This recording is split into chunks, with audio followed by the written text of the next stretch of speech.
Okay, we should be live. Hello everybody, this is Kevin, and welcome back to another episode of the Cringekino stream. And we have a jam-packed show tonight with, of course, Zenless Zone Zero. I'll give you the quick update there because they haven't really updated the story. I think they're not going to update it for another couple weeks or so, just the events and things like that. However, Granblue Fantasy Versus Rising has received the 2.20 update, adding the new playable character Wilnas and Battle Pass 9, so we'll spend more time there. Master Duel, I don't know, do you guys want to check out Master Duel today? We could do that. I have the disc of Trails Through Daybreak in the PS5, but, you know, Fate Hollow Ataraxia is calling my name, and then, as you can see, Honkai Star Rail has been deleted, thank God. But we'll start with Zenless Zone Zero, and welcome everybody. It seems we already have Cyrus and Celestial in the chat. Cyrus says, the legend of Kevin Kino and his cringe army. Well, you know what, Cyrus? You're my strongest cringe soldier. And I am the legend of the Kino army. What's up, Celestial? Kevin, we summon you to the stream. And hey, Cyrus. Yeah, I'm here. I'm always here. And episode 17 now. You know, I went back a few weeks ago and started numbering the Cringekino. I should probably make a playlist too. But I started numbering them all. And we're already on episode 17. So, how's it going, Donnie? Welcome. Hello again. I do have some other miscellaneous articles we can go to. We got the DSP update, the continued feud between DSP and Low Tier God, and Billy Mitchell now. Billy Mitchell has thrown his name in the hat. So we have that. DSP being felted at both Night 2 of SummerSlam and Monday Night Raw. There was a guy at Night 2 of SummerSlam last Sunday, and then Monday Night Raw with a DSP sign that was on TV. I have that to show you. And, well, I guess not really much of a faker up. I was looking for drama. There wasn't much drama this week. I can sort of manufacture my own drama, but I like to, you know, poke at the JRPG fakers. They're my biggest rival, so I do like to poke at them. You know, we rolled the Gacha. I am a whale in this game, by the way. I got Yuzuha last time, and I got her summer outfit. And who'd they have? They had Yuzuha and Miyabi. And dude, Miyabi, great character. The best team I've found so far has been Yishan, Jufufu, and Astra. Yeah, that's my team. But another good one to have, of course, is Miyabi. And as far as I can tell, I think Yishan is the only Rupture agent. I don't think there's any other Rupture agents. So there's that. Then we had the next, well, I'll just show you here, actually, in Signal Search. New agents, Alice, who is a literal bunny girl. She is a bunny. And Yanagi. And yeah, I whaled it up and got him. What brings you here this Which, I got Alice no problem, but trying to get Yanagi, I got another Kaleda. So I got Alice. And dude, look at her outfit, man. Like, holy shit. That's her regular outfit. But look at that. Very summery. And Yanagi. Which, dude, why am I even rolling for these characters? My party is fine. I don't need any more than Yishan, Jufufu, and Astra. Yeah, but here I am getting them all. I gotta get them all. So now I have two Kaledas. Which, yeah, I think I have two Kaledas. No, I only have one of her. Okay, well, two technically, because I have the first servant and then another one. But Nekomata, who's a terrible character to use, I got three of her now. Like, it's just ridiculous. So we can roll some Gacha, because I have some regular master tapes. Well, I'm not going to use them, but for stable search, I have 40 of them. We can do that. We can roll for some of the Bang Boos. I have 172 of them, so we can do that. But, what's going on over here? So, a lot of games you can play tonight. Yeah, mainly we're going to play Granblue Fantasy Versus Rising, because I already showed you that I'm caught up in the main story, right? There's still some events to do, but I don't know. I'm kind of at the point where I'm getting tired of this game. Like, you know, let me show you right here. This game is great, by the way, but 220 fucking hours. And I'm caught up in the main story, but there's still the events to do.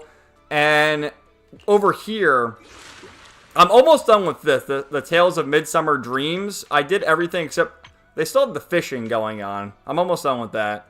So we'll finish that. And then this one is ongoing, the Ghost Ship Adventure, which I've done it all so far. And then this one unlocks tomorrow. Tomorrow, I guess it probably unlocks, when is it unlocked? 6 a.m. or something? So we'll do that tomorrow and be done with that event. And then this, you get to a certain point and it's just like, holy fuck, it's too difficult. I already did that. That resets every Monday. That they give you a free shit. This too, goddamn, Deadly Assault is just impossible. Like, you see, I only get 1 star. And then Shiyu Defense. Let me just show you that, actually. Can I go there? No, let's go. Because, let me see. So, I already did Stable Node and Disputed Node. They're all done. I got S rank in all of them, so I got all the Polychrome rewards.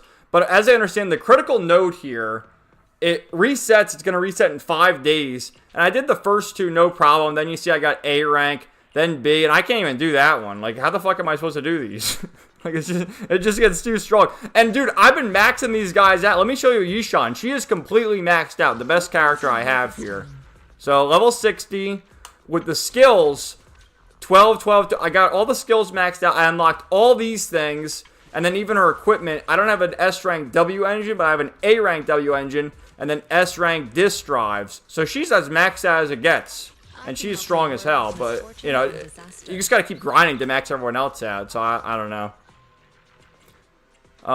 But yeah, we'll keep going. And then over here, where the notices, they have more events coming out. Event calendar. So this is still ongoing, the Ghost Ship. And then they're going to have JoJo's Bizarre Adventure? What the hell even is this? And then Summer, whatever. So I get more Polychrome there.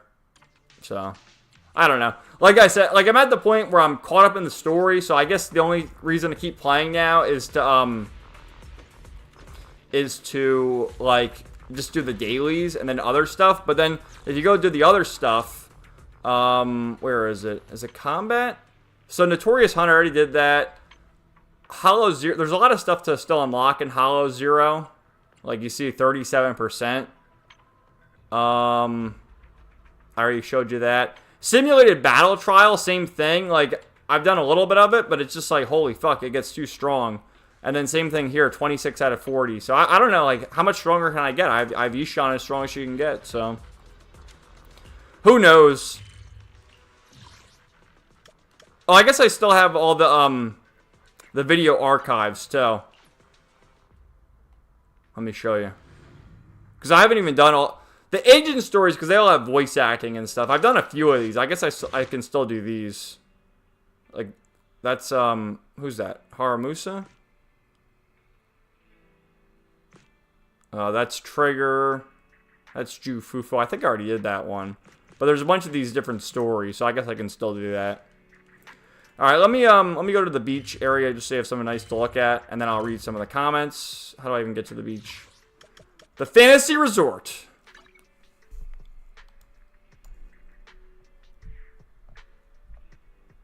Uh-oh, Donnie says, I'm looking forward to visiting GalaxyCon San Jose next week. That's cool.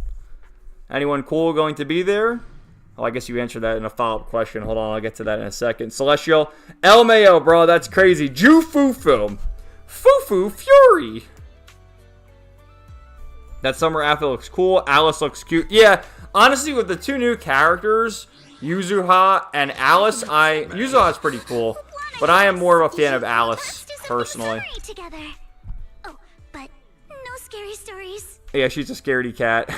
Donnie, I'm especially looking forward to seeing Laura Bailey at that con to have her sign my Soul Eater Blu-ray after nearly a year of waiting. Okay, cool, man. Awesome.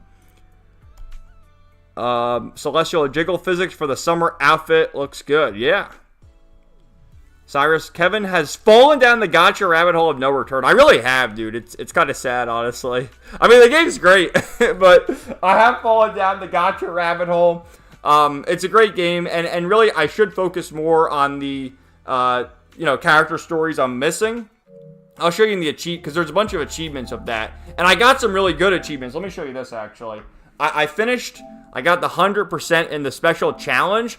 This is defeating what is it? Notorious Hunt. You got to defeat all these bosses and take well, not really take no damage. If you have Astro Yao in the party, her ultimate attack heals you. So you use her to heal you. So I got all these. And then the only ones I'm really missing are the character stories. Like, there's 3 here. Kaleda, Rena, and Lycone. This one is Quingy and Bernice. And you get the idea. I'm really just missing the character stories. So I can do all of them.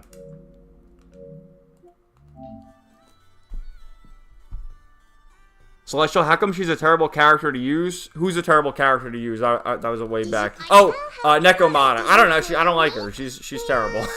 She's not fun. Honestly, the most fun characters to play as are Yishan, Jufufu, Miyabi.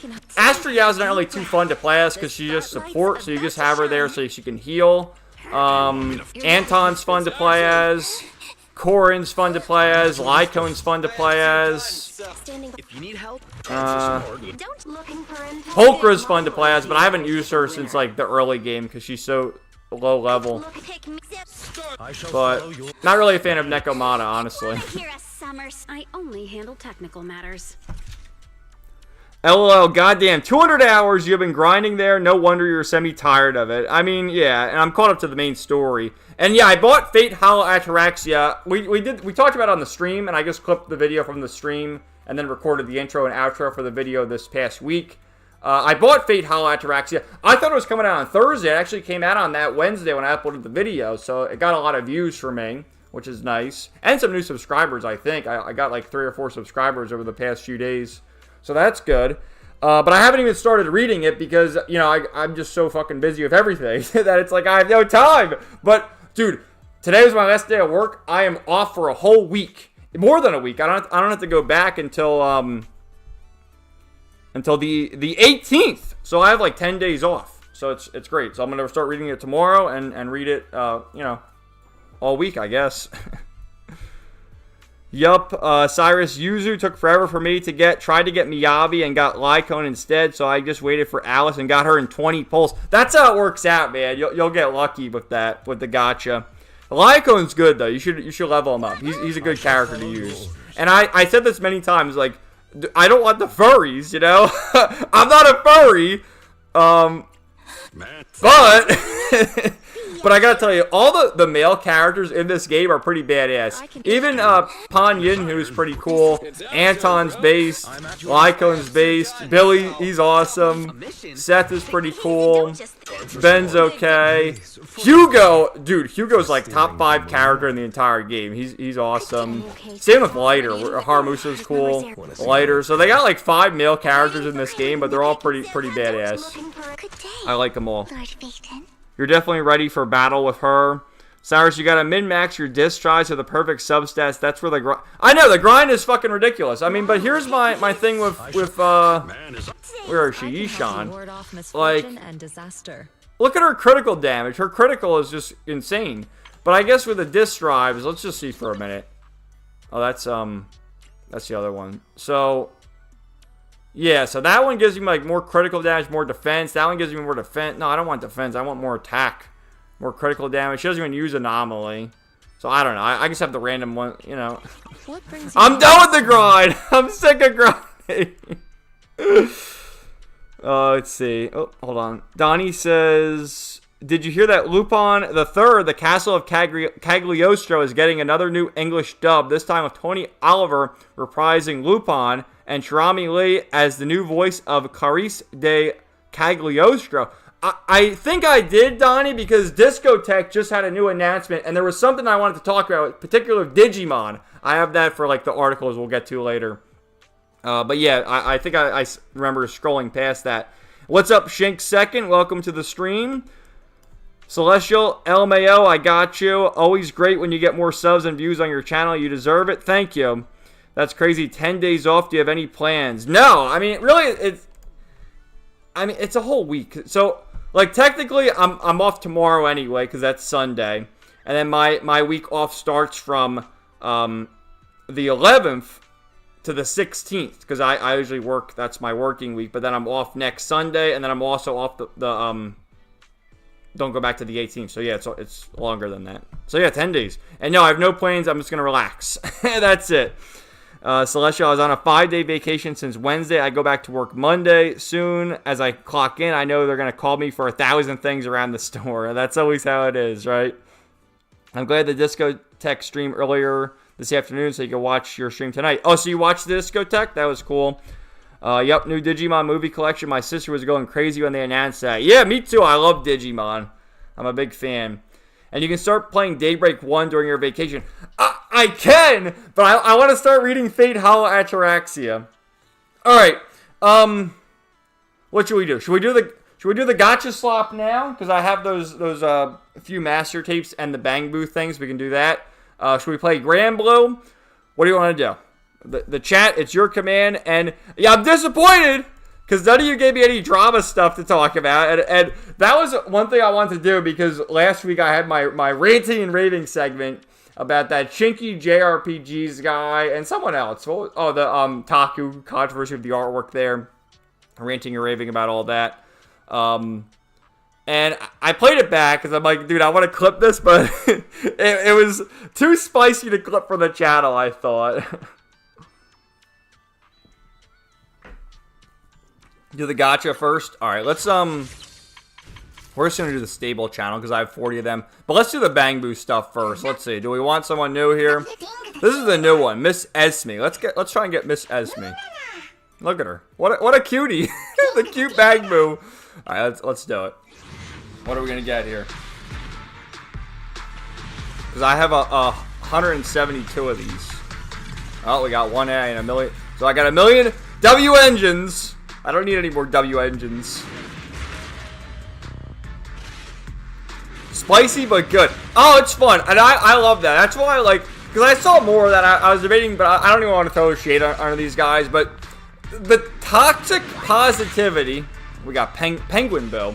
But toxic positivity, in my view, is even worse than being negative about everything. Like, you know, I always go back to Death Stranding 2. I never played Death Stranding 1. I never played Death Stranding 2. But I'll talk shit about them every day of the week. Because I hate Hideo Kojima. I hate the Metal Gear games. I hate movie games. Walking simulator games. And it's fun to rant and rave and get all uppity about it. And say, I fucking hate Death Stranding 2.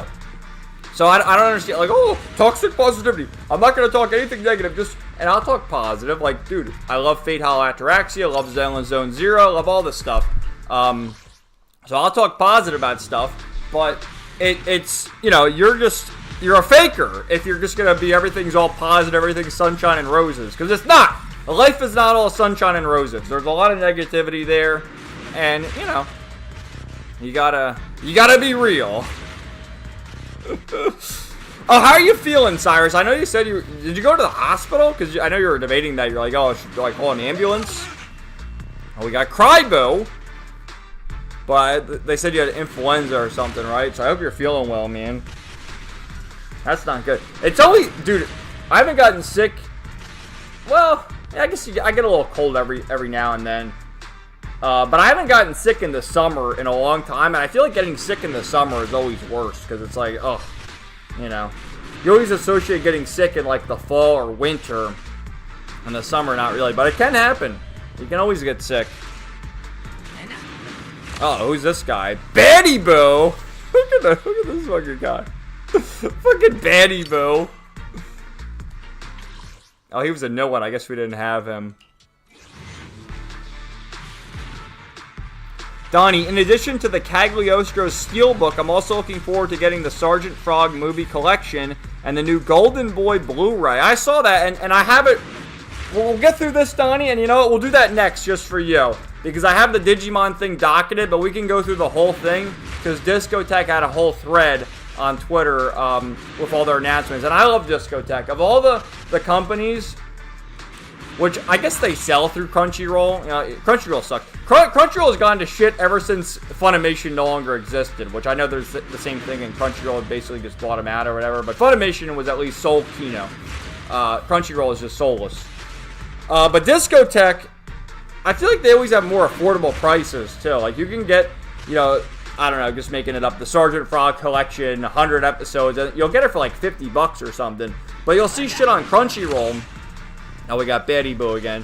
you'll see shit on Crunchyroll like My Dress Up Darling Season 1, 12 episodes, and they'll try to sell it for $60. It's crazy, man.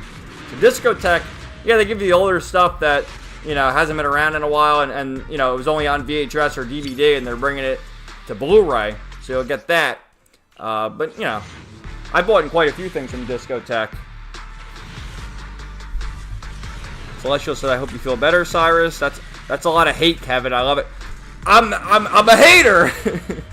No, it's fun. Dude, believe me, it's fun to get into the microphone and just start screaming and you know, causing problems. I enjoy it.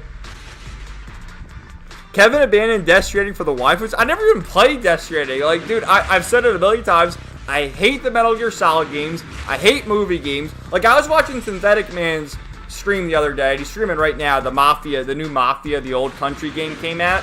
And it's just a fucking movie game. You get like an hour-long cutscene, 10 minutes of gameplay. Hour-long cutscene, 10 minutes of gameplay. And he brought it up in his stream. But, like, who likes that shit? Honestly, who likes that shit? I mean, I don't mind it in JRPGs, but in my view, JRPG is like anime adjacent. It's basically a playable anime. And a lot of times, you know, take a game like Persona, for example. It's a pseudo-visual novel. I mean, yeah, you get like 45-minute cutscenes from time to time. Who do we even get there? I was just waffling on. That's, Bullseye. But, you know, like, that gets a pass. JRPGs absolutely get a pass because, you know, it's reading excellent material that's basically like anime, playable anime. Whereas fucking movie games, just go watch a movie, and they're just so astroturfed. I can't imagine playing movie games. It's just baffling to me. They all suck. All of them. They've always sucked.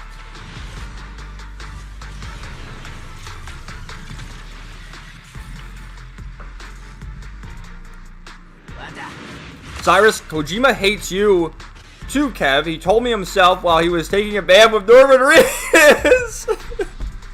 Well, it's true. I mean, I get sick maybe once a year, and it's always the worst thing ever.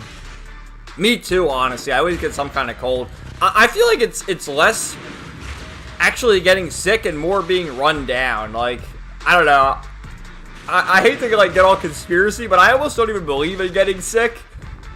I feel like it's a state of mind, and a lot of times it's due to working yourself too much. That's how I always feel. I always feel like I get sick in December and January, like around that time of year when I'm working more often. And I tell myself that it's because I'm working so hard and it just runs me down. But, I don't know. Yeah, you probably got sick, just the flu or whatever it is. My fear broke again, and thankfully it hasn't climbed back up over 100 again. Every other symptom is still in full force, though. LOL. Oh, man. My mom always had a saying, we're 3 days in, 3 days out. Like, you get sick, and you, like, feel it coming for 3 days, and then you're sick for 3 days, and then 3 days out, and you have, like, the lingering cough. And sometimes the lingering cough stays around for a month almost, and you just have, like, this cough that never goes away. But, yeah. You'll feel better in no time. And what the hell is the gacha rate in this game? Is god-awful. Where's my S rank? Oh, my God.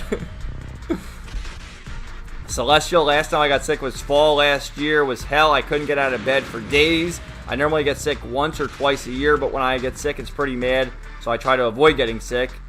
Yeah, who likes to be sick, honestly? I also plan on getting the Golden Boy Blu-ray and Zaga Pain Blu-ray from Discotek when it comes out. Cyrus, I'll never forget when I was 12, I got pneumonia. It was one of the worst experiences of my life. Yeah, definitely, man. It's terrible. Celestial, Discotek is a bang... Oh, we got Explorer Boo. I think we already have him now. Discotek is a bang for your buck. I'm glad they're around. I do miss Funimation so much. Grew up on their DVDs and VHS as a kid. Yeah, I mean, well, Funimation got bought by Crunchyroll. And yeah, there's some Funimation voice actors who stuck around with Crunchyroll, but you gotta admit, like, Funimation was better. It just was.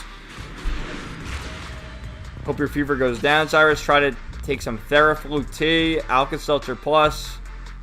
That helps me. I'm getting better quick from colds, flus, and fevers. Another one that's pretty good is Emergency. That gives you a lot of vitamin C and zinc. And it's like those little powder packets.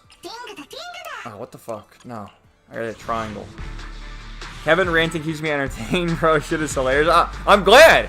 Give me some topics. Give me the drama. I need the drama. Like, seriously, dude, I was scrounging. I have some makeshift drama that I'll rant about later. Shink second. Also, the updates on censorship, including YouTube using AI to determine if the account is a minor. Otherwise, identification required soon. Yes, we'll talk about that briefly. I guess we'll bring it up right now. So yeah, you know, there's this whole thing going on across the internet. It's not even on YouTube. Like, you see it happen with Australia, and then Steam, Visa, and MasterCard, all this stuff. And in particular of YouTube. Yeah, which I agree. YouTube should not be a place for people. Like, they have YouTube Kids, I'm pretty sure. And there's like certain videos, like when I upload a video and when I set up the stream, I have to say, yes, is this for kids? No, is this not for kids? I always say, no, my content is not for kids. My videos are not meant for kids. But yeah, I mean, because we were all on YouTube when we were like 14, 15, 16. I mean, we've been here forever. So, I don't know, YouTube, they should make it like a place for people who are on it when they're, you know, 16, 17, whatever. And obviously there's stuff that's 18 and over. But with the whole ID thing, I'm completely against, like, if you want to remain anonymous, absolutely, everyone should remain anonymous if they so choose. But in a way, like, I feel like YouTube already knows this shit because they have your emails. If you're a partner with them, if you are monetized and make money, they have, like, what, your banking account, credit card information, so they already know who you are. So it's a very tricky situation. No, you shouldn't give them your whole ID and all that stuff. That's crazy. Like your address, you know, your social security number, all this stuff. That's just insane. But I don't know. There should be some restrictions there so that people like 10-year-olds aren't on here. There shouldn't be any 10-year-olds watching this stream. Okay. Like, is that a difficult stance to take? We're gonna get our S rank. We're guaranteed in 7 searches, but it is a tricky situation because yeah, the add-on should remain anonymous. Absolutely. I'm going completely for that. All right, we got it. We got our S rank. Let's go.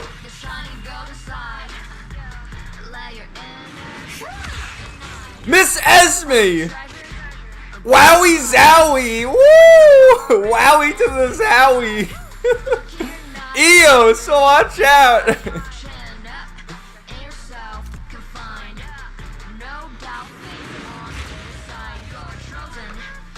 That's all we got with that, because I think the rest were all B. Celestial, your mom is right for real. That's usually a good time for being sick. Always hate the cough and sore throat. Yeah, for me it affects everything. It's oh shit, it jumped on me. It, like, whenever I get sick, it's like what I feel like happens first is my ears get all, like, you know when you're flying and your ears get clogged and they gotta pop. That's why a lot of people chew gum on the airplane. That's usually the first thing. Then you get the runny nose, the sore throat. Then you get like the itchy, watery eyes. Like, I always get everything. But, you know. Godspeed, Cyrus. New boss unlocked. The lingering coof. Yeah, it's the long coof. No, seriously, that's what I've always called it. The lingering cough. Celestial, no S rank tonight. Kevin will settle for A. No, I got my S rank. They give you a pity. Like, the only thing is you gotta hold. You gotta Texas Hold'em. And I guess the gacha rate's fair. The only problem I have is, like, the Bangbus, you're guaranteed to get them. Like, the one you have set up there, you're guaranteed to get. However, with these, the rate is up. But what happens is there's still a chance that you get one of the other S ranks. And I got Alice pretty quick when I rolled earlier this week. But Yanagi, I got Kaleda. And then after you get the S rank, it resets again. I think it's every 90 searches you get a new S rank. So that's the pain in the ass. But we got Miss Esme here. That's enough for that. I guess I have 90. I can roll for one more S rank, but we had enough of that. We'll do stable search now, but let me just read the rest of the comments. Celestial, my ex-girlfriend from high school was the only person I knew who liked getting sick so she could get out of coming to school since her parents were strict about missing school days. Oh, wow. I don't know about liking getting sick, though. That's not worth it. No S ranks, but a lot of Bs. S for the win. The song, dude, the music in this game is great. I love the music. Yep, I know that feeling, bro. The itchy, watery eyes of the death sentence he's trying to see, and just waterfalls. Yeah, terrible. Not a fan of the itchy, watery eyes. So, I mean, we're not going to get a guaranteed S rank until 85 search dive 40, but we'll try. We'll do 40 rolls because I have 40 master tape and see what we get here. It'd be nice. I'm missing Rena and Agent 11, though it's doubtful to get them. We'll see. Now we got 2 A's. Let's see. I mean, I already have all the A rank characters. I have them all now. Lucy was the last one I got, which that was on stream a couple weeks ago. But it's always good to max out more of the Mindscape.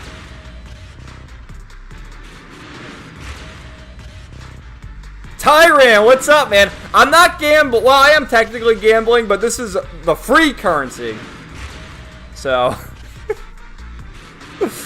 Oh, we got an A-rank W engine, drill rig, red axis. Oh, Nicole! Count me in. Well, I mean, we already have Nicole, but it's like, oh, shit, we got Nicole again. Wowie zowie. They should play the songs in the club. Yeah, the club could use them. Whoa, look at that. Look, the NTR 1,000 cock stare. Alright, so we got Nicole. You know, I don't think I ever... Let me just go check this out real quick. Because Nicole, I don't know if I have any of her Mindscape yet. If you need help, Don't just think about it. Do No, I don't. This is the first one I got of her. Okay. There you go. Pick me, and I promise you'll learn big. Oh, Warren Big. Okay. Alright, let's see some more.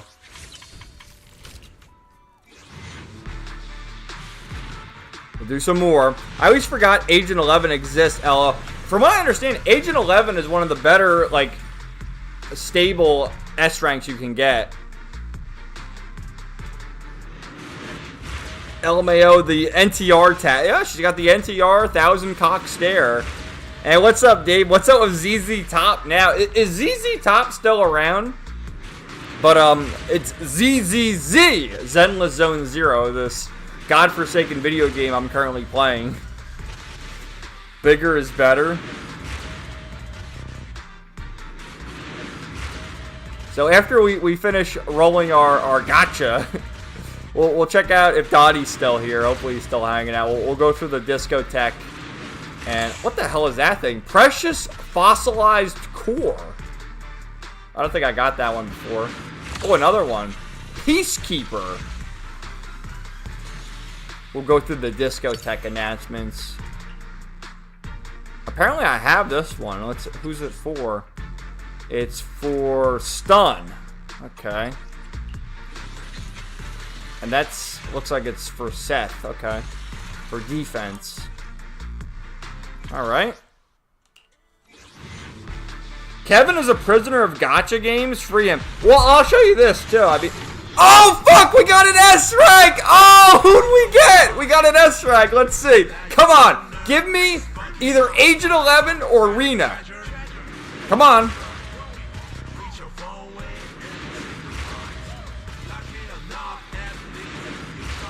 No W engine. I don't need any W engines. I mean, the B's are fine, but the S... No! Are you kidding me? An SW... I don't need that! What the fuck, game? What a waste. Fuck you, Gacha! The reason number 100 not to play Gacha Slop, because you get this bullshit. Oh, the pain. The pain and suffering. Well, let's see what who it's for. It's fucking bullshit. Oh, it's for Lyco. That's his SW engine. Alright, I mean, we can give it to him, I guess. Fucking bullshit. We'll do one more roll, though. And you see, like, see the little chart there? I'm at 210. Once you get to 300, I can choose. So with that, I think yeah, okay. So Grace is the one I got for free when I first started playing this game. And I already have Kaleda, I have Nekomata, and I have Lycone. So the only ones I'm missing are Rena and Soldier 11. I will do one more. One more roll of the Gacha slop. And we're not getting anything. We're not getting anything.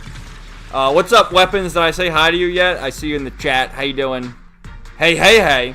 Oh, and speaking of the Prisoner to Gacha slop, I meant to show that because Celestial just brought it up. I've been playing Fate Grand Order for like almost 2 years now, right? Has it been that long? It never ends.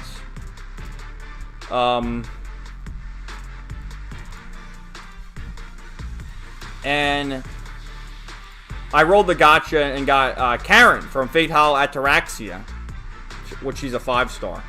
Ruler class. Look at her. God damn. So, yeah. The gacha never ends. But I didn't pay any money. I had the free sync course. I paid money with Fate Grand Order like a month ago or whatever when they had the free... Well, not free. You had to pay money. But you can select the one you wanted. And I got Hassan Isaba. The first Hassan. Grand Assassin. So I got him, which was cool. Alright. Give him Nekomata. We're bringing you good luck tonight. Well, yeah, I got the S rank, but it wasn't particularly what I wanted. Oh, we got the Street Superstar. Okay. We'll see if that one does. ZZ Top is still around. You don't get the Fender add-on with Billy. No, I don't. Dude, I don't see any. I haven't seen ads on YouTube in years, Dave. I have an ad blocker.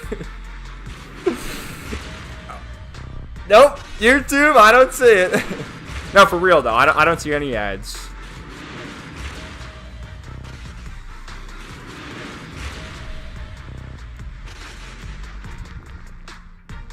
Yeah, there is a new movie out called Weapons or something, isn't there?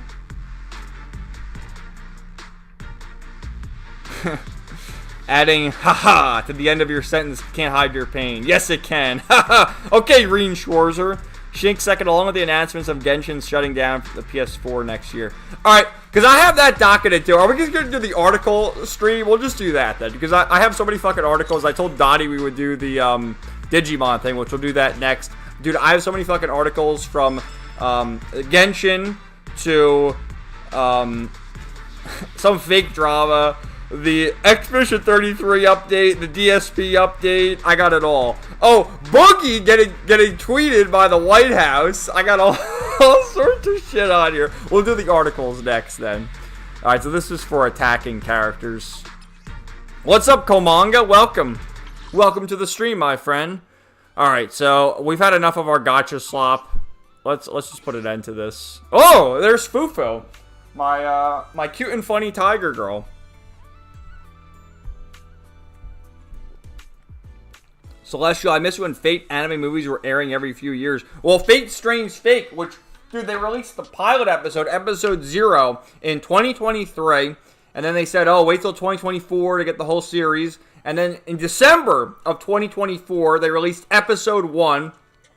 I think earlier this year they released episode 2. And now, oh, we're working on episode 3. What the fuck is it? An anime series or an OVA series? God damn. Oh yeah, I heard about Genshin Impact shutting down for the PS4. Sucks for people. Only has that platform to play. Well, yeah, it has PS5, PC, phones. Can you play Genshin Impact on phones? And maybe Xbox. Who knows? How's it going, Komanga? Hi, everyone. Been using Brave. Don't see ads anymore. Yeah, Brave's great, man. Who sees ads? Like, really? you see ads? What are you doing? You boomer? Oh, shoot, I'm famous now. Tyrant, Drew Foo-Foo, ooh, crying emoji. She really is the cutest tiger girl ever. Alright, so we'll do that. I guess we'll get out of this. Because, like, there's nothing really to play anymore. I did my dailies for the day. I did the gacha slap. So, when we go back to video later, we'll play Granblue Fantasy Versus Rising, which they updated the when you go in here, now you have Sandalphon versus Versusia. So we'll go to that in a minute. But let me get... I'll mute that in a second. Let me get some music. Some background music.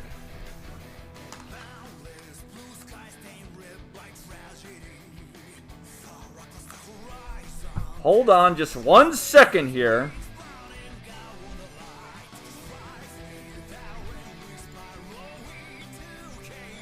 Alright, we're gonna do Discotheque first.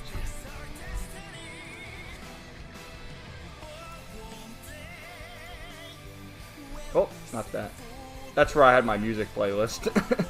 Alright, hold on.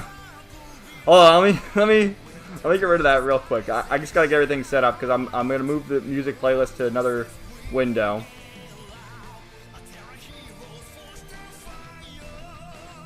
And we'll listen to some Trails music. How about that?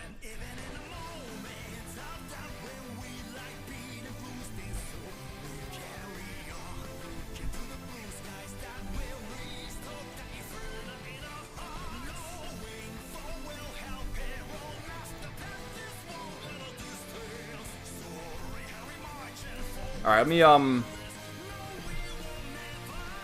on 1 second.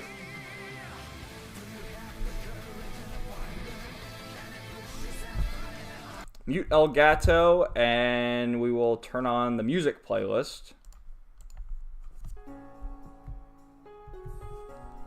Alright. Some Cringekino. Alright, so Discotheque. Which, let me just see the audio. Okay. Yeah, I'll have to read the comments in a minute, guys. We're gonna go through this, and then we'll read comments. So Discotheque had their big announcement. Holy shit, we're scrolling up quite a bit. At Otakon Panel Room 3. I guess, do they have like a broadcast on YouTube too, maybe? Yeah. So they had a whole stream there. And, you know, they do this every few months where they announce new stuff. So we started with Shin-chan. So, and that's the thing. Like, one of the Discotheque Blu-rays I picked up quite a few years ago now was Bobo Bobo Bobo Bobo Bobo Bobo Bobo. You know, famous show that I watched on Toonami on Cartoon Network years and years ago. And I think it's like 70-something episodes on 2 discs on 2 Blu-rays. So they give you like the whole series. Like nowadays, a lot of these anime that are released, particularly on Crunchyroll, they'll sell you 12-episode Blu-rays for like $60, which I imagine this thing is $78. They'll probably sell it for like $40-50, which is a much better deal. So you get a couple discs there. It's Discotheque Day. So the 20th anniversary. It's the 20th anniversary of Discotheque. Wow, they've been doing it quite a long time, huh? Okay, this is the thing that Donnie mentioned at the start of the stream, that Lupin III Castle of Cagliostro is returning to Blu-ray with an all-new dub. So we have returning voice, which Tony Oliver, is it Richard Epcar or Tony Oliver? One of them is the main voice of Lupin, who's voiced him throughout all the years. But yeah, these guys have all been around with a dub anyway for the entire time Lupin's been released. So that's cool. Tony Oliver, Richard Epcar, Michelle Ruff, Lex Lang, Doug Erholtz. It's a gorgeous steelbook exclusively at the Crunchyroll store. So same great movie, same great quality. I'm sure they upscaled it to like HD. Tons of extras. There's the voice actors. Exclusively on Crunchyroll store as a steelbook. So as well to having a new dub, you get 3 English dubs plus the Japanese, the 1980s theatrical sub, liner notes and galleries, trailers, interviews, commentary, and storyboards. So there's all different dubs. Like, dude, back in the day, the dubs were, like, you can argue. Nowadays, honestly, a lot of dubs aren't as good. For me, like, the peak for English dubs were the late 90s, early 2000s. That's where it really hit the peak, in my view. Because a lot of times nowadays, especially with Crunchyroll, they sort of phone it in. But this one, they definitely, you know, they got some good talent there. So some other voice actors. Is that Shirami Light? Does she have a different last name now? But, yeah, you got all sorts of people you know and love. Steve Kramer, Paul St. Peter. Paul St. Peter, God, he voices, Xemnas in Kingdom Hearts. So, lots of good stuff there. Okay. And then here's some of the extras. The look of the steelbook. Beautiful steelbook right there.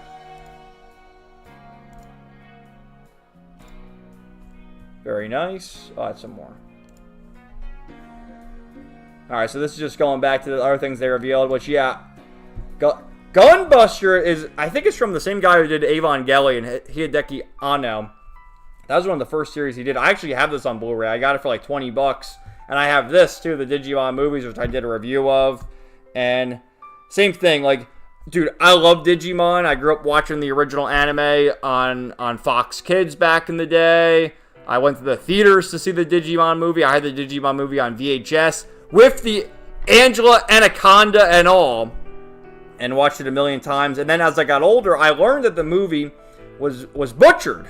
In that they turned the movie... You know, it's an hour and 30 minutes, but it's 3 OVAs. And the first 2 OVAs were more or less left intact.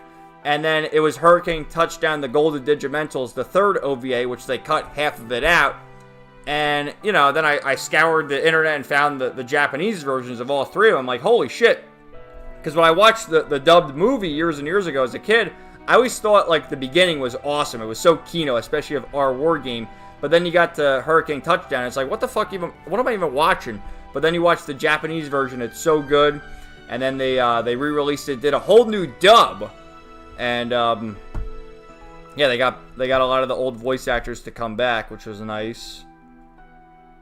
All right, so we have Kamen Rider Amazon. So there you go, coming to Blu-ray. Some more of the Kamen Riders. Yeah, that's the thing of Discotek, too. They have a lot of the live-action stuff. A lot of the tokusatsu. Some more cartoons. What are these? Sonic the Hedgehog. Look at that. Street Sharks, Extreme Dinosaurs, Double Dragon, and Highlander. Oh, and that was the announcement here. They're bringing Mega Man. The Mega Man anime.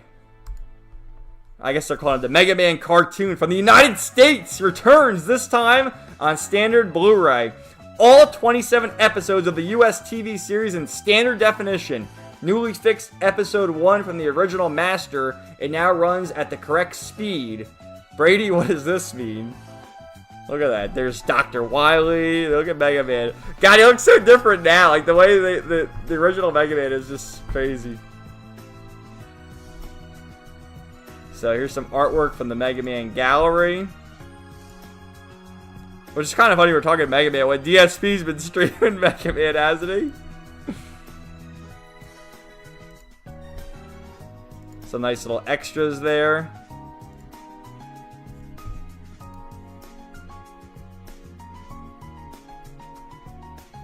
Alright.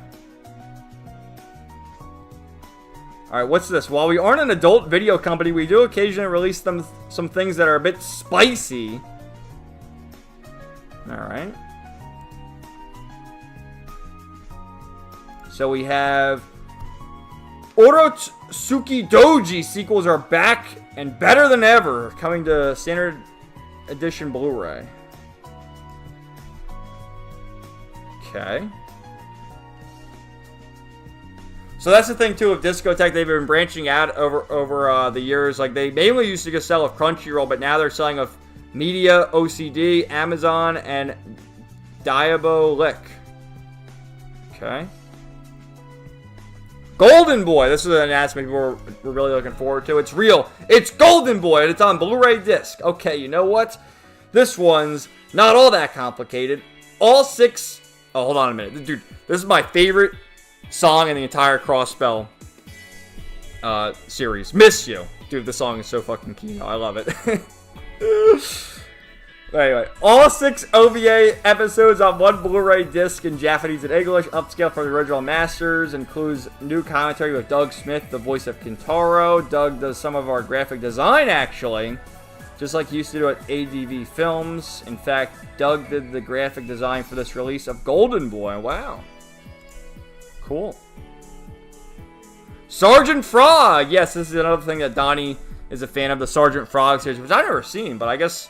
Should I go watch it? I mean, let's see. Is this the whole series? We have the complete first season, second season. And then, that's the thing, too. Like, let me see if I can zoom into this. So, it looks like 51 episodes, 52 episodes. What's that? 102, 153 episodes. Damn. So, you got the third and fourth, and this is the fifth, sixth, and seventh season. And now we have the movies.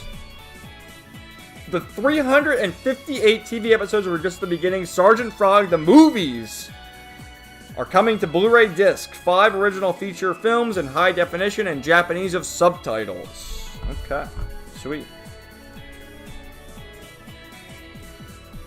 We currently have 350 Blu-rays in print. Here's another big announcement. We have the complete Zegopane collection coming to Blu-ray disc. 26 episodes of quantum entangled mecha action in HD in Japanese and featuring the classic Elastic Media dub. Also includes 2016 feature film Zegopane ADP, Narrow 4 released in English. So many extras we had to make an entire extra disc just to fit them all. More. So here's the movie Zegopane STA coming to Blu-ray too.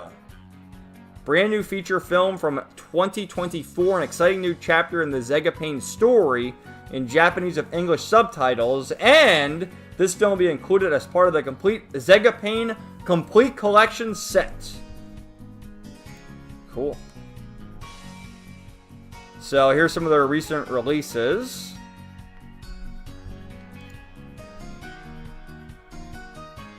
And the different ways. I follow them on Twitter. I mean, lots of great updates on their Twitter there. And yeah, here's the announcement I was looking forward to. I can't play this whole trailer, but and I said this when I did the whole review. Like I did a number of videos talking about Digimon the movie. Let me see if I can just show you. I'll go to studio real quick and show you Digimon. So I did a couple videos. Like, wow, this is my review from 4 years ago. But I did this one 2 years ago, talking about when Discotech announced it, and then the release date, and then my review of the actual movie.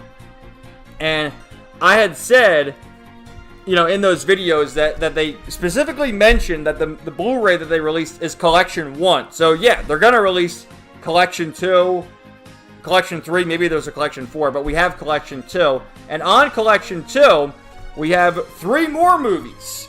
So Digimon Movie Set 2 is coming to Blu-ray.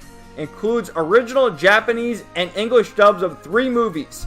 Digimon Adventures 02, Revenge of Diaboromon, Digimon Tamers Battle of Adventures, and Digimon Tamers Runaway Locomon. Bonus features include original promos and TV spots. And here's the thing.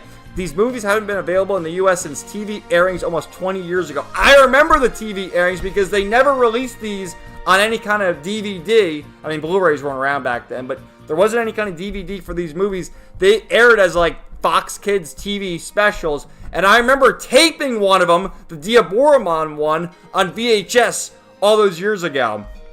And goddamn, man. It's so, and of course, you know, years later you can just watch them online. You can just find everything online. But yeah, I'm absolutely going to be buying this. So it's just awesome. And we have, so here it is side by side. That's the one that released, well, earlier this year. Or was it late last year, I guess. So I love how they have it all numbered like that. 1, 2, 3, and then 4, 5, 6. And here's a closer look at it. Look at the case. It's a little synopsis on each of them. And then the different posters. Awesome.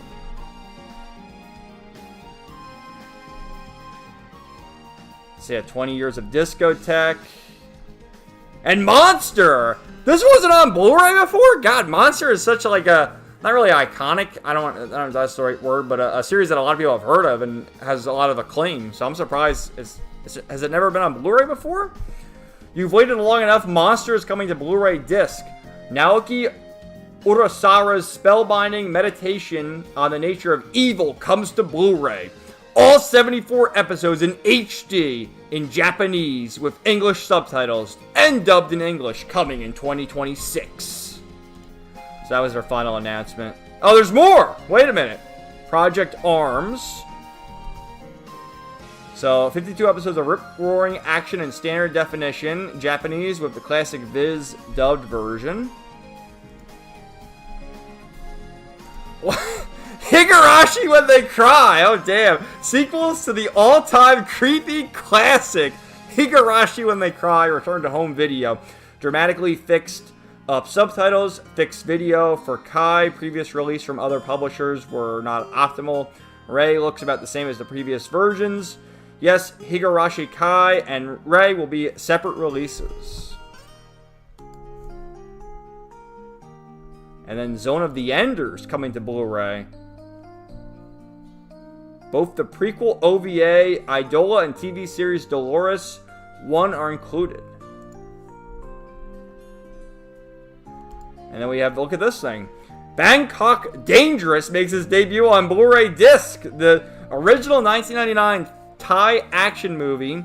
American remake had Nicolas Cage, but this is the original. So that's the thing of Discotheque. You get like all sorts of like these hidden gems almost, or things from the past, and then, you know, some random live action shit in Tokusatsu. Star Wars! Do not redeem, sir! Bangkok Zombie Crisis infects the world on Blu-ray. Okay, cool. So we have AIM for the Ace releases that fans have been enjoying. Alright. And Shin AIM for the Ace is coming to Blu-ray from 1978. Wow. Here's another Tokusatsu one. Kikator 02 revs up and roars its way to Blu-ray. Darkstalkers, the animated series. Okay.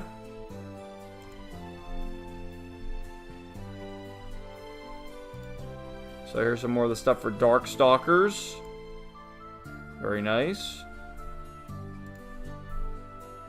Awesome. I love that, like, all the comments here are going on about Digimon. And yes, I would say that is the next idea is to get, you know, the collection 3. They'll probably do one of them each year. So yeah, well, I do take umbrage of this though, because this guy, okay, we have set 1, and then set 2 coming soon, and then set 3, but set 4, 5, and 6, like, dude, first of all, well, I have everything from 10 down on Blu-ray already. I don't know how easily available they still are, but I have the Tri movies on Blu-ray. Like, they're from the 2010s, so, like, are they difficult to get now? I don't know. To me, it doesn't make sense to really re-release them unless they're out of print or something.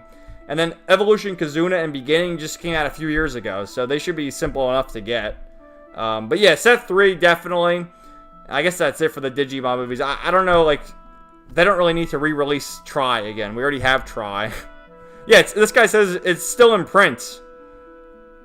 So, I don't know. This guy, he doesn't know. But anyway, lots of great announcements. Let me go read the chat.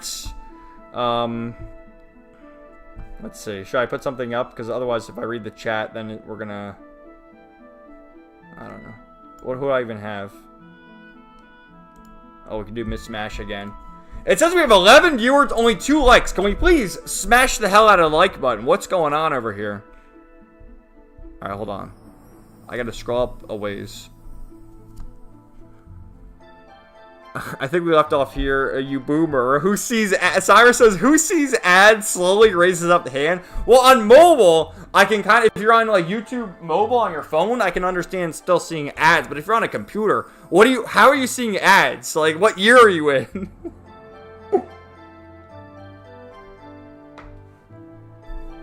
Do you want me to help you? Celestial, the ads and commercials are crazy nowadays, and ad blocker is a must. It really is. And Kevin is bumping some good music. Yeah, we're rocking out to the Crossbell and Chill playlist. Only Crossbell bangers. We're Crossbell supremacists over here. Play Still to the Front, one of the best trail OSTs. Yeah, Still to the Front's good. That's from Cold Steel 4. No, right now we're playing the Crossbell, though. Bro, that OST brings me back. Flashbacks to Cold Steel menu and takes me back. Tyran, the Zero title theme. That's right.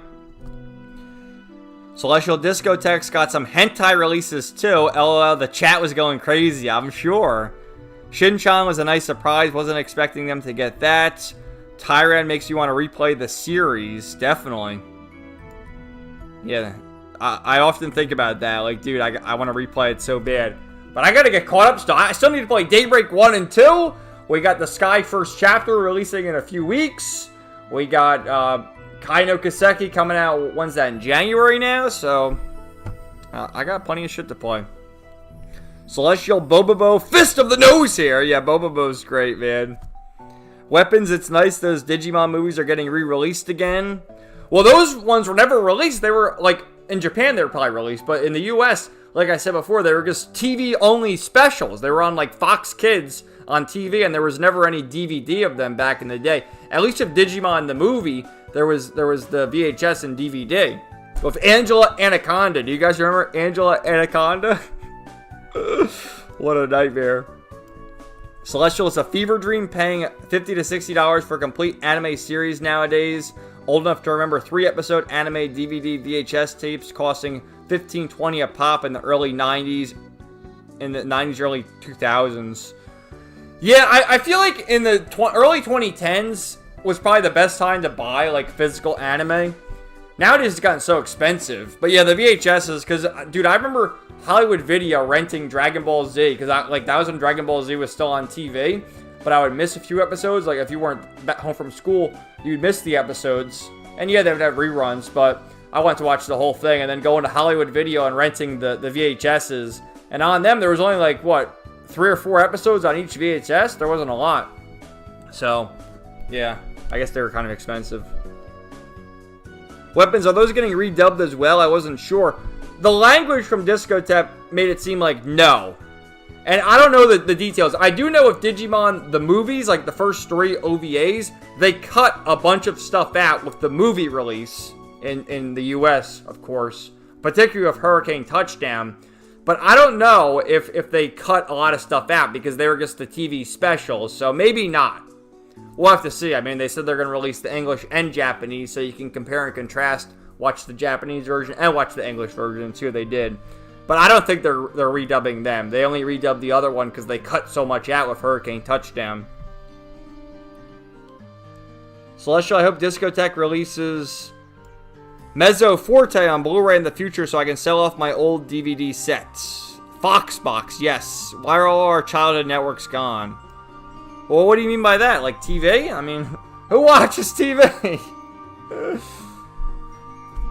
Dude, I saw it with I wanted to talk about WWE, which, yeah, we can pull that up later. But you know, they had WWE Network. What was that? 2013, 2014, and then some years ago it got bought by Peacock. And WWE Network was like $10 a month, and I don't know what it was with Peacock, but I understand now. It's on everything. It's just like paying for cable now because you have Monday Night Raw on Netflix, you have the pay-per-views on Peacock, and then SmackDown's on USA. It's still on regular cable. And ESPN just struck a deal with WWE so that they're going to carry the pay-per-views. So now you gotta have Netflix for Raw, you gotta have ESPN for the pay-per-views, and you gotta have USA for SmackDown. So now I have none of them. I have my ways. But I'm going to say the average normie has to pay for like 3 streaming services just to watch WWE. What a fucking disaster. Weapons, I grew up with Toon Disney, Jetix mostly. Well, Jetix, that was like Fox Kids, wasn't it? But for me, it was Toonami on Cartoon Network and then the Kids WB. With Pokemon and Yu-Gi-Oh! That's how I learned about Digimon, Power Rangers, Beyblade, and other stuff. Yeah, awesome. Celestial, Disney Channel was the best back in the day. Jetix was also a blast. That Mega Man set will sell like hotcakes.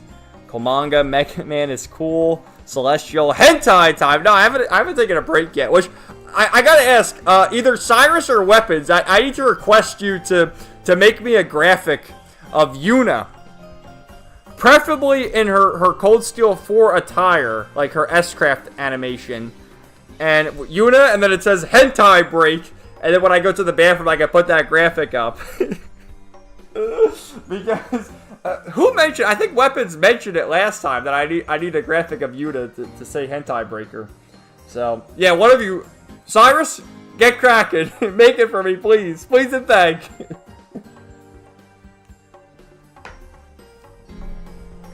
Golden Boy, I can't wait. Been dying to upgrade my DVD set. Plus, I love the new cover. Tyrant Mystic Core is my Crossbell favorite. Yeah, Mystic Core, that's another good one. Like, every track, that's why, I sort of go back and forth. People always say that the music in the Trail series gets progressively worse. And they always said that with Cold Steel. Like, in a way, I kind of agree, because you go back and listen to the Sky and Crossbell games, and the music is just so good. But the music is so good in the in the Cold Steel games just as well. Though I do find myself going back to more of like Sky the Third and Zero and Azure more often. But they're all good. They're all good. Mystic Core is great too.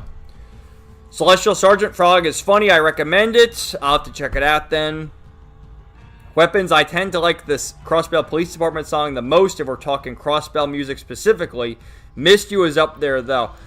For me, I like Miss You so much because it only plays at one time in the entire game when Randy comes back in Azure.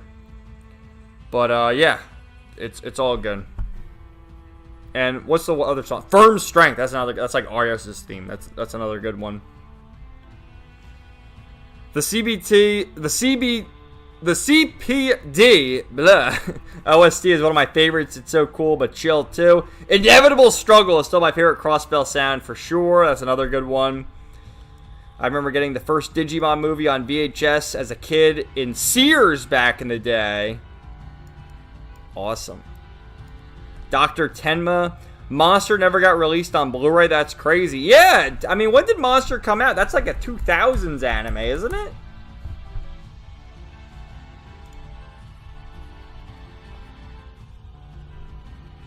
The anime released in 2004. So that's really surprising.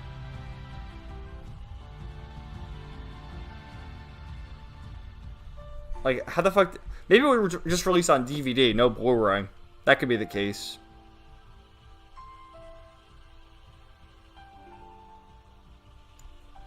Right, LOL. I like how they branch out for different types of releases. Weapons. Oof, Adventure Brain Rot. Are you talking about me? Because yes, I have a lot of Digimon Adventure Brain Rot. Absolutely. I'm a Digi-Chad. I'd love Dub Digital Monsters X Evolution though. Sorry, Kevin. I feel the same way about Adventure as you do Final Fantasy VII. Kind of a contrarian. Oh, really? Oh, so you're more of like a Tamer? Oh, dude, Tamers is probably my favorite series though. They're all good. I mean, really, what's a bad Digimon series? The only one I haven't seen Atmon, which does Atmon even count? But they're all pretty good.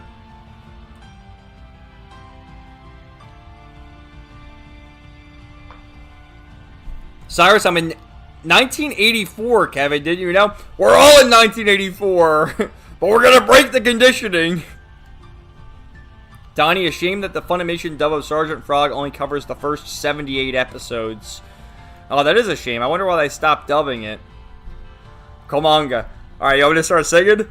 Digimon, digital monsters, Digimon are the champions. Digimon, digital monsters, Digimon are the champions.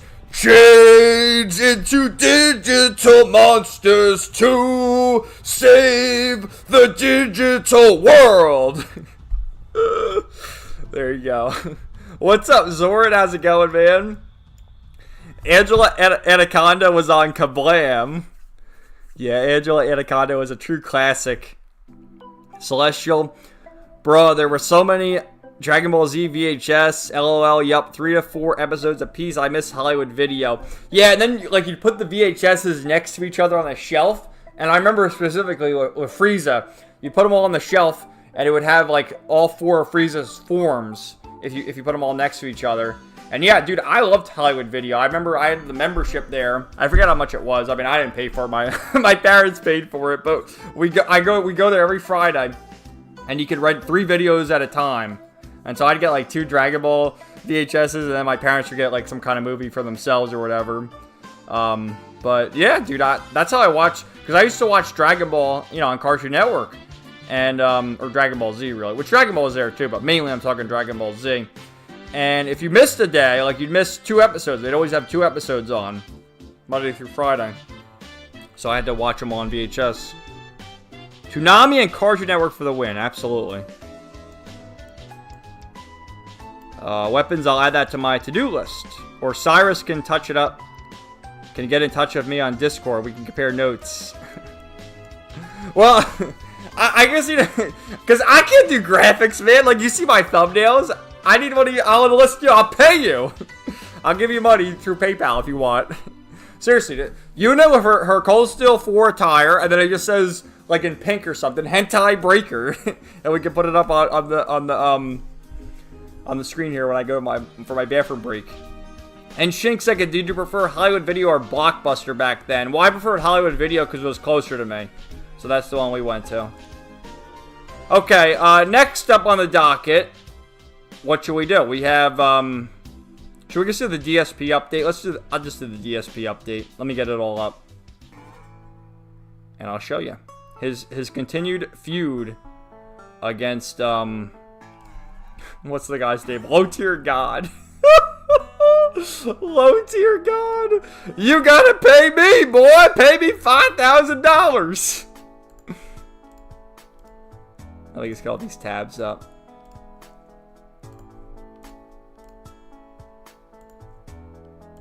And Billy Mitchell. Billy Mitchell. You guys know who Billy Mitchell is, right? I hope.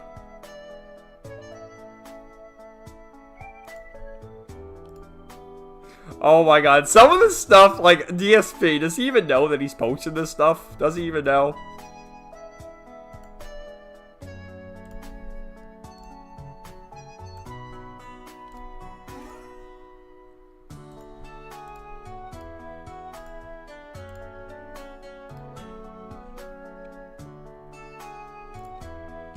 Alright. Oh my god, I got so many fucking tabs.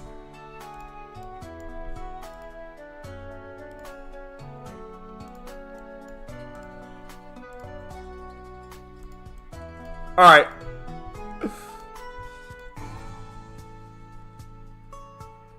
Oh, let me just read the rest of these comments then. Celestial, yes, it will build an image spine when... Yes, when you lined up the VHS. Yeah, there would be like a picture. Zorn and Game Crazy attached to Hollywood Videos. Celestial, Hollywood Videos and Blockbuster was an experience. Zorn, yeah... Low Tier God is the Black DSP. That's what Kino Casino called him on their video in their clip today. And Komanga Billy is a cheat. No, he's not, Komanga. Billy, he beat the charges. He won the lawsuit against Carl Jobs.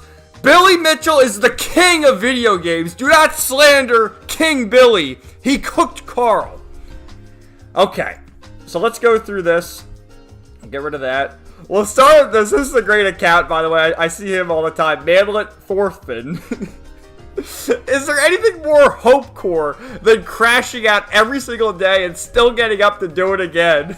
And then that's like the post-nut clarity where they gave Phil the people's eyebrow and like the pseudo Chad face. He is pretty hopecore. Let me mute this so we can listen to his song. So he was owning. He reached the goal the other day, and he's singing a song about the detractors. Look at his face. Look at him. Hit the goal. We hit the goal. We hit the goal here on DSP Gaming. I thought that we were never going to hit goals anymore. It's funny how when stuff happens that's not insanely boring, like Donkey Kong Bonanza, that people come out to support. It's almost as if it's the game and not me. What a shocker. Well, alright, well, let me just pause for a minute. So, this is DSP's eternal cope, where whenever he doesn't reach the goal, it's not that he's a shitty streamer who has no charisma, is boring, just looks like a fucking buffoon. It's not him. It's never him. It's not his fault. It's the supporters and it's the game. Donkey Kong, which has been out for a while now, but It's literally the only Switch game. It's Donkey Kong and Mario Kart World. Okay, there's 2 games on the Switch. So, you know, it's a popular game. I'm sure if you go to Twitch right now, people are still streaming it. So he's like, the game's terrible. People aren't showing up to the stream because of the game. Like, what are we talking about, dude? What a top-tier cope. Like, we haven't figured this out yet. If the game sucks, people don't show up and support it. So thank you guys for showing up and supporting this cool, chill stream tonight. We're at 94 out of 100. 6 more goals to go for DSP Tries It. He's patting himself on the back. What the? Oh, look at the dance. They can't justify why I fucking win every day. Hey. Losers, I dance to the money song, and you kiss my ass.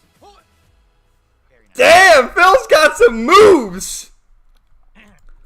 All right, so there's Phil. We'll put the music back on.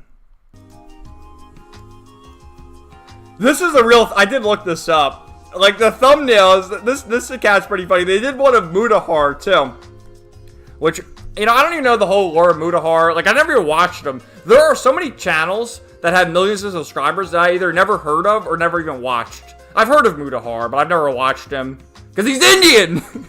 But that's what the thumbnail said. It said like liar, fraud, Indian. Do not redeem. So the same guy did this with DSP and raging about the baby game.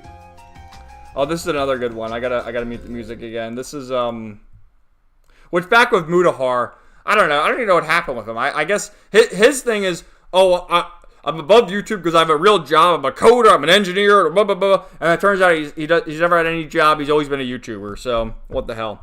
So this is actually someone I wanted to show. This is after Hulk Hogan died. Someone posted this. And rest in peace, Hulk Hogan. We did our tribute to him last week and the week before. But here's Phil rolling the Gacha in WWE Champions, and he gets Hogan. Give me his 5-star gold. It is a 5-star gold. Who is it? 5-star gold.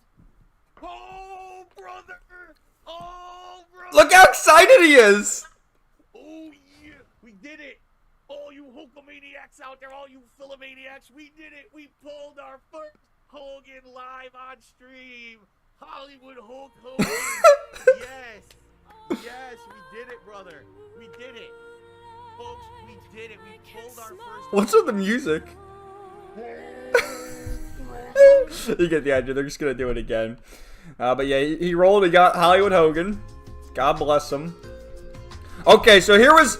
Alright, so at the wrestling, last week there was SummerSlam, which they had night 1 and night 2. Night 1 was on Saturday and then night 2 Sunday at MetLife Stadium in New Jersey. And we had a good fan there who, let's see. So this is during the pre-show. There's a couple of images here. DSP gaming sign spotted at WWE SummerSlam Sunday Countdown show. Oh, the camera was on the whole time? Look at him. We got the announcers there. What's that say? Put someone in the thumbnail. I don't know what that even means. The champ is here. Then DSP. Is the camera on? And then you see him like later on, and like he kind of looks like Phil almost with that the goatee.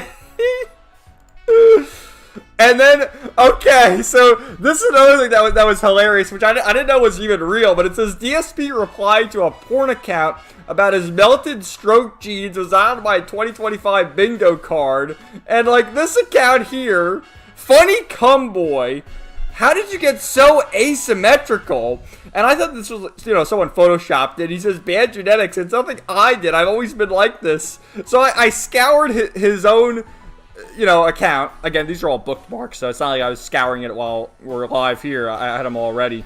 But it's just crazy, man. He posts the link to his stream. Tonight's late stream is live. GTA 4 is back. If we hit the support goal tonight, GTA 4 returns. All right, whatever. So look at the little interaction he gets. And then this guy, I guess, you know, Phil still had more interaction. But how did you get so asymmetrical? And then he replies, bad genetics. It's nothing I did. I've always been like this. So DSP can never take any kind of accountability. It's his lineage's fault. It's his parents' fault. It's his ancestors' fault. He has bad genetics.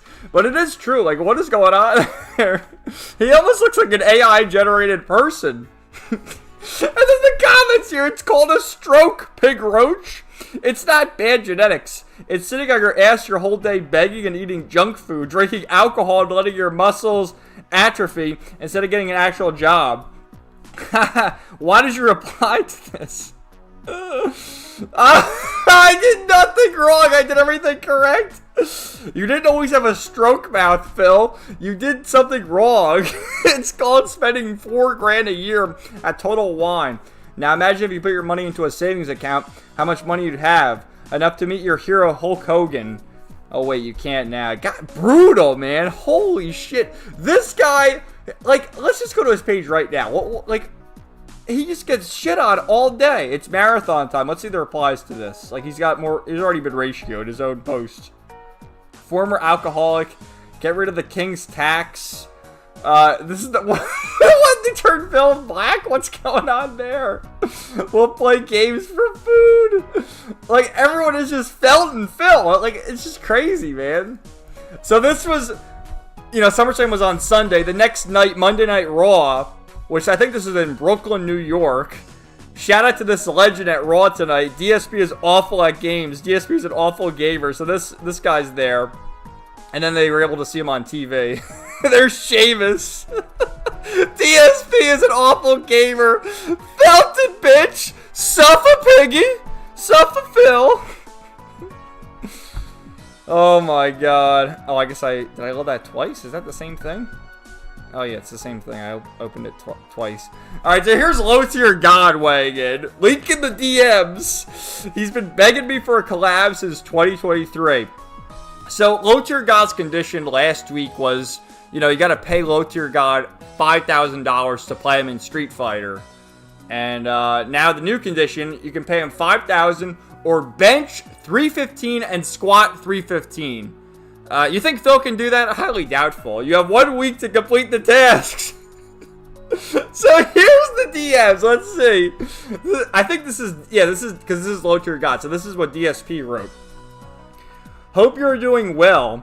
I have purposely stayed away from doing any reacting to documentaries or videos about you after our conversation last year because that was the respectful thing to do after you asked me to.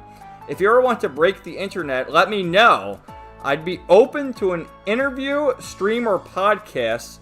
Unlike all these other idiots, we actually have self-respect, and these low-cal fucks have no idea what that means or why it makes us so different. Maybe we should capitalize on it and benefit from it. But I completely respect your avoidance of me because of all the internet drama bullshit too. Just throwing the offer out there and wish you the best. So wait, what's the date here? That's from May. So did Low Tier God not respond, and then he wrote again another month later? So I know you probably have no interest whatsoever, but my viewers are asking me if you would reach out to you and request a set in Street Fighter 6. I've heard you are pretty much focused on mastering JP, while I've been all over the place making variety content for my viewers. I'd be open to it, but I know you turned down any kind of matches with me years ago, and I doubt... He's like a clinging ex-girlfriend here. What the fuck, man?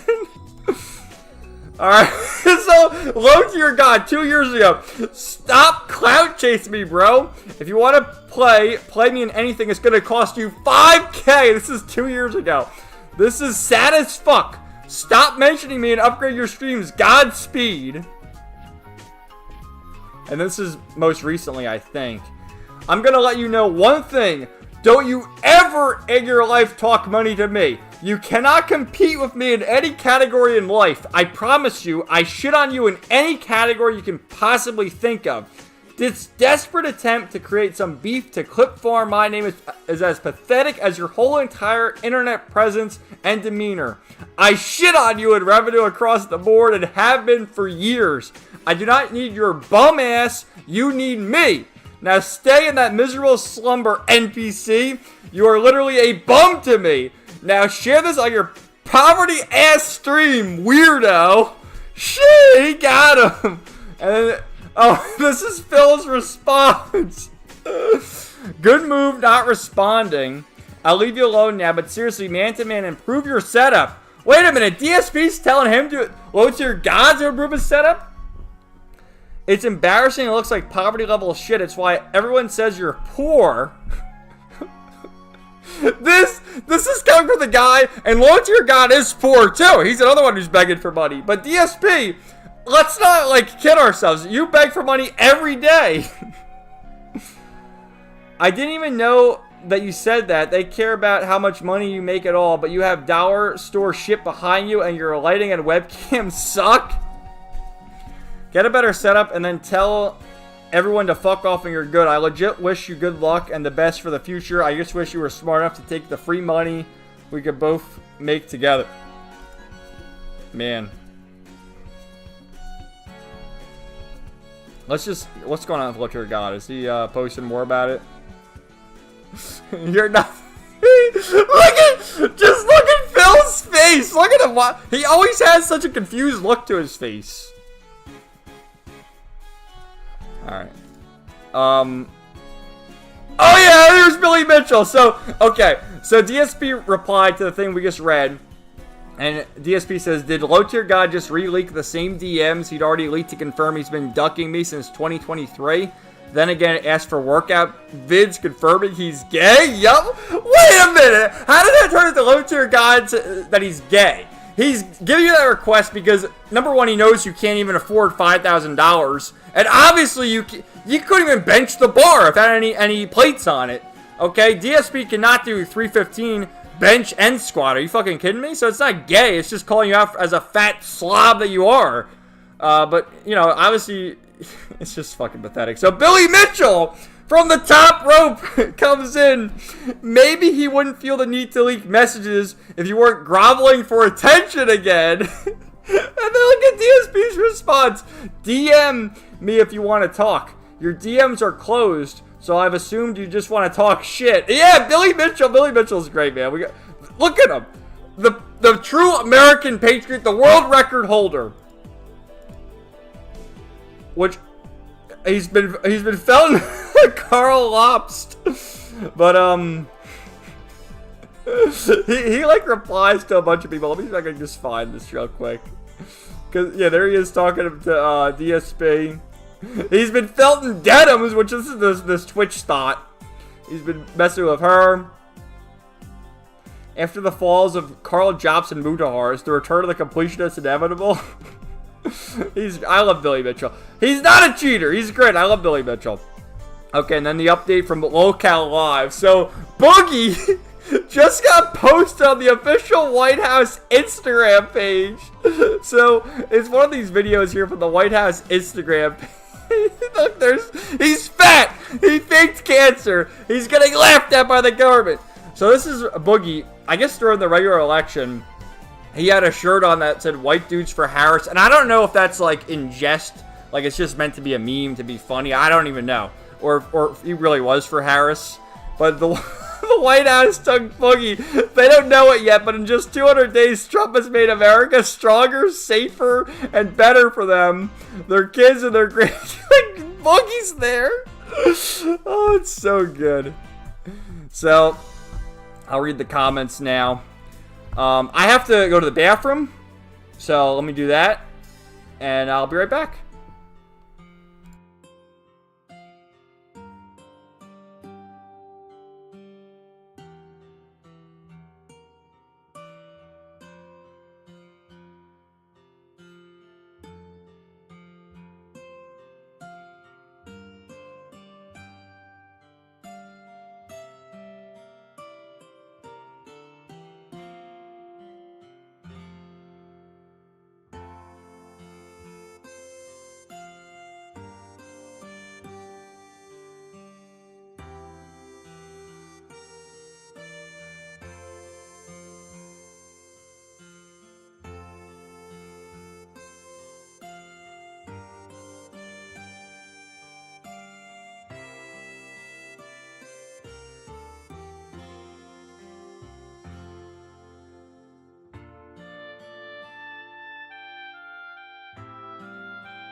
Okay, I'm back. I got to read the comments now, but yeah, that was our DSP update. That was pretty funny.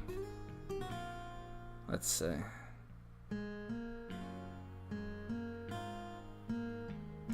Alright, yeah, we're talking about the Billy Mitchell stuff. Komanga laughing emoji. Tyran says, honestly, props to him for beating Carl. I thought Carl was going to roast him. Maybe he just deserves the win. LMAO. Totally legit Donkey Kong champion. He is! He is in my heart. Billy Mitchell. Especially like his new turn now, where he's obviously not woke. Carl Joss is extremely woke. So yeah, we'll take our King Billy.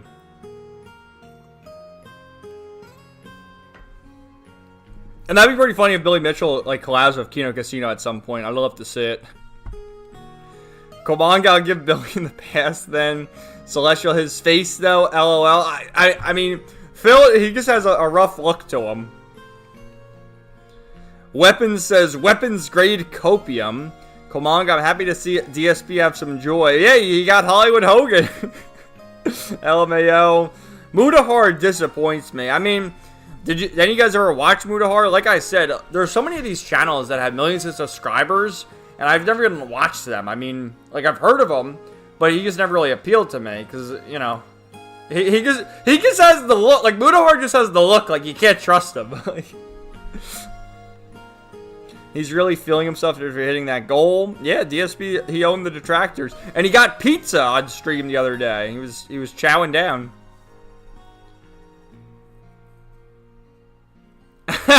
True. Weapons, not gonna lie, I generally feel for Indians because Mudahar is not helping them beat those allegations. I mean, yeah, the allegations are that they come over here and they lie and they, you know, get all these tech jobs and then, you know, there's all sorts of shit going on. But Mudahar's story, from what I understand, like, he'd constantly brag about how he's, like, above the other YouTubers because he has a real job. And he'd always change it. Like, there's a supercut of it, I think from a channel called Harmful Opinions, did a bunch of videos on him. And, you know, in the clip, they'd have Mudahar saying he's a video editor, he's an engineer, he's a software... Like, he changed his career a million times. And he's not even that, like, he's in his late 20s, early 30s, I think. He's not that old. So how does he have all these jobs already? And then constantly like, oh, and I do YouTube on the side, but you still release videos almost every day. So it just didn't add up. And then Keemstar tried to call him when he was live the other day, and he's like, no, we gotta do this phone call in private. Like, okay, you gotta do it. And I get doing things in private, but that, I mean, come on. Guilty! Where's my money? He's so happy. DSP is killing it. Bro, they're roasting him in the DSP gets like, that's the thing with DSP. He gets roasted constantly. And you gotta give him some kind of credit for getting back up each day, I guess. But it's just a miserable existence. Upgrade your streams is crazy. I know! Like, DSP. And his streams... I mean, his video quality is good, I'd say, for the games. You know, he's gotta have a good capture card now and all that. He does have the face cam. But, like as far as quality in that regard, I guess DSP's fine. But, like, the quality in terms of being a commentator, he's terrible. He's boring as fuck. All DSP does on the stream is he just sits there, begs for the donations, and then people clip farm him because he sucks at video games. And they'll do the games journalist. So that's all it is. But yeah, him to tell others to upgrade the stream is pretty crazy. The Battle of the Rage Baiters.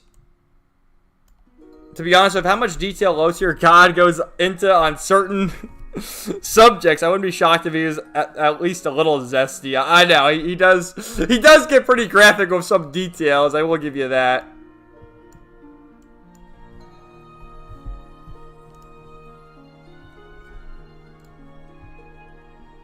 Celestial got owned, bro. Every time DSP responded, he got roasted even more. And Tyran, dude had fucking Pac-Man in his background. The traditional American gamer from the old days. He really is. Do you think DSP does it on purpose? No, I don't think he does. I think DSP genuinely is just... He probably doesn't like video games anymore. He's been doing YouTube for 17 years now. He's just tired of it. He's going through the motions and, you know. Like, he streams a lot, too. Doesn't he do hour? It's not like me where you just do 2-3 hours and that's it. He streams every day. Like, hold on. Let's go back to his page. Where was it? Alright. Like, here's the schedule. Like, he's got the whole schedule ready for you. So he's off on Saturday. Isn't that a big stream day? And then Sunday, look at this. He's doing 3 streams on Sunday. Mafia. Then Monday, like, I guess he does 3 fucking streams a day. And there's the lineup. Truck Simulator, Death Stranding 2, Grand Theft Auto, Donkey Kong. He's still playing. How long is Donkey Kong? He's been playing it for like a month. The gout is massively strong. Can't wait to hear about this on the podcast. Low tier God said you look like Burt Reynolds. That schedule is gay. Nobody cares. Closet gay. Like, what the hell, man? What is going on?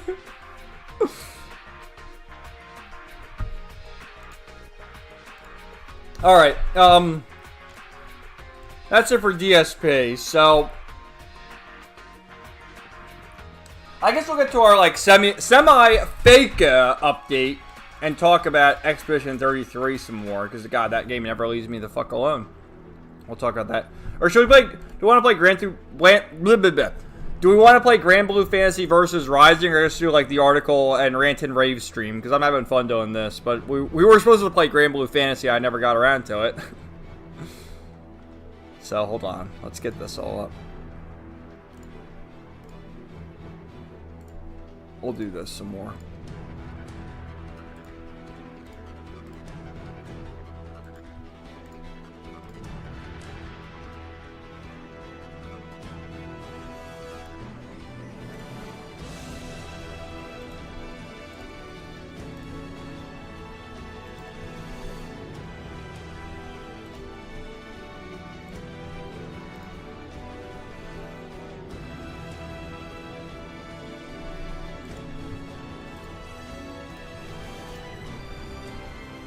You want to play Granblue? Celestial? I don't know. We'll keep doing the articles for now. Alright, so here's our... You know, like I said, I was looking for the drama. Because I like getting all wound up in the drama. I couldn't really find it. So, we'll rant and rave more about Expedition 33. And, like, I don't know, man. I keep going back to how I feel this is such an astroturfed game. And what my main beef is a lot of these people who don't play a lot of JRPGs, but they... And again, Expedition 33 isn't even a JRPG. It's a French RPG. But they go back to it, and they're like, it's the second coming of Christ. It's unbelievable with these people. And I've already said a million times, I'm never going to play it. The game looks like shit. I don't like the overhype. Never going to play it. So, we get the whole thing about the turn... Which, turn-based is a good filter. But this is Expedition 33 director Guillermin Broch says he feels like the prejudice against turn-based RPGs is still there. Like, what the fuck does that even mean? I mean, I don't know, man. It's just crazy. There's so many great turn-based RPGs, and if you're someone who can't play it because you have no attention span, and again, for Expedition 33, that's a game for those people because it's a pseudo-Souls game with the dodging, parrying, and all the attacks and whatnot, the timed attacks. But to me, turn-based RPGs are so relaxing. They're just comfy. They're peak Kino comfy games. And what does that even mean about the prejudice? So let's continue reading here. I could talk about the prejudice forever. Laughs. Personally speaking, I think Japanese turn-based RPGs were super popular up until the Xbox 360 era.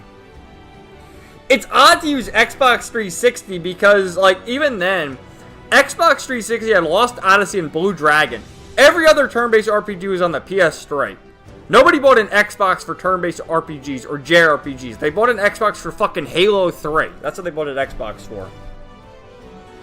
But around the time open world games started getting more popular through gaming media, JRPGs started being considered uncool. Well, that's just from a normie's perspective. They think they're uncool.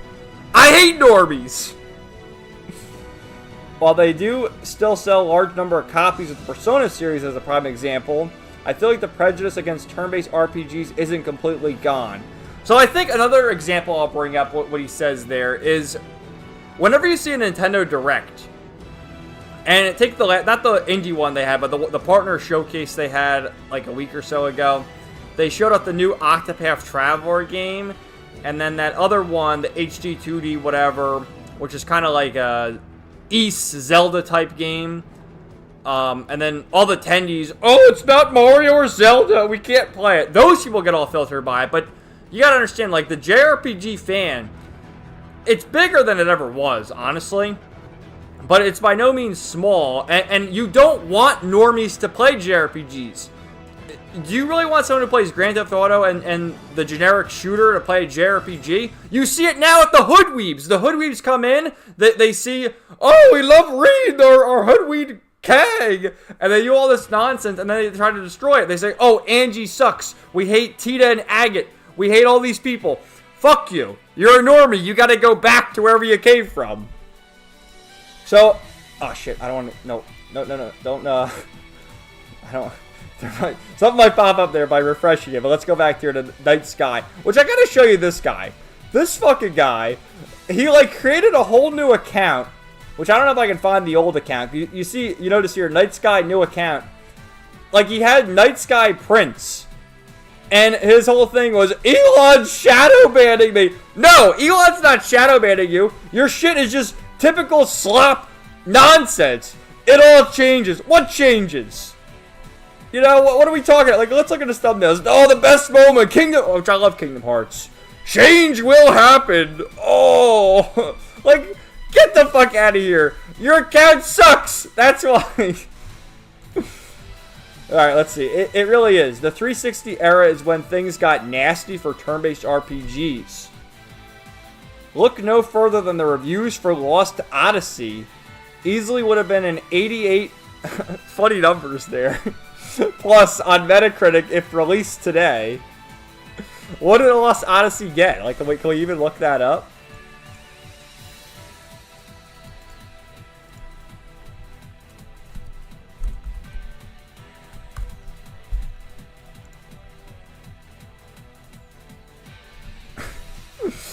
I mean, let me just show you something. Oh.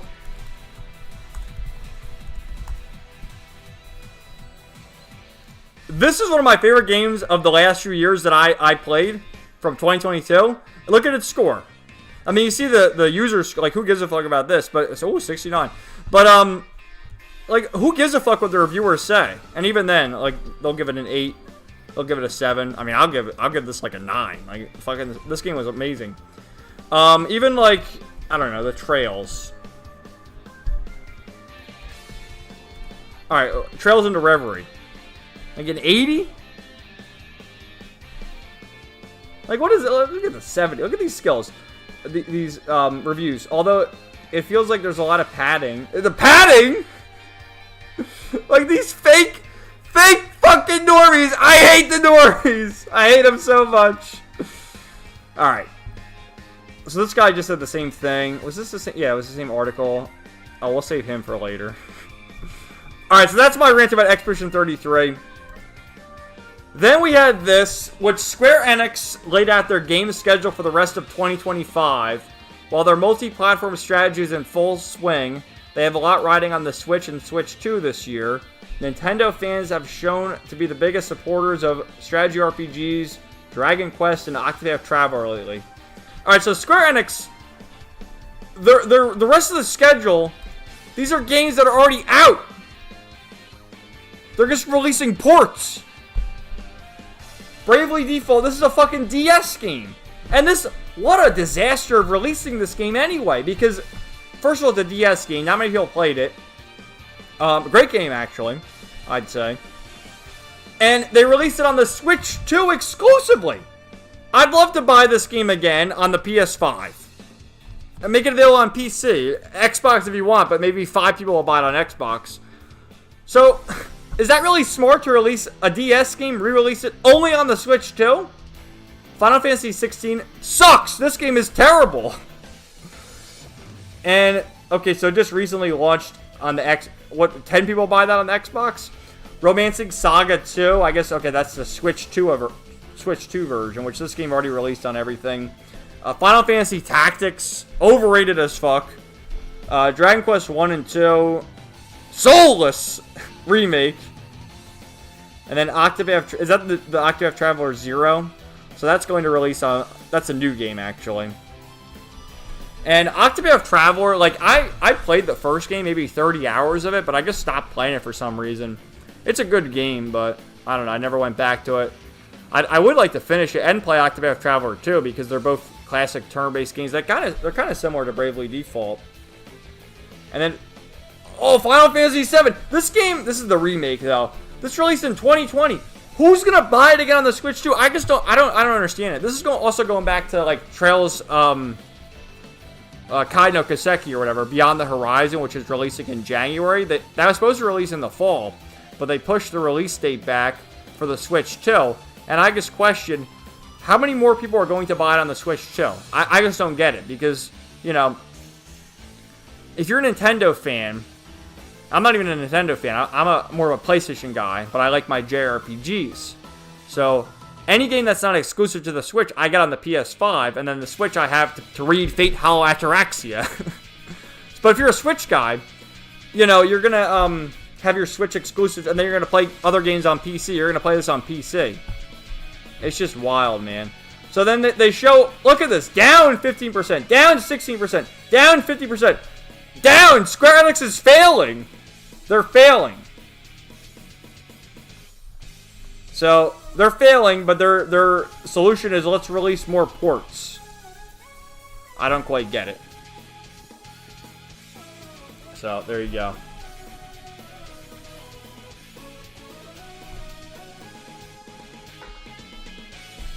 And then our Faker shill update, we have the three wise shills making their way over to a PAX West for the, we can shill Nice America. Oh, there's nothing wrong with the translation. The localization is perfectly fine. Trust us. We're the voices of reason. I hate all three of them. I hate them. Can't trust them. Look at this. June is over. We're in August. Change the fucking profile picture. But let's be real for a minute. Okay, it says journey into the magic of turn-based RPGs of special guests. So they're gonna tell us about JRPGs, which David, I'll give David the pass because if you look at his channel, he's been uploading videos like he did Let's Plays 10 years ago. I do firmly believe David is a true, like, okay, he had his retarded post about the Trail series and how, you know, the hot spring scene, which I turned that into a video a few weeks ago. He had that retarded take, but otherwise, I do believe he's been playing JRPGs his entire life and has enjoyed JRPGs. These two, they just come out of nowhere. It's like, oh, look at us, we're making videos. Yeah. Shills! They're all shills. Fuck them. Alright, that's enough of that. We'll go back here. I'll read the comments.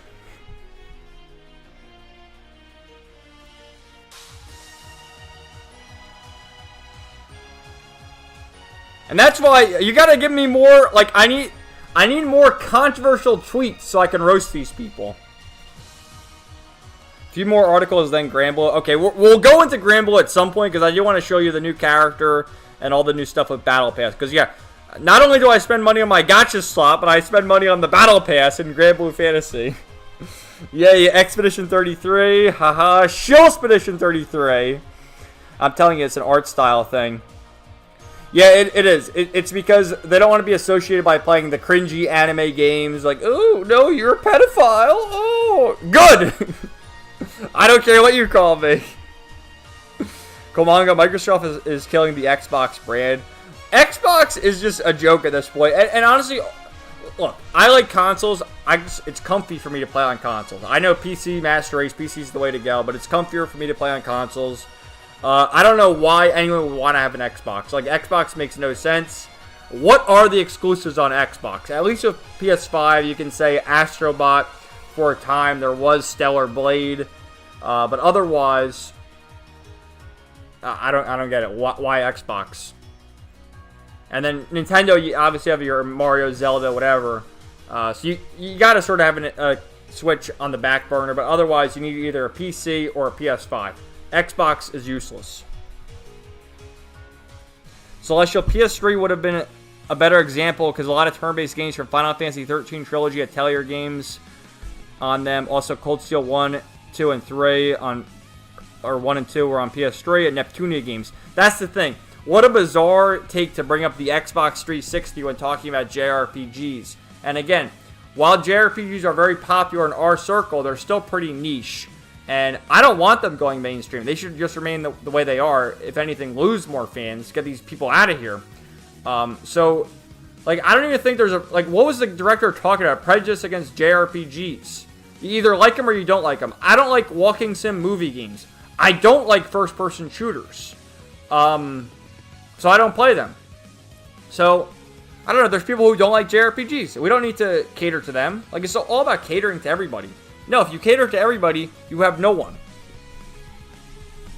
Weapons. That's why these people were conveniently in a coma for the past decade and some change and haven't played any other turn-based games besides Final Fantasy and a handful of Square classics. Barrier! Was Barrier playing? Probably. What are we on now? The battle themes, yeah. What's this one? This is concentrate. This is the chest. This is the chest music. All right. But yeah, your account. Yeah, Celestial. I just like to scream into the microphone. I can't help it. But seriously, that guy. You know, I've watched a few of his videos, and it's just, I don't know, something about all the jump cuts. Like, it just rubs me the wrong way. Like, if you watch one of his videos, you'll see his face, and he'll say something, and then there'll be a jump cut. Like, he'll say one line, jump cut. One line, jump cut. If you can't do it all, you know, obviously there'll be some edits, but you gotta do it in, like, 1 or 2 takes. What are we doing? You know, it's just crazy. Fake YouTube channel. Scores don't matter to me. I have to play games or watch stuff for myself to decide if I like it or not. Yeah, I mean, with Star Ocean, I was just showing you that the score was pretty mediocre, but to me, it's a great game. I loved it. And I feel like if you're not a fan of JRPGs and you play a game like Star Ocean: The Divine Force, you're not going to like it. Just like if I were to play the new Call of Duty game, I'm not going to like it. So I'll give it a bad score. Trails from Zero, battle theme in the background. Yes, nice. These fakers, banish them to the Shadow Realm. I will, Komang, I will. Scores are too susceptible to getting manipulated, or review company is too scared to say anything too critical. Yeah, I mean, they'll review bomb. Like, I'm trying to think of another example. Like, they'll even review bomb a good game if something, like, okay, kind of old now, but Granblue Fantasy Relink.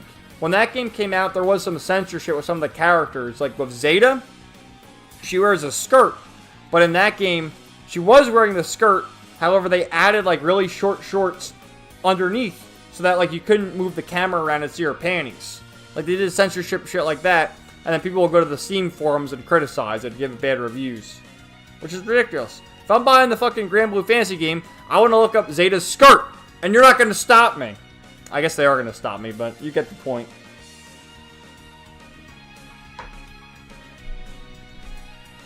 LOL, it's definitely not smart at all. Almost all are either remakes, remasters, or ports. Sheesh. Yeah, and I showed you the other thing. And Square is losing money, so they wonder why. I think a lot of it comes down to no originality, but okay, Octopath, the Octopath game, that's new, and I liked what I played of the first Octopath game. I just never finished it. I hear Octopath Traveler 2 is better, so we'll have to get to that another day. Triangle Strategy, that's, I think, from the same developers. Well, it's Square Enix are the publishers, but Team Asano are the developers. The same people who did Octopath did Triangle Strategy. That game is amazing. So, you know, they have other ideas. Do that. The ports make no sense, to be honest. Well, let's go back to that for a second. Hold on, I still have it up.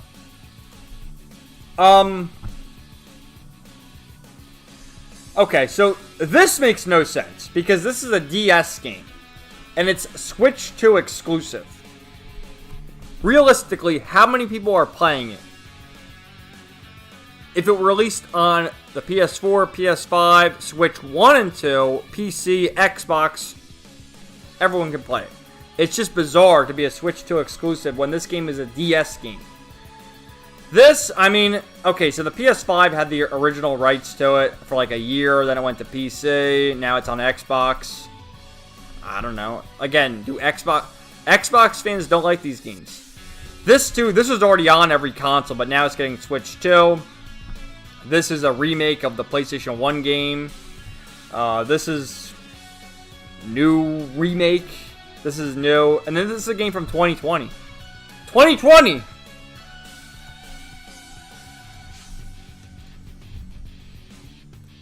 Yeah, right, Weapons? Just give me Kingdom Hearts 4. That's all I want. Celestial, I bought those ports will cost more on the Switch 2 coming from Switch 1.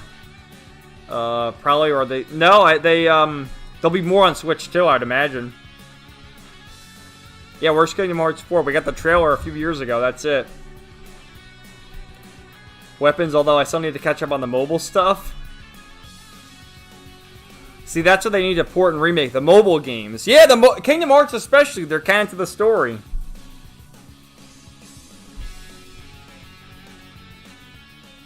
Yeah, the articles do need to be game-related, Weapons, preferably. I mean, what other stuff will we talk? And I see wild stuff on Twitter all the time. Me too. Like, Sydney Sweeney!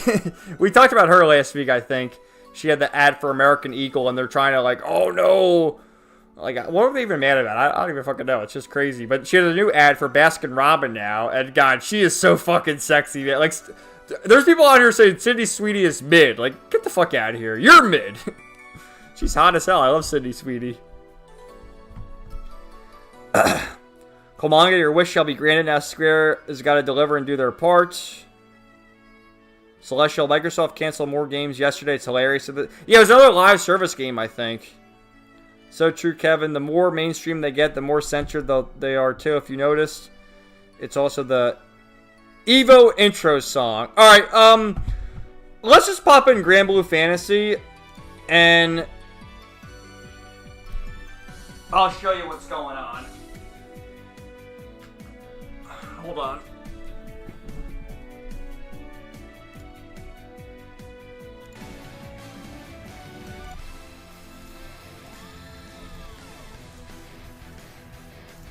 I guess we'll do this real quick and then we'll go back to some more of the other articles. But I want to show you the new character they added. And like some of the Battle Pass stuff. And some of the illustration. And I bought I bought shit in this game too. I bought Beatrix's outfit.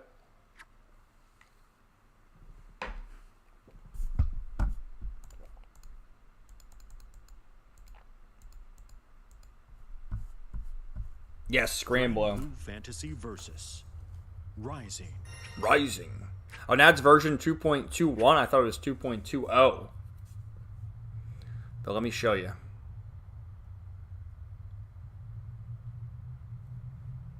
Connect! Alright. So, Wilnas, new playable character. Battle Pass 9. And the reward for that is you get the... Look at the booba of Galleon. You get her beautiful outfit. And again, every time they release a new character, I feel like they do this. This game's always on sale. So pick it up. It's a great game. Seriously, pick it up.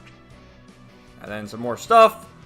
So let me get, because I've been saving the rewards, so I can just get them all on stream and show you. Like, let's get them all ready.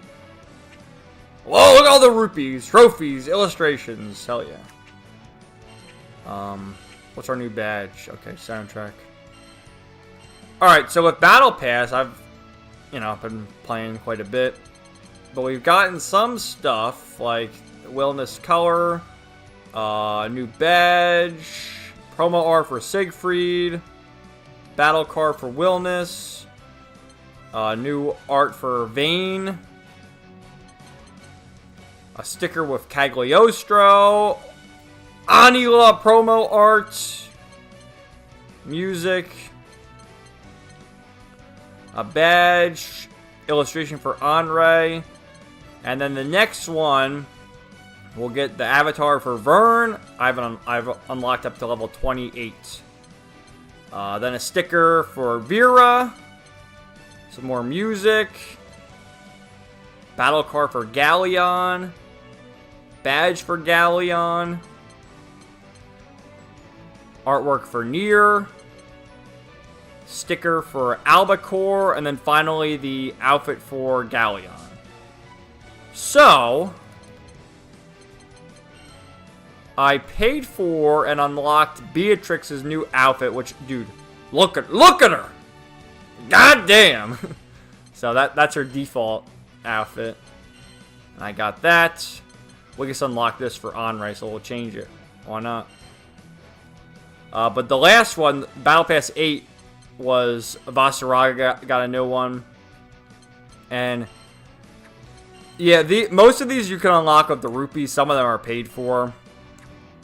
So it's cool to see the different artworks for the characters. I wish Fairy would get one. She only has these two. Maybe she'll be the next Battle Pass. Seox is pretty cool too. UL. Dude, UL, you can see her undies right there. You see that? You can see her undies. Cagliostro, our little lolly witch. You know, can't have a game without her. Zoe, which she got an outfit too, or a bikini. Sora's doesn't have anything either. It's interesting to see the characters that don't have outfits. Narmaya. Zeta. Yes, she has one. Vera. Anila. Dude, Siegfried's a badass. Grimnir. Nier, she's going to get a new one in the Battle Pass, as you saw there. Beelzebub. Belial.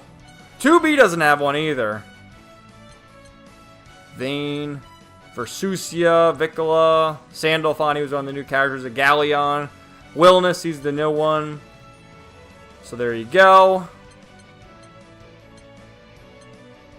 And I guess we'll do a ranked match. Why not? I'll play as Beatrix. I've been playing as Beatrix. Alright, we gotta wait. Damn, she's hot. Victoria, yeah, she is a hottie, isn't she? Who's the hottest Granblue girl? I mean, for me, it's still Zeta. But Beatrix is up there. Jita's up there. Fairy's up there. They're all pretty good. Hold nothing back. Here begins Fate's episode. Alright, let's see. Who we fighting? Beatrix versus Zeta! Alright, let's go. Believe in victory. Battle 1. Engage. Do you think DSP would ever play this game? Or no?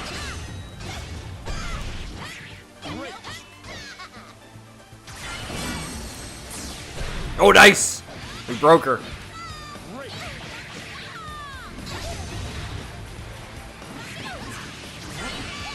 Because this is still like a top 5 fighting game. Like, Street Fighter and Tekken are obviously more popular. And then I guess you have like Guilty Gear, but this is up there. Oh shit, she's got the fucking thing full.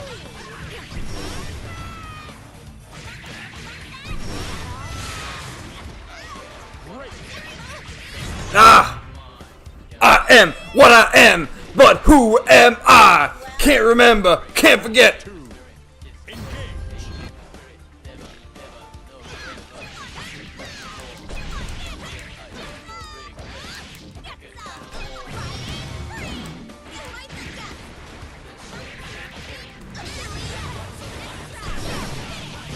Come on.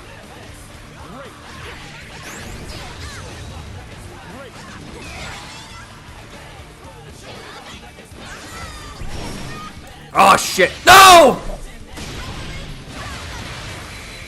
Alright. I think I somehow survived that. Oh no, I got the win! Shit, I got the win!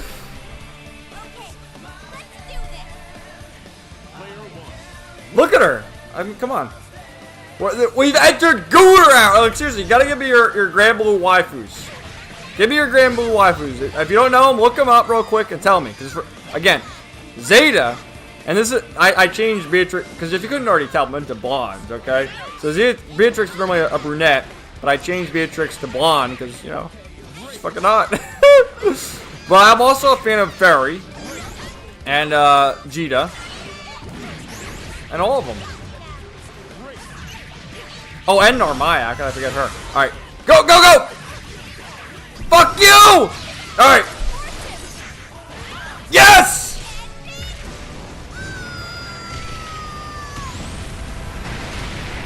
Oh, fuck!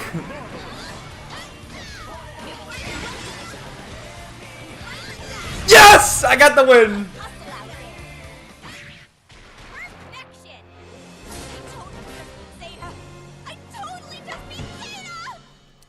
Look at her! She's gonna eat a little snack. What a cutie. Believe in victory. Battle 1. Engage. So we'll just do one match here after this rematch, and then we'll go back to some more articles, because that's my preferred element. I mean, like, dude, I love ranting and raving. Like, seriously. That's why I said, you know, I talked about it earlier in the stream, but the toxic positivity is just, you know, it's great to be positive about the things you like. I am, believe me. But it's also really fun to talk shit about things you don't like. It really is. And people should try it more often. Ah, come on! I can't move! No! Dude, listen to this song. Is so fucking key now.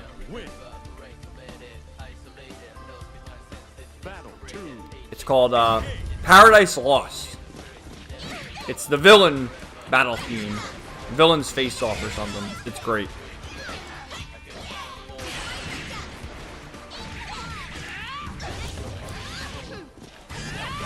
So you gotta. I'm also in C rank. Like, imagine I ever get up to B or A rank, I'd get my fucking ass kicked. Oh no! Fuck you! Oh, I got the super skybound heart attack somehow.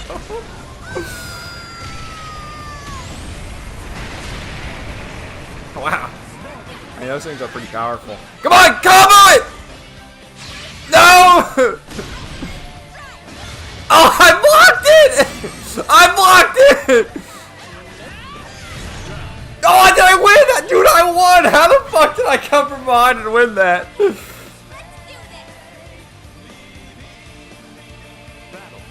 Wow, that was pretty good. It is what it is!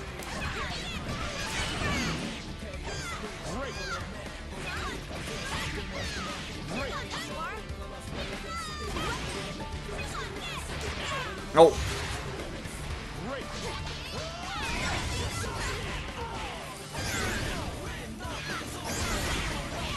Go, go, go! Yes! We're gonna win! Yes! We did it! Fuck you! I beat you twice! Look at her! Look at her! I mean, come on. Is Beatrix not like the hottest chick or what? Not that I ever had any doubt. Alright, after look, dude, 2 matches on stream, I won both of them. That's enough. I'm not gonna try and embarrass myself. No, but seriously, this game is a lot of fun. I have the platinum in it, I'll show you. And right there, see? And the story mode is great. So there's 2 Granblue games. Well, actually, I think I have it here too. Well, actually, there's 3 Granblue games. So Granblue Fantasy Versus is the first fighting game, and this is the sequel. However, if you buy this game, the story from the first game carries over, and then Relink is a different game. This is an action. This is another great game. This is an action RPG though, as opposed to a 2D fighting game. And the story mode, I'll just show you real quick. So part 1 and part 2 are in Versus. And then part 3 is exclusive to Versus Rising. So, I guess if you get this game is mainly more for online and other stuff like that. But, what it does here is, these are all like story cutscenes, and then you see right there, boss battle. So, a lot of these things are just like visual novel-esque. Very similar to the Blaze Blue games. So, you know, you get your visual novel story thing, and then you do some battles. It's really, the story's great. I loved it. I'll show you, because I unlocked everything in the journal. Like, I play this game quite a bit now. 100% unlocked in the journal. So here's all the characters again. And then arcade mode. So arcade mode is like 7 matches, I think. And after each one, you get, like, this is Gran, his normal ending, and then, like, the true ending, I think they call it. So you get beautiful artwork of all the characters here. There's Jita, there's Catalina, and Vera has a Vera is, like, in love with Catalina. There's Charlotta, Lancelot, that's Percival, that's Ladiva. He's like a wrestler. Matera! Yeah, she's another hottie. The Wayne brothers. Ferry, another one of my favorites. I think this is Zeta's ending, but Beatrix has a cameo there. There's Zeta Vasaraga. Narmaya. Sora! Sora's the Chad going into the girls' hot springs. What a legend. Dude, there's Zoe. There's Cagliostro. Ul. Anre. Eustace. Seox. Vera, another hottie with her Catalina plush. Anila. Siegfried. Grimnir. Nier. Beelzebub. Belial. And then Avatar Belial. There's 2 different ones of him. Lucilius. 2B. Which 9S has a cameo as well. Vayne. Beatrix. Versusia. Vicola. Sandalphon. Galleon. And Wilnas, the new character. And then this is the story. I won't show you them, though. But yeah. Because those are kind of... Oh, and then this... Dude, these are great, too. The staff illustrations. They're from various artists, like Psy Games. Well, you can see the credits there. There's EO. She's from the Gacha game and also featured more in Relink. There's Ferry. Zoe, Narmaya. Lots of great stuff here. Dude, look at Anila! God damn! Gooner hour!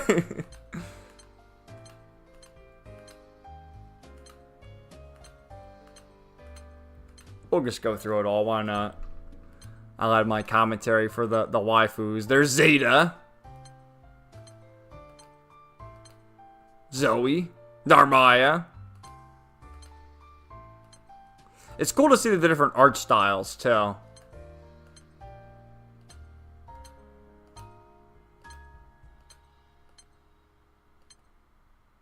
Oh, yeah, because this is the one with Guilty Gear. Oh, and that's Ragna, too. That's, oh, fuck, what did I just do? That's, Soul Bad Guy from Guilty Gear, and Ragna, the Blood Edge from Blaze Blue.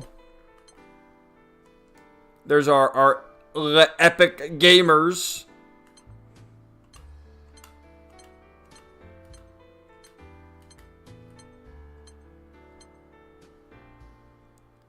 All our cute little waifus. Fairy. Oh, yeah. Aw, so cute. Charlotta and Narmaya. Which... oh, man, so good.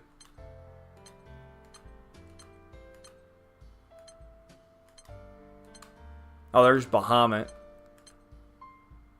That one to the right. So Beatrix is actually a DLC character. And, you know, Zeta's the main character, but Beatrix was a DLC character. And like I said before, Wilnas, this is Season 2. And the one to the right there, her name is Ilsla. Let me get her name right. Hold on.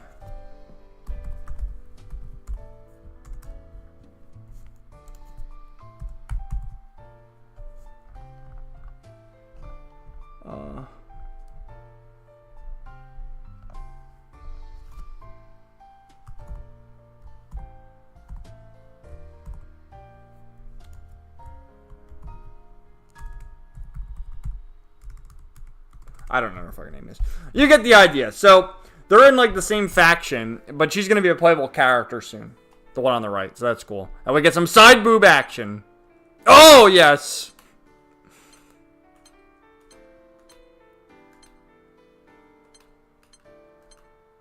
Yes! Incredible. You know, I've used some of these I've used that as a thumbnail before. I've used some of these pictures as thumbnails for the live streams. Alright, it's coming up. There it is. Narmaya and S from BlazBlue. Incredible.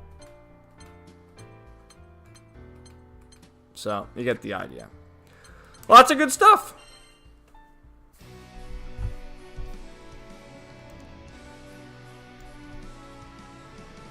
Alright, I'm going back a ways. Weapon said, this is horseshit. Fuck this game. Stupid anime basement dwelling slot for gooners. Phil, probably. Yeah, Phil has, like, this weird relationship with anime games. He gets all bent out of shape about it. Like, there was something even with Street Fighter. With Chun... Doesn't Chun-Li have a new swimsuit or something? Or a Cammy? One of them... Or maybe, they might all have new swimsuits. And he was getting all mad about it. It's like, what the fuck is this guy's problem?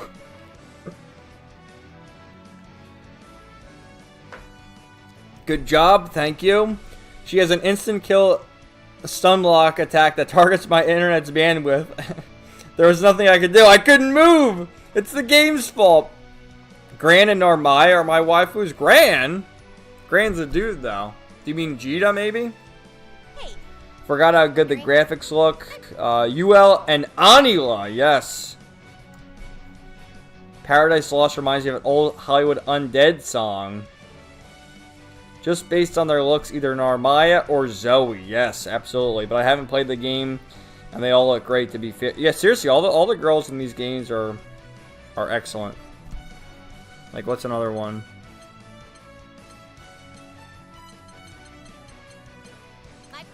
Yeah, there's UL. Charlotta. There's Zoe. Oh, Jita, that's who you meant. That's what I thought. You won! Yes, I won! Dude, I won both of them. Good job, thank you. Don't jinx. Yeah, we're just doing one match. That's it. Lots of great images. Yep, they're great. 2B. 2B is everywhere. Definitely. She's got big melons in Narmaya, though. Yum. Yeah. Incredible. Alright, let's see the other things I had. I guess some other, I guess I got all my ranting out of there. I had some other stuff to show you, though. Just miscellaneous. Just miscellaneous things. I guess there's still some ranting of some of the things I have here, too, so we'll get to that as well. Let me get my other tabs up. Yeah, Elon, actually. We'll rant about him. Oh, my God.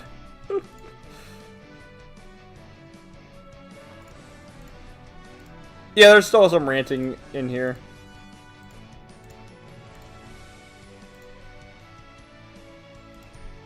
Unsure where to start training?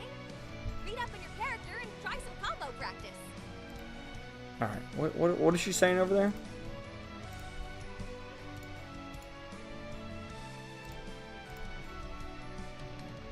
I think that's everything I wanted to show. I just gotta look at the tabs again. I do a lot of prep for these shows, guys, where I, Do your research before tangling with them. I like to get all the, like, throughout the week, I get a bunch of articles that I'm like, oh, I can talk about it on the live stream.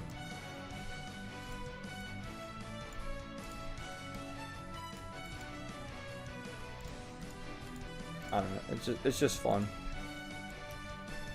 It's fun. Okay, let me go to the bathroom again real quick, and I will be right back, and then we'll continue the second half of articles and miscellaneous ranting and raving.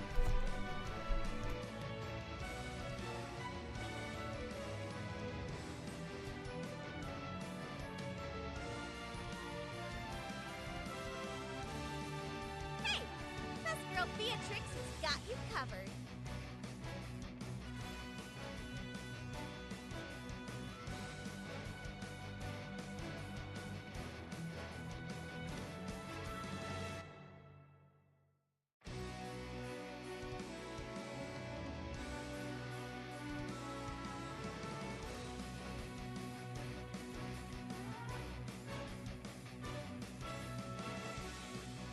Unsure where to start training?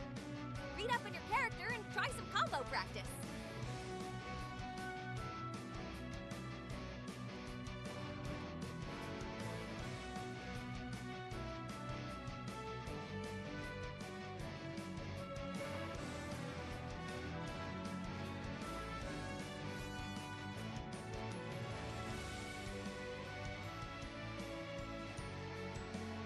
You've been playing with color palettes? Gotta make sure you're dressed to kill.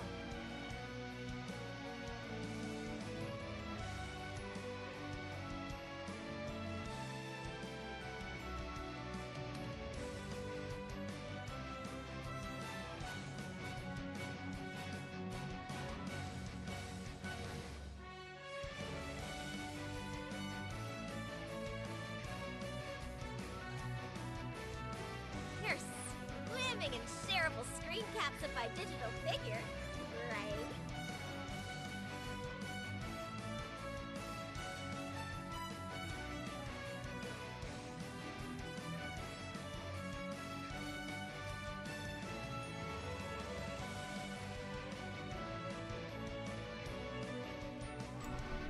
Alright, I'm back. You're pretty organized when it comes to finding stuff to talk about? Well, you know, most of this shit is just Twitter stuff. And, you know, Twitter, you can bookmark it. And so I bookmark it, and then later on, like, when I get home or whatever, I'll go to the computer and just bookmark it on desktop, because it's easier to organize it there. And, you know, it's just... I don't know, I've talked about this a lot, but, like, years ago I did the Let's Plays, and they were fun to do. But after a while, it just got too much to stream 3 times a week.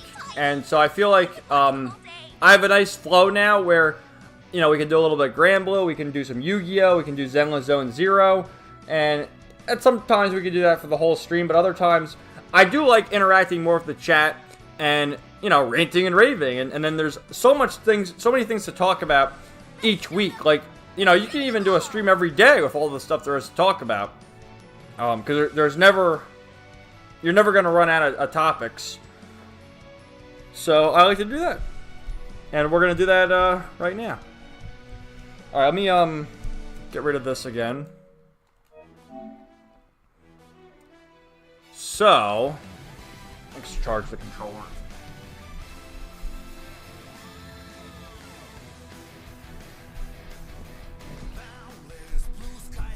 I'll put the background music on too.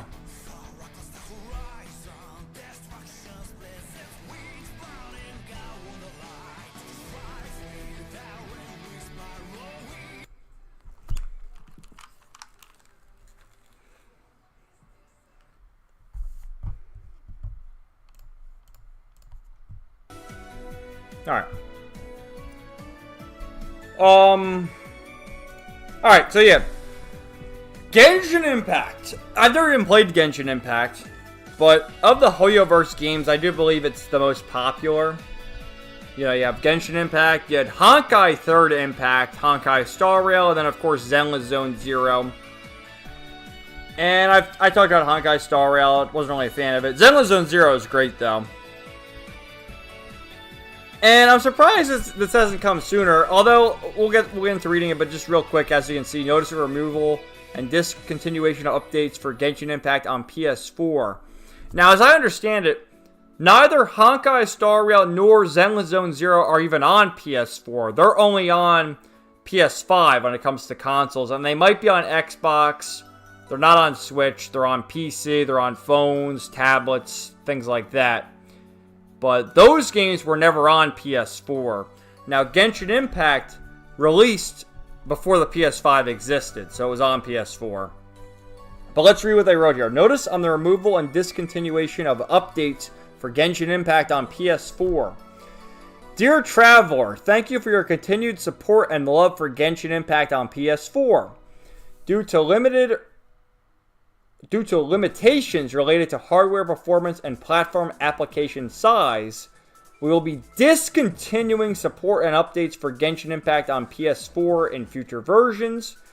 Genshin Impact on PS5 will continue to operate normally and not affected by the removal and update discontinuation on PS4.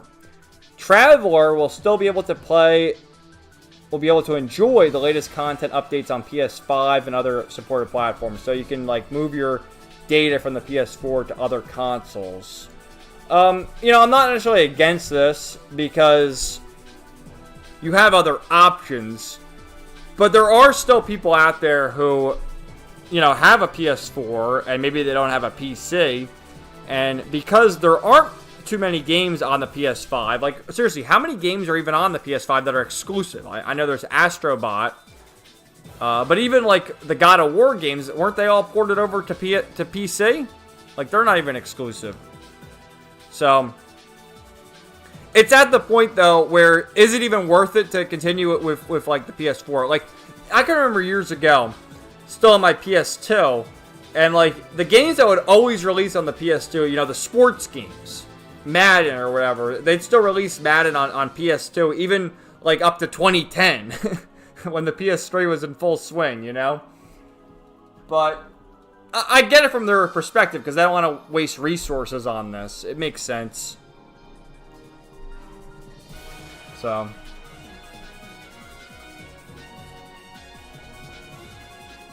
Alright. I guess people are saying that it runs like shit on PS4. I'm sure it runs fine on PS4. PS4 is still a great console. I always bring up, like, how much better is PS5 anyway? Like, the games I play, I can still play them on PS4. I play anime shit. The weeb shit.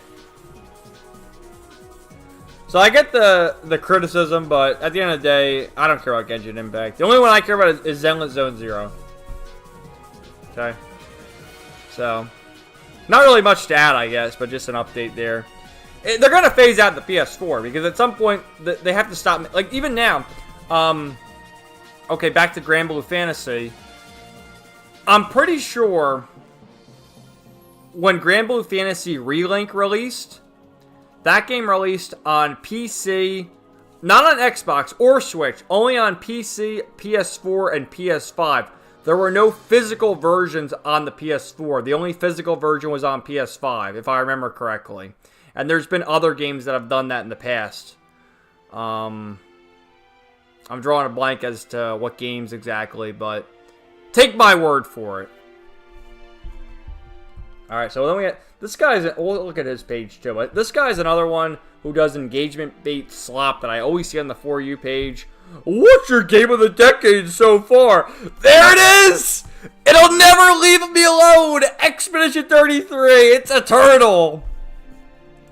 By default, Elden Ring has to win. We'll go through it real quick. So the decade, it's been 5 years so far. The decade is far from over. I don't like Souls games, but we'll give it by default. This game, overrated nonsense. Overrated nonsense. Indie slop. There you go. Yeah, why is this guy saying... Do you understand what decade we're in? We're in the 2020s! What the hell is the homie talking about? Alright, but let's just see this guy's page, because he just gives you all... Oh, Expedition 33! Ninja games are so bad. Dude, I actually heard this game is quite good. This game just released. Looks pretty good from what I've seen.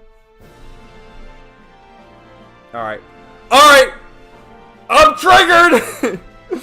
Wild how 2025 keeps dropping banger games left and right. Which game are you most hyped for right now? Well, right now, Fate Hollow Ataraxia, which I'm going to start reading tomorrow, hopefully. This is, time and time again, all the video, whether it's JRPG or just regular video game YouTubers, they all do these posts where X year is the best year. Last year, 2024, was the greatest year of gaming. Now, 2025 is the greatest year in gaming. It's really not. When you look at the bigger picture, I mean, I'm just throwing a number like 2004, the height of the PS2, that's the greatest year, okay? I'm just throwing that out there as an asterisk, but you get what I'm trying to say. Like, every year is the greatest year in gaming. Let's go through it real quick. Let's see. Okay, Ninja Gaiden 4, we'll say, okay. No, this is a stupid remake. Who gives a fuck? This is Souls-like nonsense. Who gives a fuck? Overrated nonsense. Who cares? Absolutely not. Wasn't this already out? Didn't we already see Hades 2? Demon School? Who even heard of Demon School? Shinobi? I don't know. Terminate? No, who cares? Like, half these games What the hell's going... I've never even heard of this. Constance, Dying Light, Borderlands 4. Who honestly is hyped for Borderlands 4? I'll give you Metroid Prime 4. Okay, people are hyped for this. I'll give you that. Who cares? Who cares? Who cares? Okay, some people are hyped for Silent Hill.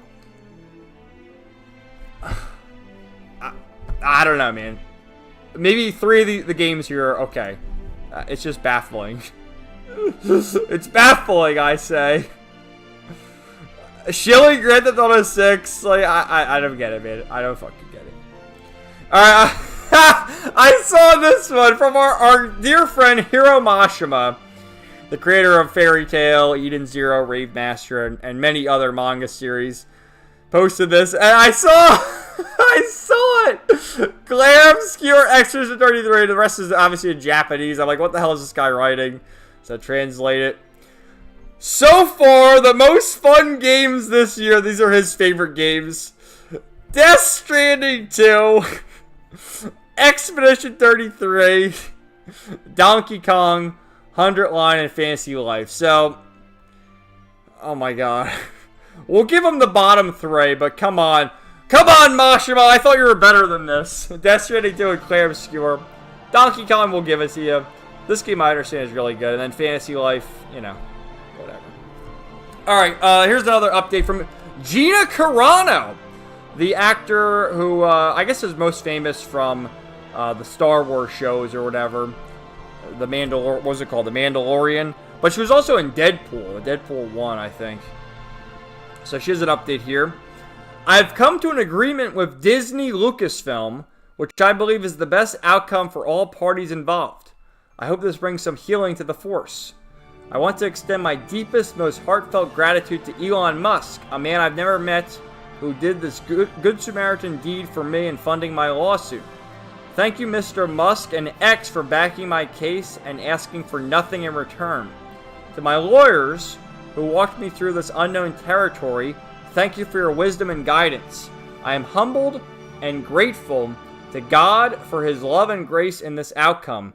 I'd like to thank you all for your unrelenting support throughout my life and career. You've been the heartbeat that has kept my story alive. I hope to make you proud. I'm very excited to flip the page and move on to the next chapter. My desires remain in the arts, which is where I hope you'll join me. Yes, I'm smiling. From my heart to yours, Gina. So, there was a lawsuit a couple years ago. Gina Carano and Disney settled a legal dispute over Mandalorian firing. We look forward to identifying opportunities to work together in the future. That's pretty crazy. Disney's going to bring her back. But yeah, I do believe that she was fired for her political beliefs because she was open about being a Trump supporter and all this other stuff. And, you know, with The Mandalorian, I don't know how many seasons there's been, but I'm pretty sure she was in season 1, maybe season 2. And The Mandalorian has gone on for, I don't know. Should we look it up? How many seasons is it? Let's see.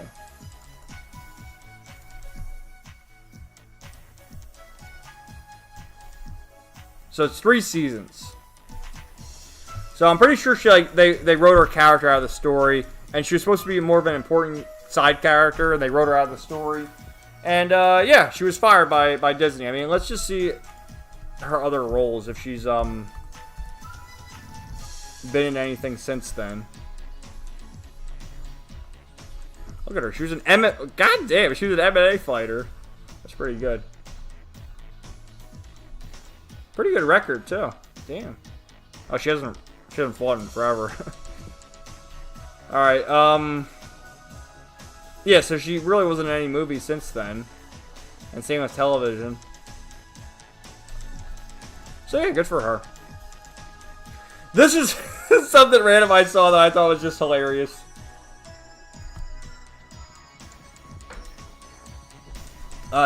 Sega and Timberland. Sonic and Timberland first collaboration. To celebrate the opening of Sega Store Tokyo, limited edition collaboration items will be available for purchase. Boots and 2 types of t-shirts featuring exclusive Sonic artwork will be released on August 9th. Buyers will also receive a novelty item. So, Sonic wearing Timberland boots. That's a good meme image. I think there's some comments. Yeah. There's the comments of it. Look at it. Let's see the other ones. Oh my god. It's so good. Is that like old Sonic wearing Timberlands? That's from 2018. Oh my god. Knuckles too. It's so good. I love it.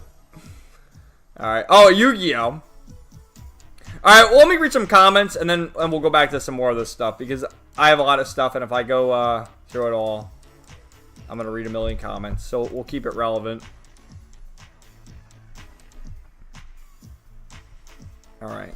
Celestial, quality over quantity. You made the right decision not streaming as much. Your health comes first. Then us fans. Us fans? You're a fan, Celestial? Thank you. Yeah, I mean, I don't know. I told that story a bunch of times, but yeah, I used to do the Let's Plays Tuesdays, Thursdays, and Saturdays.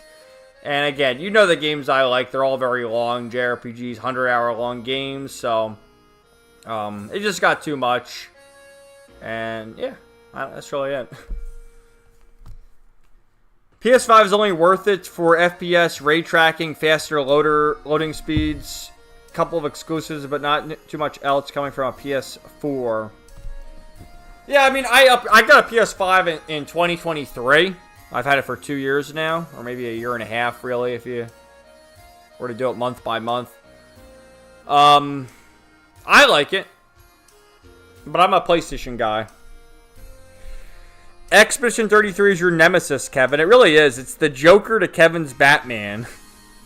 It really is. Cyrus is back. What's up, Cyrus? Borderlands 4. Barf! Really, it's terrible. It's terrible. Ranting and Raving Beyond. Expedition 33's return.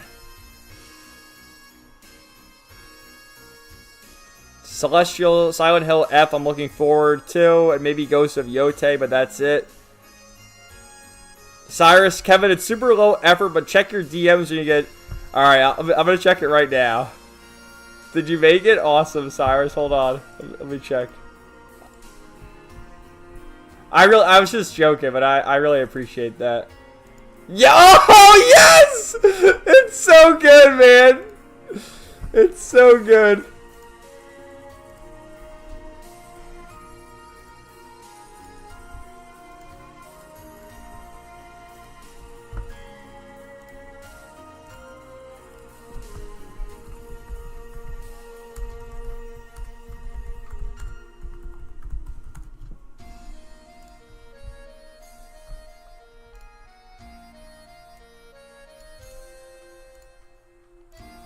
Yeah, yes. This is now the bathroom break screen with the crying emoji. Hentai breaker. Oh my god, I love it, Cyrus. Thank you so much. I appreciate that, man. That's awesome. Well, I'll keep it up while I read the rest of the comments here. Come on, Hero Y. I know. His first two games were good. Japan loves movie games. They might just like that because of Kojima, right? They all love Kojima. That might be the case. Komanga, Kevin, do you want an update on CG Comicsgate? I mean, give it to me, Komanga. I really haven't paid attention to Comicsgate in a while. Celestial being fired for that is crazy. Well, that was in the heart of the Trump derangement syndrome, Celestial, which we're still in it. I mean, we've had Trump... Like, the crazy thing about Trump derangement syndrome is okay, he was president from 2016 to 2020. Then we had Biden from 2020 to 2024. Now Trump again, 2024 to 2028. But remember, like, 2020 to 2024, all the people who hated Trump still talked about him nonstop. Like, they never stopped talking about him. Like, dude... For 4 years, he wasn't even president then, and you guys are still talking about him. But they really did treat people like that. Like, you know, especially if you work for Disney. Like, if you support Trump, they'll fire your ass. That's what they did to Gina Carano, which is crazy. Bro, I saw that those boots suck. They're just regular Timberlands with blue laces. Crazy. Yes, Kino! Oh my god, hentai breaker. No, seriously, thank you so much, Cyrus. I love it. It's great. It's great. That's amazing. I love it. He cooked and served. That's where he went, because Cyrus was here during the stream. He was probably listening the whole time, though. And he disappeared for a bit, and he was working on the graphic for me. That's awesome. Seriously, man, thank you so much. I really appreciate that. Right? Trump was being talked about even when he wasn't president. They're obsessed with him. They're crazy about him. It's like, my God, man. Absolutely insane. Alright, let's carry on with the rest of this stuff. Yeah, we had a Yu-Gi-Oh update.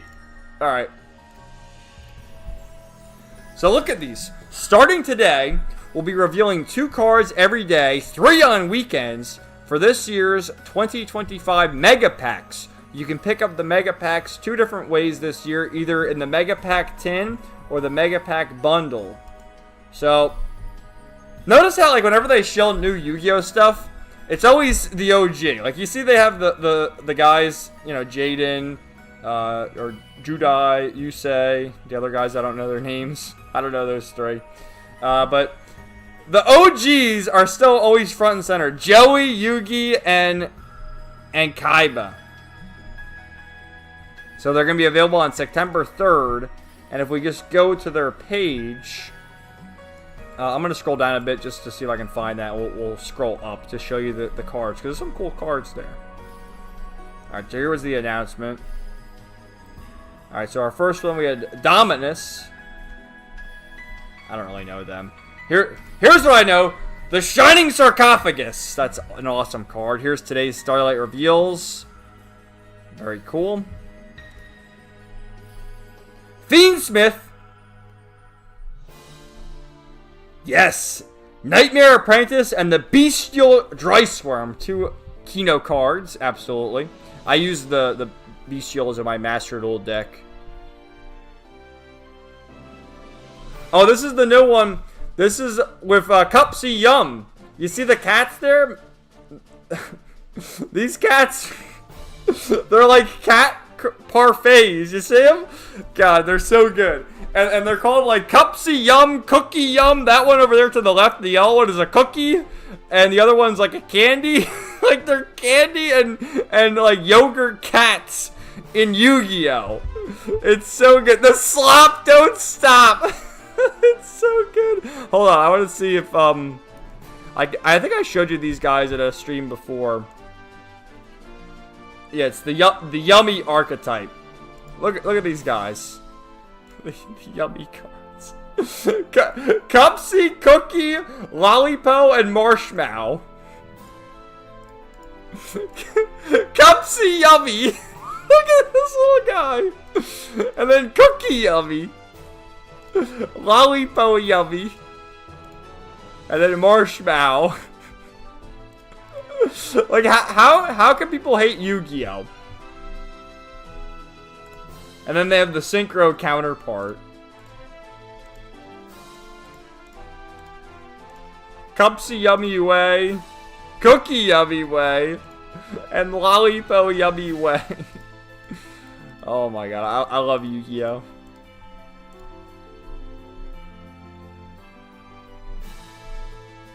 Alright, here's some more stuff right there. Destiny Hero. Red Eyes Black Full Metal Dragon, and the Bestial Magnum Hut.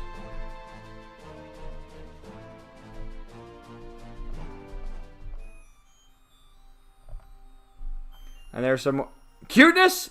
It's just a crane game away. Snatch up as many different types of yummy as you can. Oh my god! I'm gonna have to buy a pack of them or a box or something. Fiends. Fuck this card in Master Duel. There's Joey. Light and Darkness Dragon Lord's a good one. So lots of good stuff right there. Then we had this update here. From RPG site, in an interview with Japanese outlet Gamer, Falcom president Toshihiro Kanda said he wants to stick to tradition when it comes to turn-based RPG combat systems. We'll take a look at that, but it's funny, and especially our friend Tyran, which I don't know if he's still watching, but he was here earlier in the stream.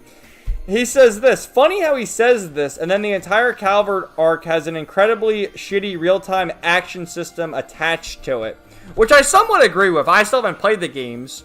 But I always found that kind of odd, and I do know some people like it. Maybe Cyrus can explain some more, because he's played the first Daybreak, I think. You know, it was building throughout the years, how things improved from the Sky games to Crossbelt to Cold Steel, and then, in my view, the perfect turn-based combat system in Reverie. And for them to sort of throw it away and go to a pseudo-action, which I get what they did.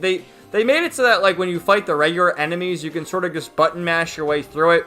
And then during the bosses, you can go back to turn-based. I always found it was kind of weird. Let's see. Like I said previous, the Daybreak trilogy says otherwise. Yeah. Like, it's kind of a misleading headline here, because they're really not. They're kind of turn-based, but not really. Alright. No! It's a turtle! Looks like Expedition 33 really did leave all the action hybrid combat enthusiasts at Falcon with egg on their faces. I remember being forced to engage with the action combat in Daybreak 2 final boss and thinking, yeah, I mean, I don't know. I feel like it's 50-50 what people think about that. Personally, again, I haven't even played the games, but I'd rather just all be turn-based. The combat stays like it was in the Cold Steel and Reverie games. That's perfect. No need to move to improve anything or change it. Just leave it as is.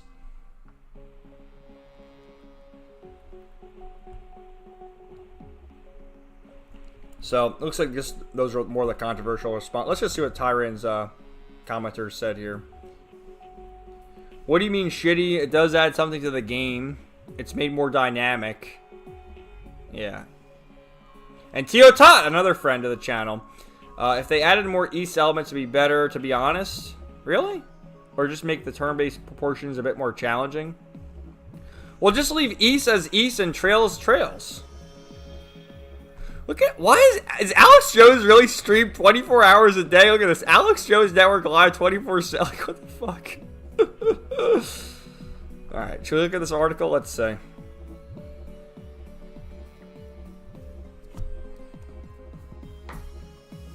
A new interview with Japanese outlet. We already read that. Before we go further into the interview, alright, we're not gonna, spoilers, we're not gonna look at this, but you get the idea. Alright, so here's Elon Musk with his continued slappa. Now, I'm 50-50 when it comes to AI. I think Grok is actually pretty useful if you were to ask Grok a question. Like, let's ask Grok right now. How many PS5 exclusives are there?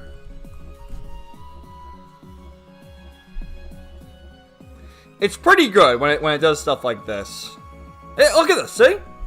The number of PlayStation 5 exclusive games varies slightly depending on the source and the definition of exclusive. Example, true PS5 only titles versus console exclusives available on PC or PS4. Based on the most reliable up-to-date information, true PS5 exclusives, games only playable on PS5 and not other platforms like PS4 or PC, there are approximately 18 to 19 titles. Okay, I can confirm Astrobot and Astro's Playroom. I can confirm that. Demon's Soul 2020 Remake, okay. Death Stranding 2 on the Beach makes sense because that game just came out, so they'll keep it PS5 exclusive and then it'll be on PC soon. Destruction All-Stars. Spider-Man 2, I don't know. Stellar Blade, no. That's on PC now. Same with Final Fantasy 16. Broader exclusives. So there's like 5. Astrobot, Astro's... I will accept Demon's Souls probably is one. Death Stranding 2 definitely is one too. But these others, I don't know about Rise of the Ronin, but these are on PC, I'm pretty sure. Same with all these. And then these are upcoming exclusives. Okay, Ghost of Yota, okay. They're upcoming. So Grok is good for stuff like this. And you see it sources, I guess, other people's posts as well as web pages. Like, let's see if we click that. So this sources other people who've posted about it, I guess. And then these are web pages like Wikipedia. I mean, you know, they always said Wikipedia wasn't a good source, but I don't know. I always go to Wikipedia. So Grok is good for stuff like that. However, Elon is continually shilling this Grok Imagine shit, which is just uncanny and gross to look at. Oh, we're meant to look the beautiful woman in the night. It's like, what the fuck are we talking about, Elon? And he's been posting it nonstop. Like, look at how uncanny and just, like, reporting some random woman here, Deborah. Like, it's just gross and uncanny.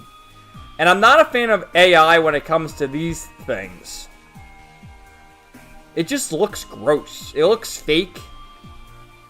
And he's been on, like, a retweeting spree for the past few days. I mean, that one actually kind of looks kind of cute, I guess. I don't know.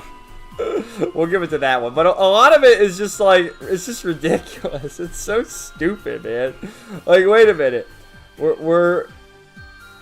That's his mother, isn't it? What the fuck is this? Oh, God. But it's just terrible. Like, this looks terrible. And let me just see the comments. Like, are people really praising this stuff?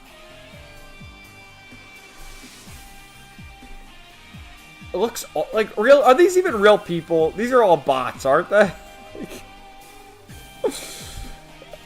Dead internet theory is real.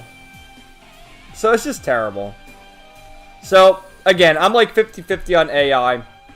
As I just showed you with Grok, it has some pretty useful information. And, like, doing a quick search like that, it'll give you that. And then, like, look, I'll say, thank you, Grok. Thank you for helping Grok. And we'll see what Grok says. You're welcome, see? So Grok is a friendly character. Kind of spooky though, but friendly nonetheless. I'll save that for the end. We'll go to more positive. So I saw this in my recommended the other day. From Pokemon TV, they have Pokemon the Movie 2000 free to watch in all its glory. On their, I have this on DVD actually, but you can watch it on YouTube now. And if you go to the Pokemon TV YouTube channel, they're live right now, and they've been posting full. This is like the official page, and they've been posting full episodes. Like, let's just filter by oldest, maybe. Yeah. It's kind of weird how it's at... I think what they've been doing is they, like, stream it and then they upload the episode later. Because look how it's out of order. We have episode 5, then episode 1 there. But they've been posting the full episodes. Which is pretty cool. I mean... There's obviously ways to watch these. I mean, what's, like, the official streaming for Pokemon? Is it Netflix? I think it's on Netflix. It's the Jelly Donuts! It's the famous meme, Brock and his Jelly Donuts. But they've gotten pretty far. Like, here's Johto. Are they still going through Johto? And they've been posting them all.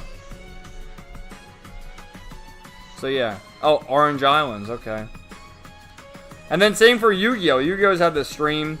And I guess they do the stream and then they private or whatever.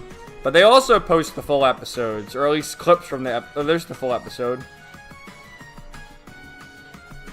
This filler was great, dude. Like, when I was a kid watching this, I'm like, goddamn, both Taya and Dark Magician Girl. You know, I always thought Taya, let's see a bigger picture of her. Taya was always really cute. Like, people discount her. She's pretty cute. I like Taya. She's great. So you get the idea. So, an update for Melanie Mack. An update from her. She locked her her Twitter. Which, I obviously never followed her. Top tier slappa content. We'll take a look at her page. But what did she do? Oh, she was bitching about Sydney Sweeney. Oh, they're sexualizing Sydney Sweeney. Bitch, you sexualize yourself everywhere. Look at you. Look at you. But, like, what's even the topic of these people right now? Christianity was stolen from the Africans. Gina Carano and Disney. This guy lures Trump supporters and beats them. Wee ban.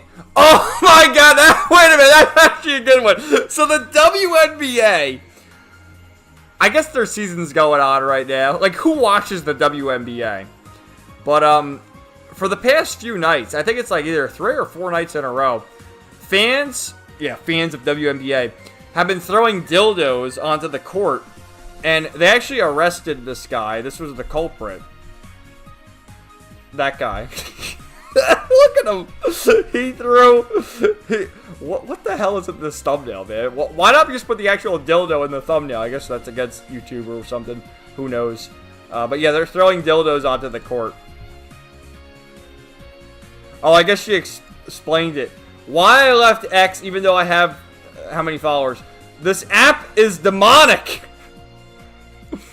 If it's demonic, delete your account then, bitch. You're not gonna delete it. So, I don't know. Like, who watches this stuff? Who watches this? You know, I actually did see this. This is actually related to Zenless Zone Zero. Let me explain it. So, here's Yuzuha, the new character. That's the English voice actor for Yuzuha. So, she posted a GIF of Yuzuha and the lesbian flag behind her. Behind Yuzuha. And everyone was attacking her, which Yuzuha is not a lesbian. I mean, are we trying to make Yuzuha a lesbian with Alice? It's just bizarre. So, everyone was attacking her, and I guarantee this bitch has never even played Zenless Zone Zero. So why is she even talking about this? But it's kind of an overblown controversy on Twitter. It's as a voice actor, especially at a place like Twitter, I don't think you should get involved in things like that. Like, you should be there to promote your character, to promote the roles you're in. Like, hey, I'm voicing this character in Zenless Zone Zero. I'm going to be at this con. Come to this con, meet and greet. I'll sign your you know, give your autograph, take a picture, whatever. Like, let's not push any of this nonsense. Like, by posting something with the lesbian flag or the trans flag or whatever flag, you're going to alienate people one way or the other. Like, honestly, you can have your political beliefs, but on a public place like that, on Twitter, I honestly believe you should try to remain neutral and not get involved. Like, someone like myself, I'll tell you, you know, I'm for Trump or whatever. I'm perfectly fine with that. But, like, what I mean is someone in that sort of industry, like, you don't want to alienate your fans and just cause unnecessary drama. You know what I mean? Like, is that fair to say? So it's kind of ridiculous that Melanie Mack even covers this, because I guarantee you she never played Zenless Zone Zero. But who knows? Does Melanie Mack even read the comments? She doesn't hard... Let's see, wait a minute.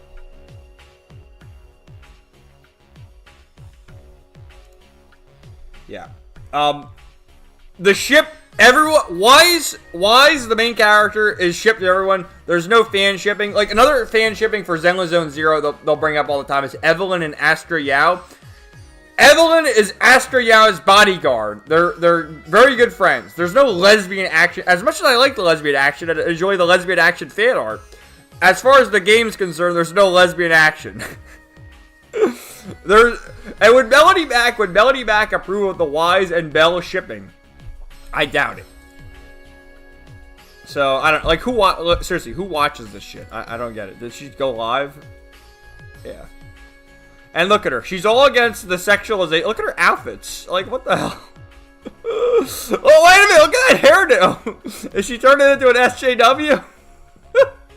Man, what happened? She had long hair. She cut her hair. Is that her quarter-life crisis? Or midlife crisis? Anyway. And then the final update, we had this woman, which... this is one of the collective shout people. And Gamergate on steroids. Which I replied here, Gamergate never dies. The Chud's battle is eternal. Which is true. Gamergate never dies. So this is one of the collective shout women. Just, I don't know. It's not even worth talking about, but that's it. Let me go back to the comments. I'll put Yuna up there again.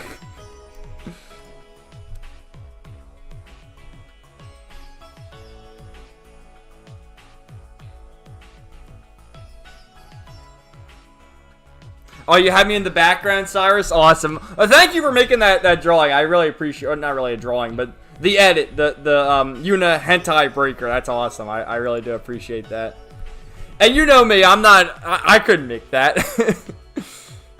So I appreciate it, man. I really do. Thank you. Weapons, I saw people descend into madness in real time over TDS. It's really been crazy. I mean, the Trump derangement syndrome is just something I've never seen before. It's, the funny thing about Trump is, like, people like me want Trump to go further. Like, release the fucking Epstein files, Trump. What's going on? Which, at this point, they're never going to release the Epstein files. That's never going to happen. And then you have the other people like, oh, Trump's a Nazi. Like, obviously not. It's just crazy.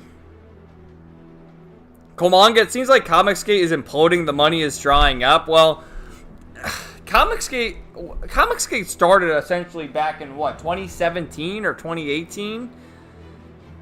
And it's crazy, man.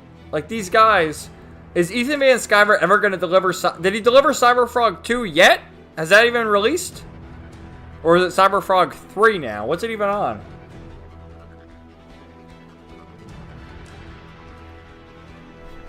It's crazy. Celestial Best Boys right there. Amazing. I want a Cookie Yummy. I know, Cookie Yummy. Yu-Gi-Oh! Is awesome. It really is, Komanga. Reverie was peak. Daybreak was fun, but took some getting used to. That's how I feel. Cyrus, I think the action combat is fine. It's just the extension of field attacks from previous games. Komanga, Alex Jones' phone is always ringing. Grok should get NVIDIA. You want me to ask Grok that question? Grok should get a NVIDIA 5000 series GPU or 4000 series. Do you want me to ask Grok, Komanga? Because I can go back if that's what you're asking there. Yeah, Wikipedia is fine. I mean, I always go to Wikipedia. Like, I remember in school, oh, you can't use Wikipedia as a source. But you can use Wikipedia and go to the bottom where they have all the links there, and then use them as your sources. But Wikipedia is good. Komanga, Elon's losing his mind. Yeah, he's been posting all the AI shit for, like, the past week. It's crazy. And like I said, I'm 50-50 on AI. I think a lot of the illustrations are just uncanny to look at. That Grok Imagine is ugly. There's nothing like real art. But it's crazy because you see some of the AI art. Let me see if I can find one, actually. And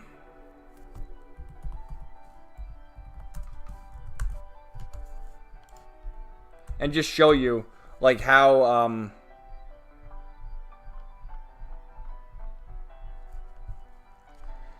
how close some of the AI art is to real art. I'm gonna look for, like, a good example if I can find one.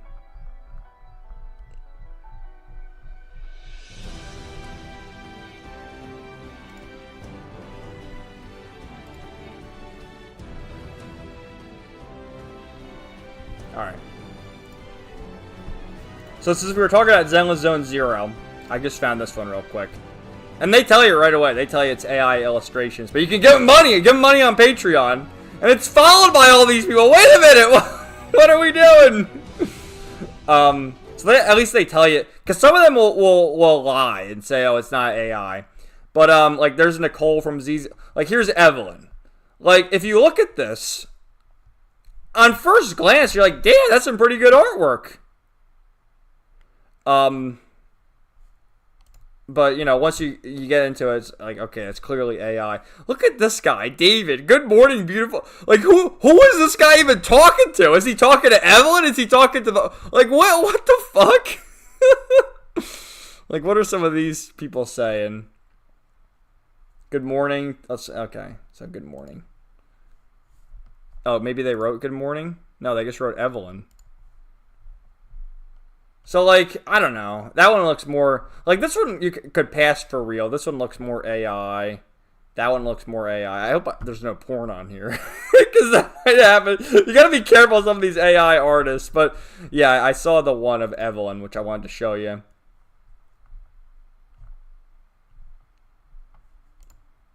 Like, okay, that's Asuna from Blue Archive in Evelyn's outfit. There's Anby. Like that looks more AI. But there's nothing like real art, you know?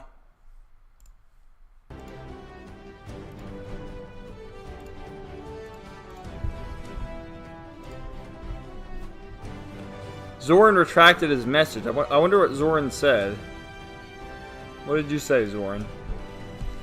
Cyrus, I have it on VHS. LOL. Oh, the Pokemon 2000 movie?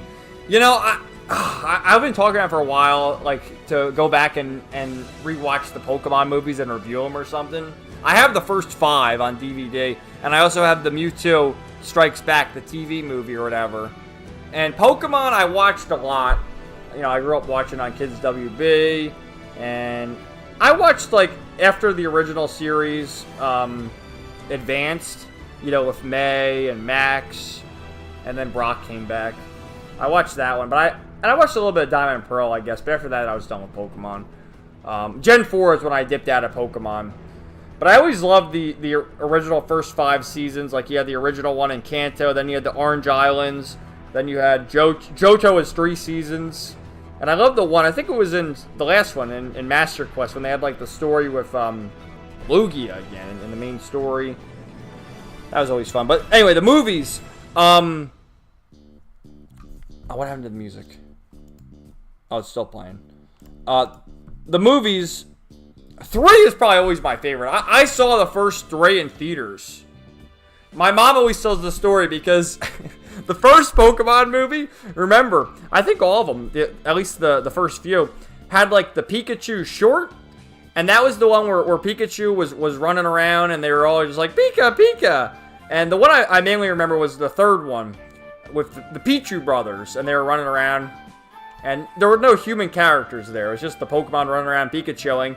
And my mom thought after the short was over, like, oh, the movie's over, time to go. And then I'm like, no, Mom, the movie's just getting started. And she's like, oh, God, help me.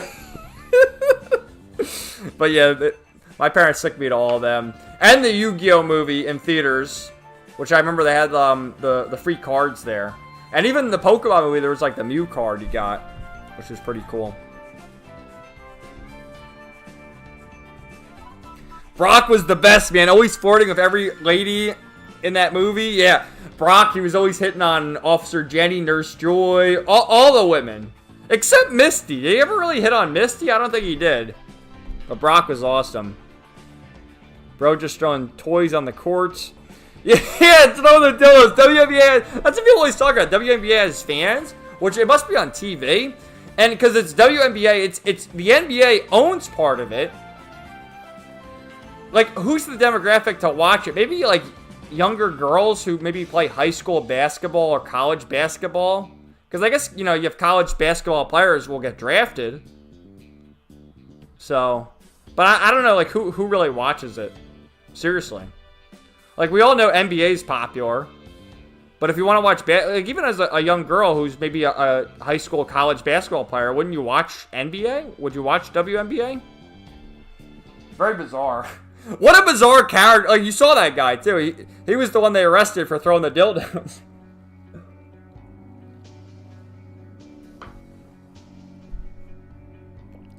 He had to have been bored of the game. Rule 63 quartering? What is Rule 63? Do I need to look that up? What does that even mean?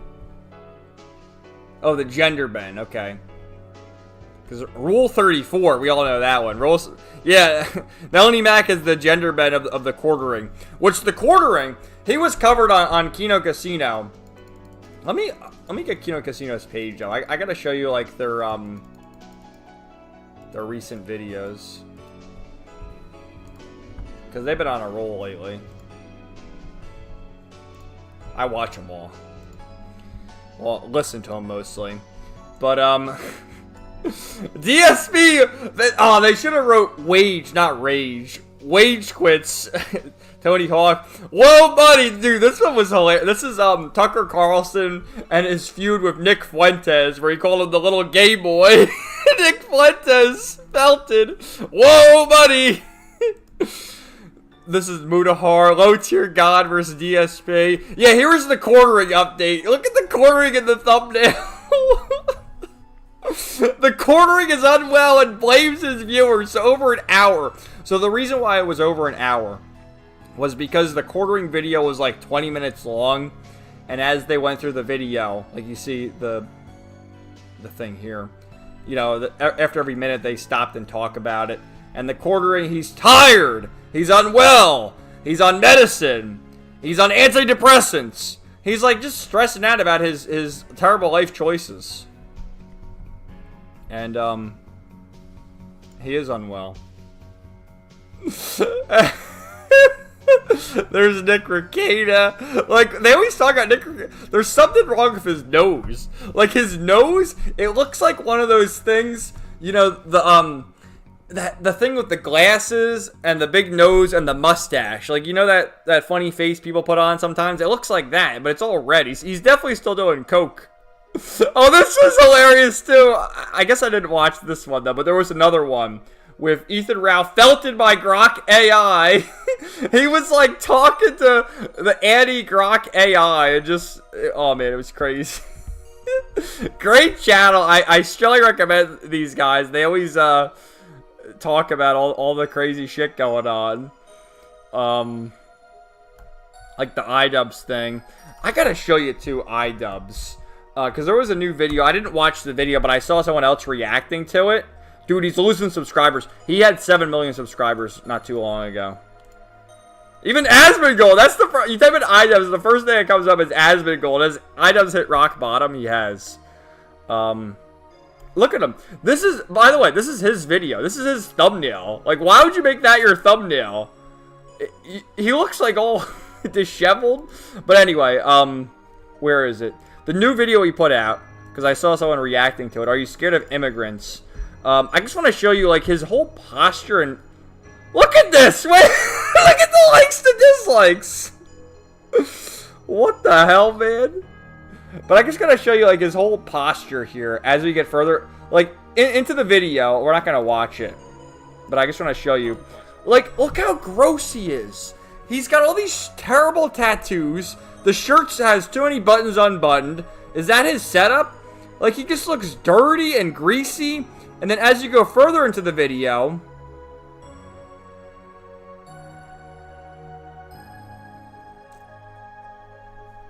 maybe it's earlier in the video. Yeah, it's earlier. Look at how he's sitting. Look at how he's sitting. Why is he sitting like this, recording the video like that? It just looks ridiculous. Like, this is iDubbbz, the guy who has almost 7 million subscribers. He looks like a freak. He looks like he's on like drugs or something. Even his hairdo, he has a crew cut, but it's all uneven. Look how uneven it is there. And he's just sitting there all weird. And, you know, this video, by the way, from what I saw someone reacting to, has iDubbbz ever done these kind of videos? Like, now he's getting involved in the whole culture war. We're gonna talk about immigration now. Like, what has he talked about before? You know, like, he used to just do, like, the unboxing videos. Oh my god. I don't get it, man. And it all went, like, going through content comp. Let's see the likes and dislikes on this. 50-50. But yeah, people have really turned on him. Like, this is him, like, yelling about the comments. He's reading the comments and getting all... Whoa, look at that. Whoa, buddy! Oh, man, alright. Oh, it's Inevitable Struggle. Such a great song. Yes, I have seen it, Cyrus. Cyrus says, Kevin, you haven't seen that side of the Hoyo fandom? Every character is gay to them. Yeah, they are. It's honestly kind of weird. Because, you know, again, I'm not too familiar with the other... Like, I've mainly just played Zenless Zone Zero, but I understand, like, a lot of the appeal, too. Especially if you pick the male character, is to, like, ship yourself with the waifus, right? Like, you get a lot of that with Wise, especially the bonding events. And then Wise and Bell. How has Wise and Bell not filtered these people yet? Alright, let me go to the bathroom again, guys. Now it's appropriate to have Hentai Breaker up here. We're on a hentai break.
Okay, I'm back. What a Kino song to play while I was away there.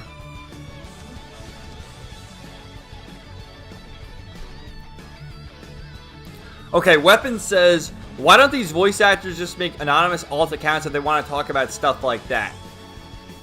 Yeah, that's a good thing. But, like, this is going back a ways. I'm gonna get caught up soon. But my point with that is, like, as a public figure like that, I mean, we all have our opinions, our beliefs, and all that.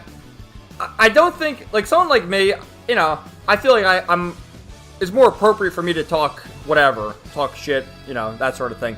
But at a professional level, like when you're the voice actor of a game that millions of people are playing, and you're there to promote you're the voice of this new character, I don't think it's appropriate to do like lesbian, trans, whatever stuff. And you should just focus your account on, you know, promoting which role you have and which con you're going to be at and things like that. It's just inappropriate.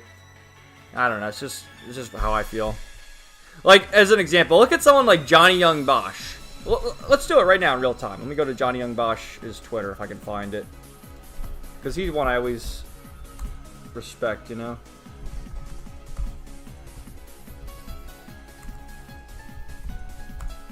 Oh, this is Mystic Core now.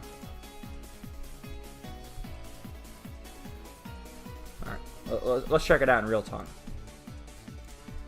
So here's Johnny Young Bosch's Twitter. Where you see there, he's got all the major characters he voices. Oh, you see, he hasn't even posted since July 23rd. He's got his booth. Looks like we have Power Rangers stuff out there at the auction. Okay. This is a game he's promoting, I guess. Which I heard this game was terrible, but he was a voice actor in it. Okay. Promoting that again. Collecticon. Alright. Devil May Cry 6. Oh, okay. This is celebrating the sales of Devil May Cry 5, so was Devil May Cry 6 coming? Asking for a friend. Promoting our boy, Joshua! Yes! So you get the idea. Like, in my view, this is how a voice actor should conduct themselves. You don't see anything he's saying, oh, Trump this, or Biden that, or this, or blah, blah, blah. No, it's just all about business and promoting his roles and his work. Is that too much to ask for?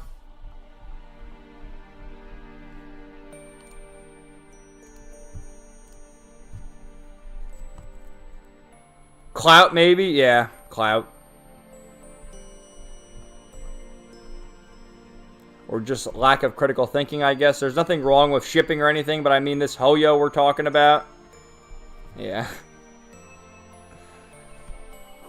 Komanga says Melanie is a feminist, just for you to know. Yeah, she is a feminist. Who knows at this point? Komanga, EVS is on the 3rd Cyberfrog book. After that, his last few campaigns have only gotten $100,000 a piece. Yeah, he was making millions of dollars before, so.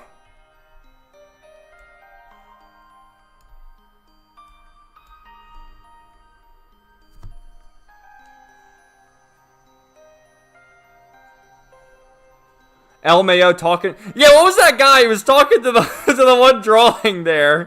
Kevin, no, I'm not having a Vouch moment. Hell no. What happened with Vouch? He had like a folder where he had like horse porn, right? That was before Uma Masune, so he can't use that as an excuse. Oh, Zoran says, I like AI for shit posting. Yeah, I mean, if you want to use it for, like, shit posting, it's all well and good. But, I don't know, the Elon Musk AI stuff is out of hand. It's just gross. Celestial, I love up to XY anime season for Pokemon, but Diamond, Pearl, and Advanced series were my favorites. My favorite Pokemon movie is The Rise of Darkrai and movie 3 with Entei. Yes! Yes, absolutely. Movie 3 is probably my favorite. LMAO, right? I noticed that too. I guess Misty was below his standards. Yeah, I guess because they were traveling together. He didn't want to make it weird, so he's like, okay. Rule 34 content. Yeah, if it exists, there's more of it. Absolutely. Shinx, I know you're going to pick up more Yu-Gi-Oh! TCG, but are you also going to pick up more Digimon TCG? I mean, I guess I could. Dude, I still have all those Digimon cards I still need to open. Next week I'm going to do that too. I know, I think it was Celestial was asking what my plans were for next week because I'm off from work next week. I plan to record some more videos to have in the backlog. I'll show you right now, actually. I have one, which I already mentioned this before. But I have Astrobot. What's it called? Final thoughts on Astrobot, my hopes for the inevitable sequel. So this video is just more final thoughts on Astrobot. And, you know, that's next week. And then that's all I have. Maybe I can clip some from this stream. I don't know. But I do plan to record some things. Next week, or yeah, I guess next week's tomorrow already. So this week, coming up, I'm going to record my Zenless Zone Zero review as well. I've been meaning to record that. I'm going to record that. And I have those Yu-Gi-Oh! Tins and stuff to unbox still. I'm going to unbox them. And let me just see this. How many Astrobot videos have I made? I made a few. 9? Really? Oh, I guess some are in the stream. Yeah, I made this one after finishing Astro's Playroom. Oh, this was a Ranting and Raving. This was talking about Concord. Yeah, Astrobot. That's my review of Astrobot. Yeah, I've done a couple of Astrobot videos.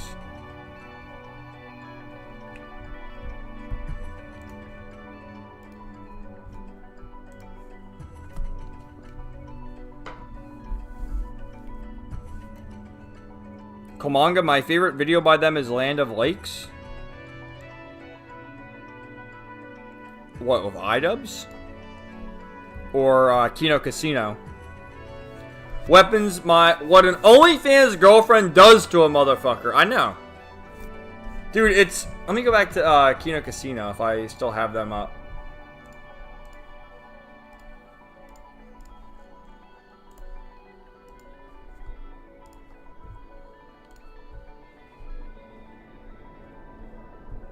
Yeah, here it is. Let me show you this.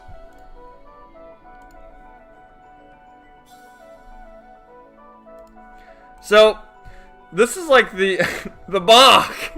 That's his. Look at her tattoos. Look at her arms. Like, what the hell? That's his trophy OnlyFans wife. And again, what's with the hairdo, man? You have a crew cut. Why is it all uneven? Like, why? What's going on with the hairdo? What is it? This keeps showing up my recommended. What even is this? Let's see. With Review Tech. Review Tech. This is not how you rebuild your YouTube career. Look at him. He got the DSP tattoo and Simon Belmont. Oh my god. But the whole saga of these two is just crazy. It's absolutely crazy.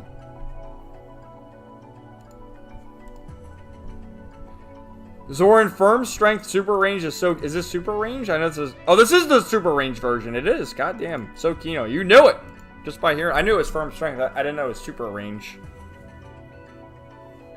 Cyrus, I've never watched this guy before. I never watched iDubbbz either, but I've heard about his downward spiral over the past few months, and I'm just curious about it. I'm like, what the hell is going on with this guy? What a disaster. Celestial is bro sitting like he's in camp. He's sitting like a complete weirdo. It's like, I don't know. I feel like, you know, certain instances, okay, you know, show yourself on camera, but when you look so dirty and you have such bad posture, like iDubbbz did there. Is he still up? I think he's still up here. Here he is. Like, I don't know if this is a good look to put in your video. Just look at him. Look at him. And look at, why does he have OBS in the background of him recording himself? This is his set. Is that his wallet right there? He's got his wallet. He's got his keys. It's just not a good look. And okay, he's like reacting to this stuff. And then he's showing his reaction. But isn't the proper thing to do to, like, react to it? I don't know. It's just weird. It's just fucking weird. Like, react to the video he's reacting to. And then do that? I mean, I don't know. I don't get it. What do I know?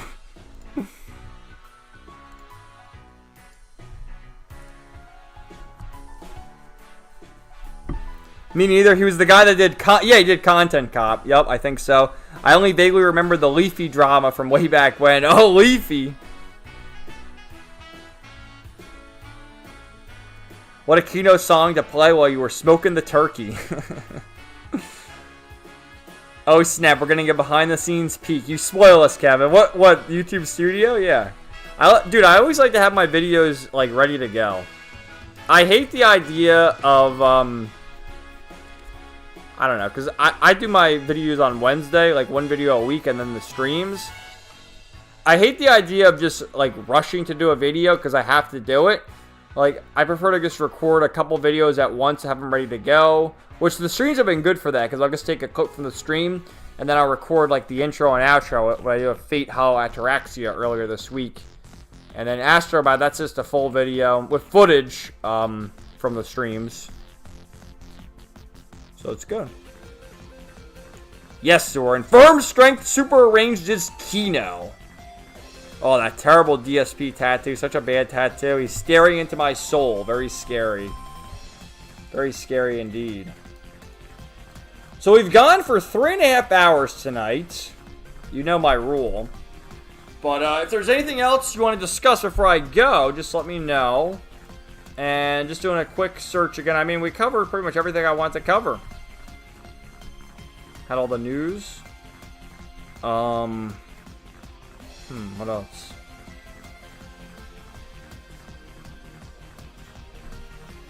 There was something else, I thought. Oh, yeah, why not? We'll just do the wrestling stuff real quick. SummerSlam. I'm going to show you the results, because last week we talked a little bit about SummerSlam. And I used to be really big into wrestling in, like, the 2000s. And then I stopped watching it. And then I got into it again in the 2010s. And I did watch a little bit of SummerSlam. Alright.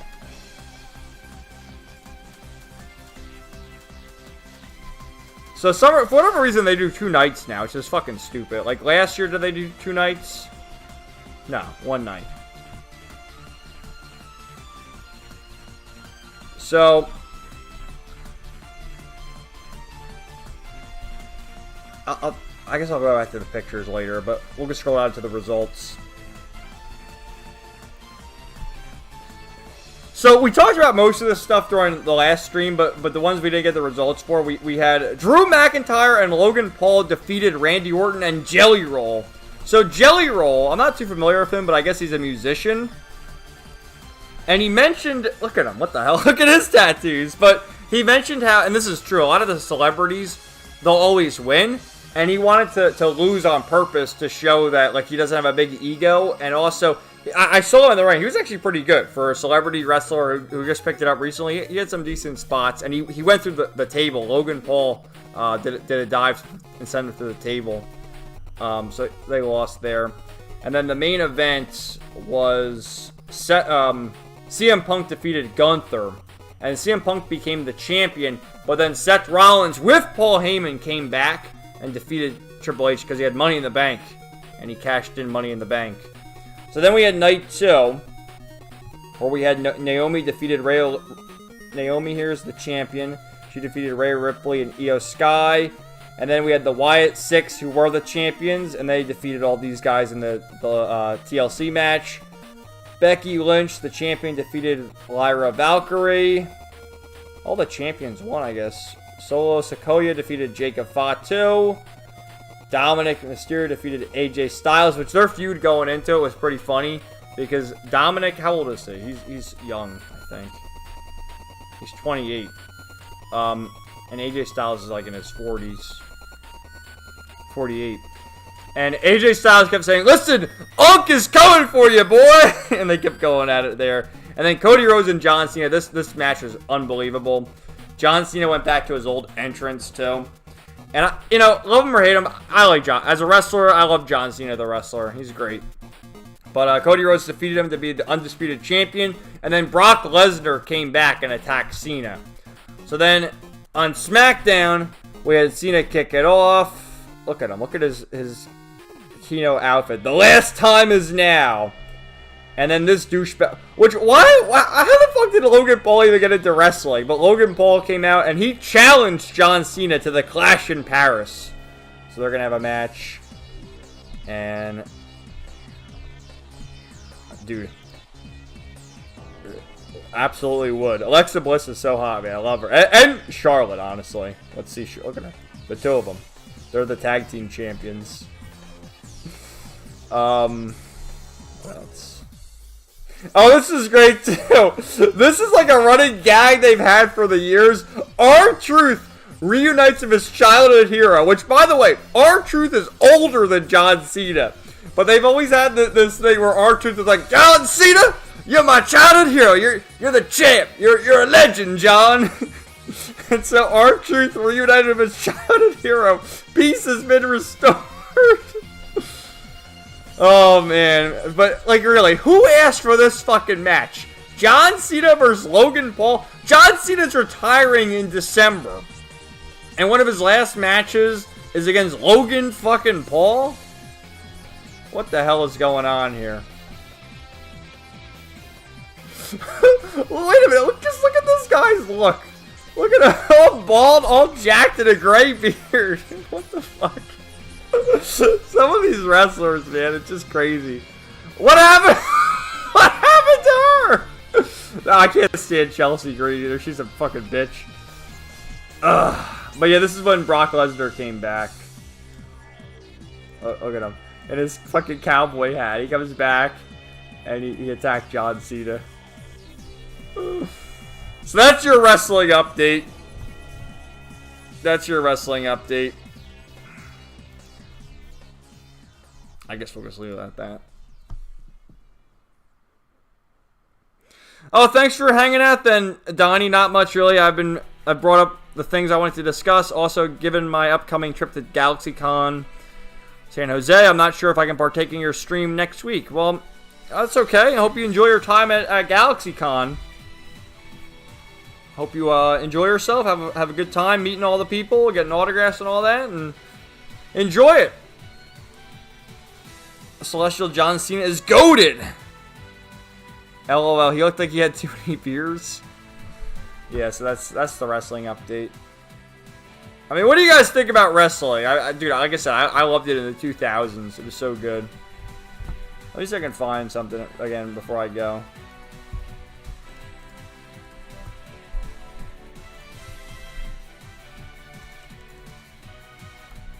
Hold on 1 minute, I'm just looking for it.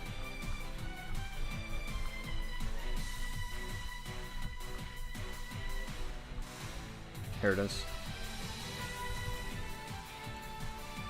Like, dude, this is 20 years ago. 20 years ago. I remember watching this. Where John Cena was the world champion. And Batista was the heavyweight champion. And they gave Hogan the belts for a second.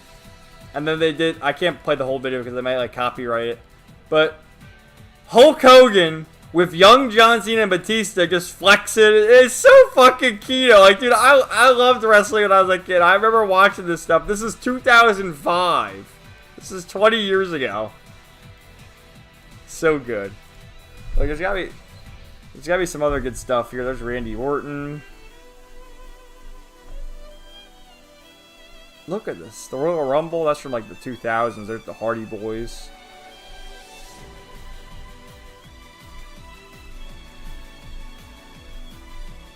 John Cena again.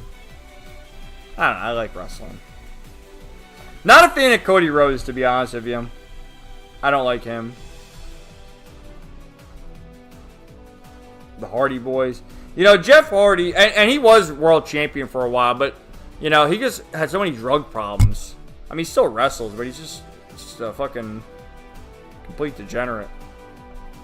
This is the tag team. No, that's Jeff Hardy. That's Money in the Bank at WrestleMania. WrestleMania 23.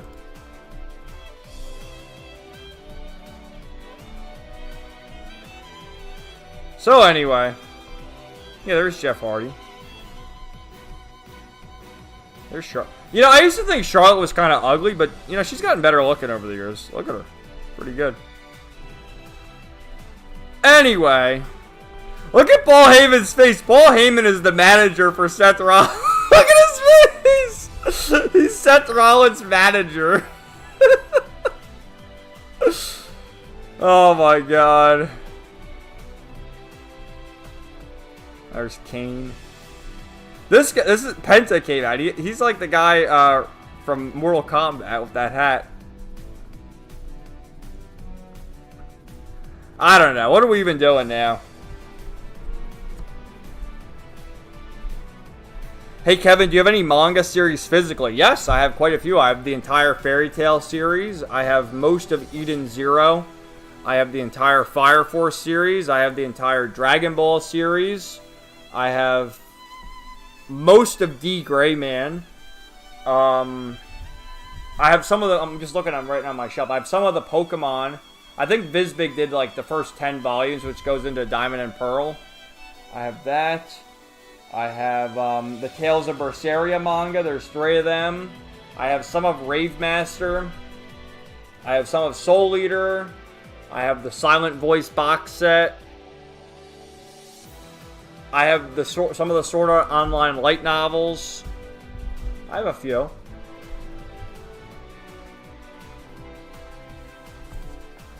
I loved wrestling as a kid, teen. Nowadays, not so much. Yeah, that's what I said. Like, I started watching wrestling probably in 2002 or 2003 and really got into it 2005. That's the year I really got into it. Watched it through like the early 2010s, then stopped watching it, but watched it again around the Royal Rumble 2014 up to WrestleMania 30, and then watched it through like 2020-ish. Right around 2020, they did the WrestleMania indoors, no fans because of COVID. And then after that, I stopped watching it. And then I still pay attention to the pay-per-views and clips I see. But I watched SmackDown after Hulk Hogan died, because I had to. And then I watched a bit of SummerSlam on night 2, because I streamed night 1. And that's really it. I watched a bit of SmackDown last night, too, for John Cena's entrance. I like John Cena. Like, John Cena sucked as Super Cena in the 2010s, but John Cena in the 2000s, and then right now is just peak Kino John Cena.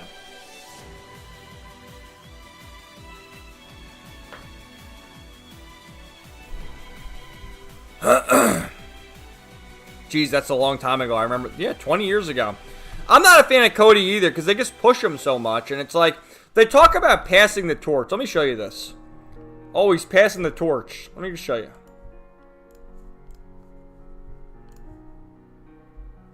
Oh, I didn't have anything blocking that. But John Cena, he's 48 years old. Cody Rhodes is 40. You guys fucking 40. Passing the torch. Like Dominic, give it to him. Or like even how old is CM Punk now? This guy's old as fuck too. He's 46. How old is Seth Rollins? He's 30. They're all fucking old. Pass the torch to Braun Breaker. He's young. He's 27. Yeah.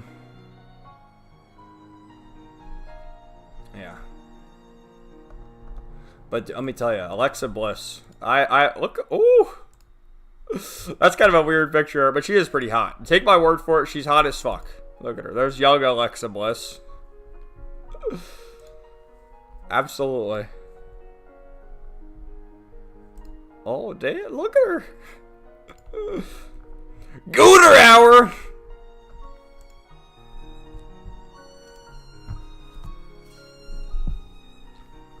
Jeff Hardy, I was a fan for a while in middle school, but then moved on to better wrestlers. Yeah, I mean, I liked Jeff Hardy.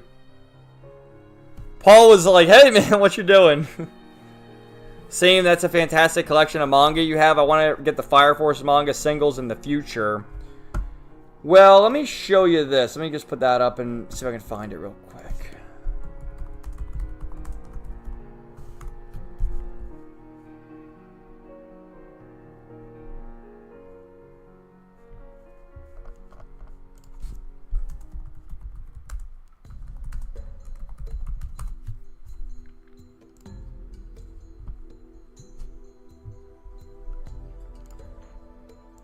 Okay, so we'll take a look at Barnes & Noble here, but I'm pretty sure they have like a box sets now, maybe? Yeah, they have the omnibus. Okay, so take a look at this.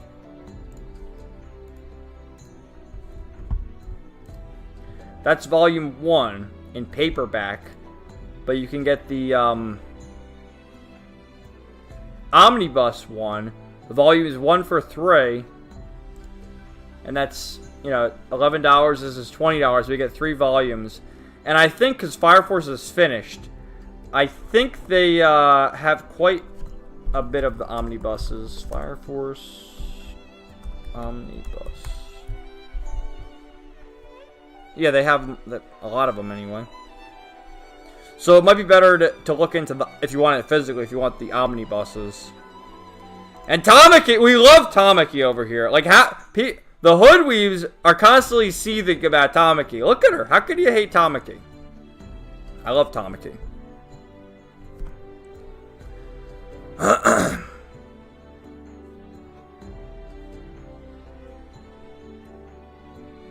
Me too. I also have the Fairy Tail and Eden Zero mangas. Gacha. Every now and then I'll watch some matches for some old wrestlers that return. Yeah. So true. Everyone's getting old. Braun Breaker is going to be huge. Braun Breaker is the nephew of Scott Steiner, the big bad booty daddy. Which, Scott Steiner in his later years got some really bad tattoos. I gotta, like, this is peak Scott Steiner. Look at him. The big bad booty daddy from 2003. But yeah, he got like these really retarded tattoos of like a cross, and then he got them all on his arms.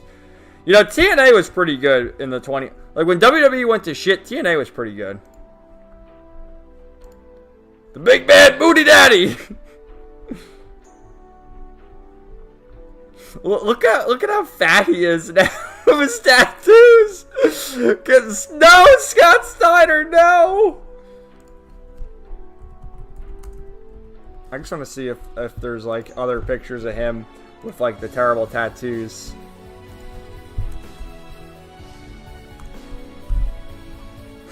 Look at his tattoos! He's got it on his back, too! Oh my god! Oh, why would he do this, man? Like, why would you get these tattoos? Big Papa Pump, no! Scott Steiner was always one of my favorites, though. I always enjoyed him.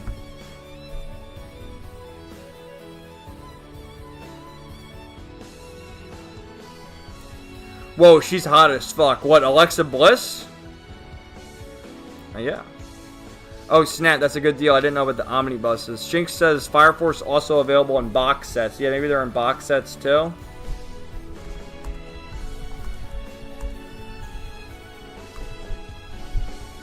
Oh, okay. Look at this. Is this like the whole thing?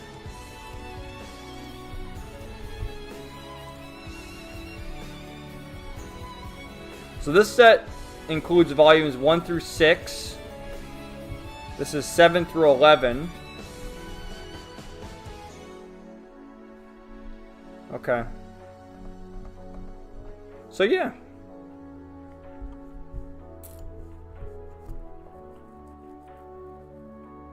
Yeah, Tamaki, Maki, and Iris is actually my favorite of all of them. Iris, she is so fine.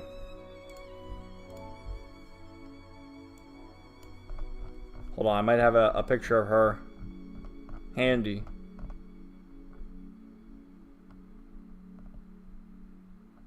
Yeah.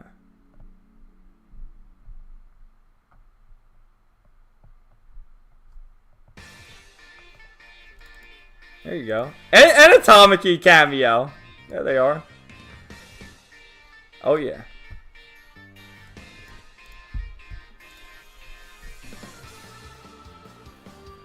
I love Tamaki too. Yeah, Iris is my favorite though. Tamaki, she's up there. Same here. Yeah, I mean, Scott. How old is Scott Steiner? He's old too. He's old. Everyone's old. God, we're really doing another 4-hour stream, aren't we? I said I wasn't, but I am off this week, so it doesn't. Oh shit, Scott Steiner's 60. Dude, wait a minute. We'll give him a break. He's 63. He's old. He's 63 years old. Hey, look, give him credit too. He's been married to one woman. All these other wrestlers have been married like 20 times. Like even John Cena, he's been married twice. All right, he's only been married once. I think CM Punk's only been married once too. Does it say? What about Seth Rollins? Yeah, he's married to Becky Lynch.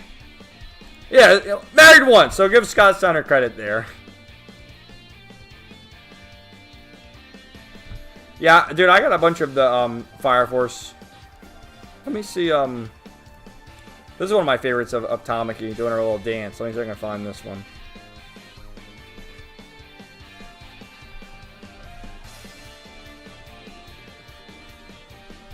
Ah, where is it?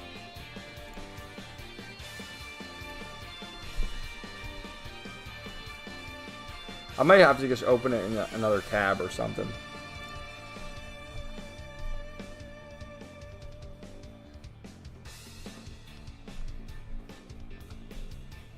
Oh, you know what? Here's a cute one.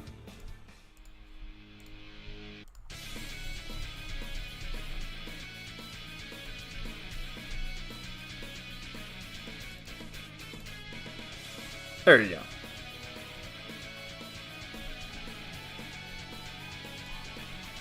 Alright, at a certain point, I gotta go. It's bedtime! No, seriously. This was a great... I'll read the rest of the comments, but this was a great stream. I always enjoy talking to you guys. We gotta figure out, though... I mean, did you like... Before I go, did you like the structure? I mean, I feel like I'm better at doing the... You know, just riff with the chat. Get my things to rant and rave about. And we'll keep doing that. But I gotta think, like... For other games, because again, with Zenless Zone Zero, we're all caught up. I guess I can do Granblue some more, because we have Battle Pass is going to go on for like the next few weeks, so I can do that. We can get some good matches maybe. But I don't know. I hate to say like I'm done with Zenless Zone Zero because I'm not. But like I said, I'm caught up to the main story, and there's just like the bonus shit to do, and like, dude. When am I going to move on to fucking Trails Through Daybreak? Like, when?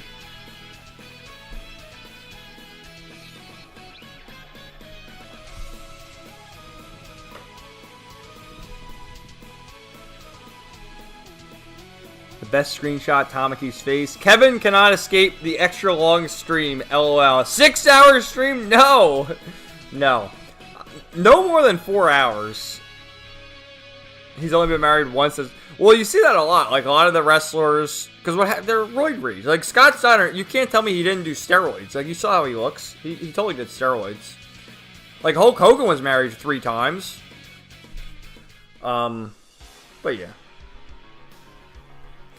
I gotta, Well, maybe not. We've gone on long enough. I do get distracted very easily, Cyrus. You're right. Be careful, Tamaki, or her clothes will fall off. I gotta find the one, because I had one of Tamaki that I really wanted to share with you. I think I have it saved as a GIF.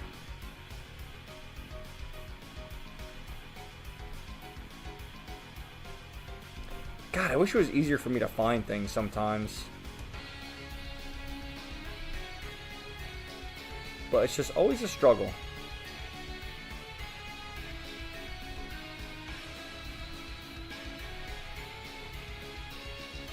Maybe it's in this folder.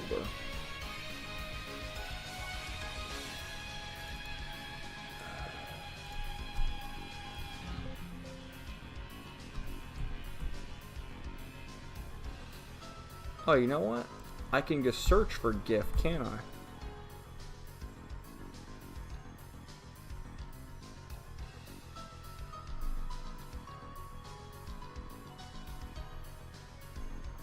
Hold on, I'm gonna find it before I go, because I gotta show you this one Tamaki GIF.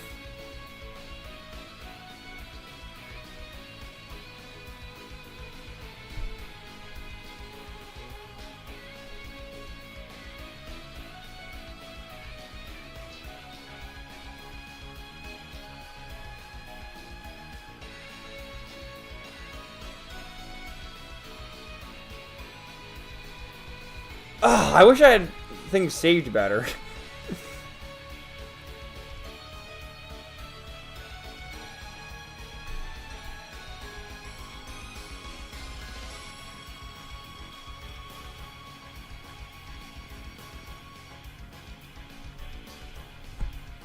It'll be worth it, I hope, when I eventually do find it.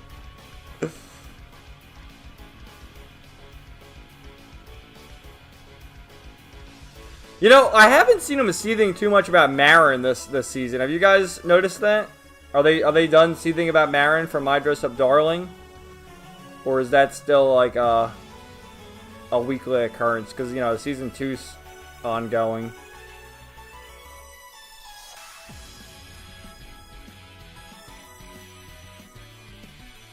Oh, okay. Dude, I found it. Oh, yes. Okay. Here we go.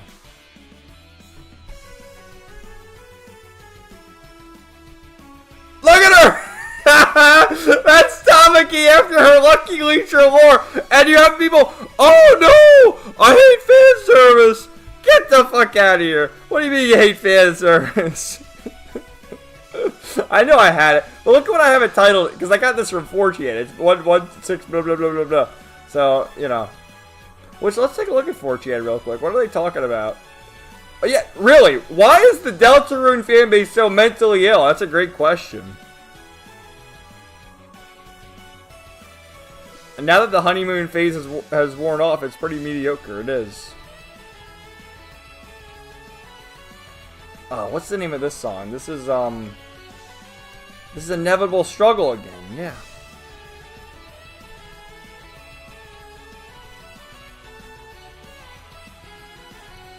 I don't know, man. There's not really much. Claim your waifus! I wonder what this guy's into. I wonder what this guy's into.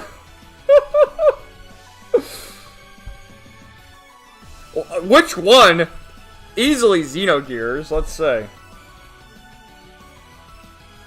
What the hell? Final Fantasy 7 5. What the fuck are these people talking about?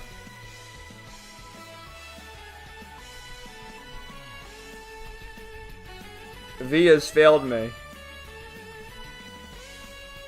Oh, there's Etna. You will never escape Yu-Gi-Oh! And Aki! There's a threat, like, seriously, they say this, it must be the same add-on. There's always a Yu-Gi-Oh! Thread and they'll write that. You'll never escape Yu-Gi-Oh! It's always the same guy. But yeah, Aki she's another cutie. Alright, what's this one?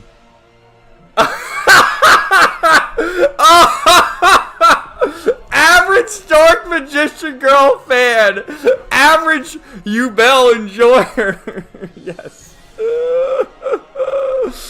Oh, we're saving that. That's a good one. See?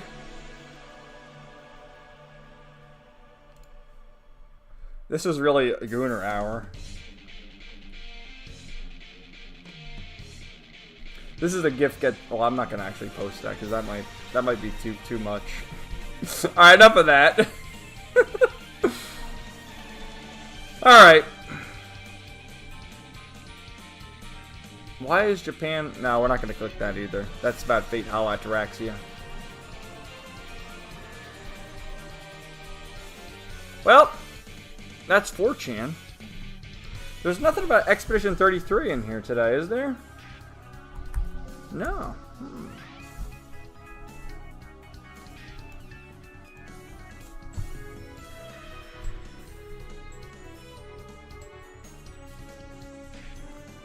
This stream was very good. Kevin's structure was on point. Was it? I mean, we're going off the rails now, but yeah, I guess in a way it was. I mean, we did Zenless Zone Zero, then we went to articles, then we did Granblue, then articles, and now we've just been wandering into the abyss here. As we reach the 4-hour mark.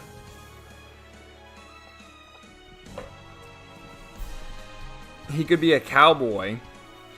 Donnie, doesn't Iris from Fire Force look a bit like Patty from Soul Eater? She does, and that's what a lot of the mangakas who like do multiple series do things like that. Because of course Atsushi Okuba did Soul Eater as well as Fire Force. Another example we always go back to is Hiro Mashima, and you know, look at Lucy and Rebecca.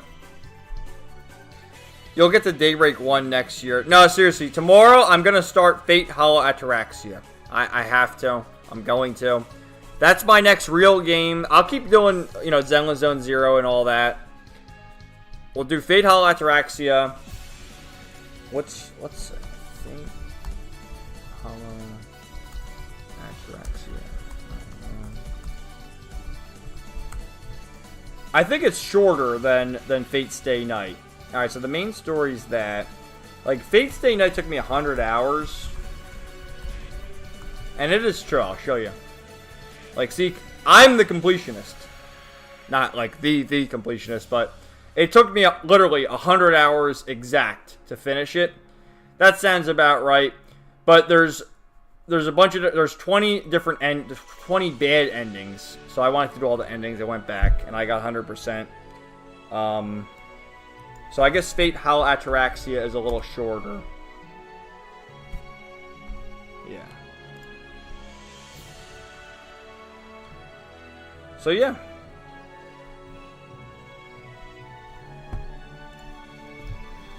And then how long are the Daybreak games? They're not that, well, Trails games are all 100 hours.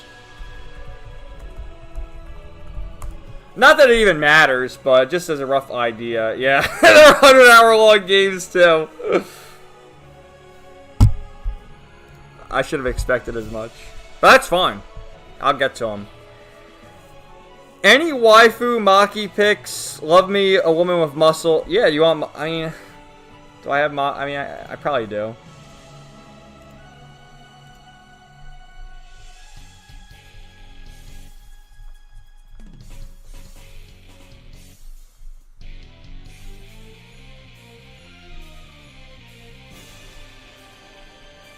I mean, in my recent, I really only have the other ones, like...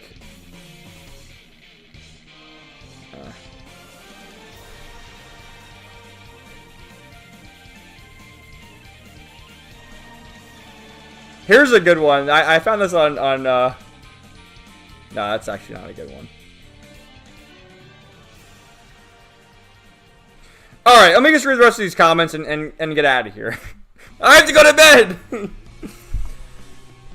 Marin has calmed down a little bit at the moment. It seems that way. I haven't seen too much seething about her this year. Oh my god, LMAO. Fan service at its finest hour. No clothes needed. Yeah. Hot take, I think OG Inevitable Struggle sounds better than Super Arrange. There's just something about it. Yeah, I can see it. Super Arrange is good though. Super Arrange is good. He's into good stuff. His face. Happy to be Gooner and appreciate waifus, booba, and asses. I gotta show you something too. I know I keep saying that, but I really do have to show you. Because one of the streams got more views than usual, and I was looking to see, like, what the hell is going on here? Why did it get so many more? I think it was this one. Let me just see. Is it in reach? It is, yeah, okay. So, just as an example, and for some reason, the last few only did like 60, 70, but, you know, typically, yeah, I guess that's about the average for me. About close to 100 views for the streams. You know, because you have people who pop on for a second, hear me talking this nonsense, they're like, what the fuck am I watching? And then they click off. And there's also my VOD watchers like Nuke and Wingus and a few others who will watch the replays the next day or throughout the week. So you get a rough idea there. And just an example, like if we'll take a look at this one and look at the reach or whatever. And okay, the search terms, very minimal search, and that somehow from Honkai Star Rail. And then mainly the audience is the big thing. The people who watch my streams are my subscribers. That's always the case. So, this one, for whatever reason, got like a lot of views. Well, not really a lot, but more than usual. And you see down here, like even through Google, like what the fuck? But through YouTube search, look at this. Astrobot, 16%. Gooner Bait, 60%. Gooner, 5%. Gooner Channels, who is searching for like Gooner Channels, Gooner Video? But that's because for this title, I think, I have Gooner Hour in the title. It's just a funny observation. But even still, you see the subscribed, not subscribed. And just to see another example for this video, I think I still had a lot of subscribers watch it. Oh no, yeah, this is about normal. Where like videos, you're going to get a lot more people who aren't subscribed watch it. And this one kind of got into the algorithm for me. But like this one, I know for a fact this one is mainly like subscribers watch this. See? So you just never know. Like this one, look at this one. I mean, I got all these haters. Look at this. That's like my most disliked video in a while. This one I know is all, well, same thing. But I gotta show you, just because I showed you that, all the dislikes on that. My most disliked video is still this right here.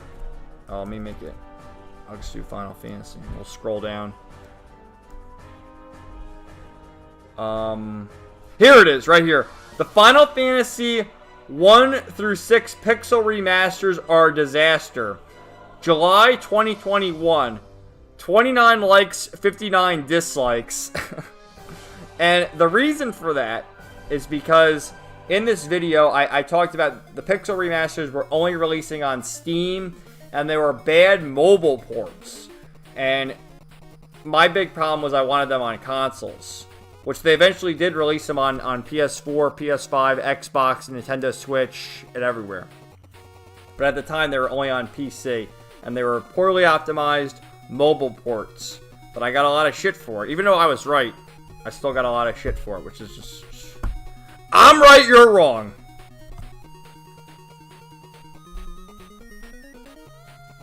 Tamaki's still covering half the screen. Oh shit, was the other image covering it? Oh. Oh well.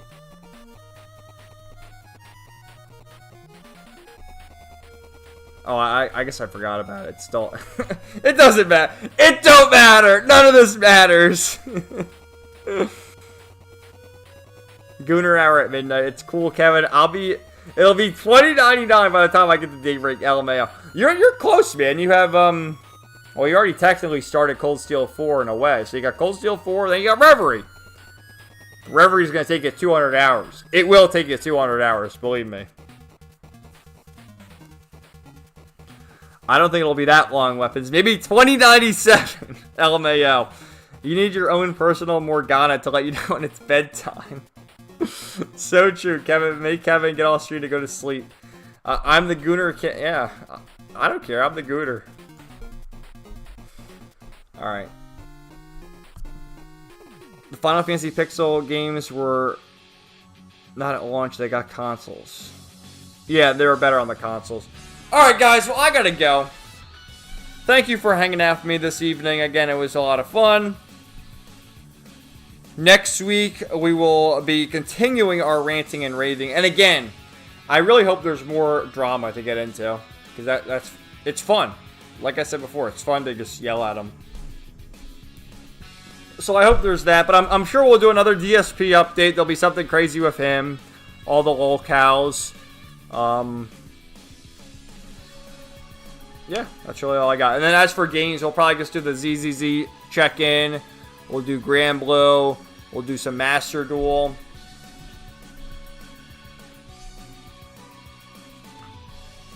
We'll do it all.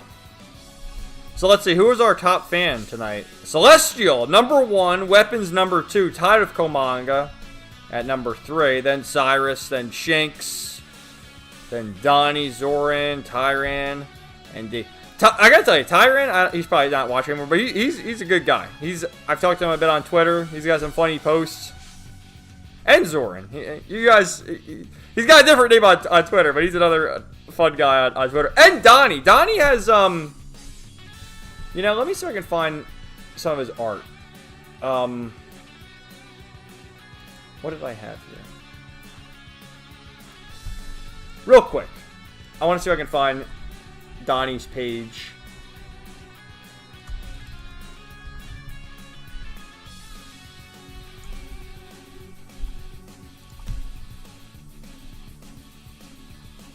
He's an artist on Twitter. Hold on.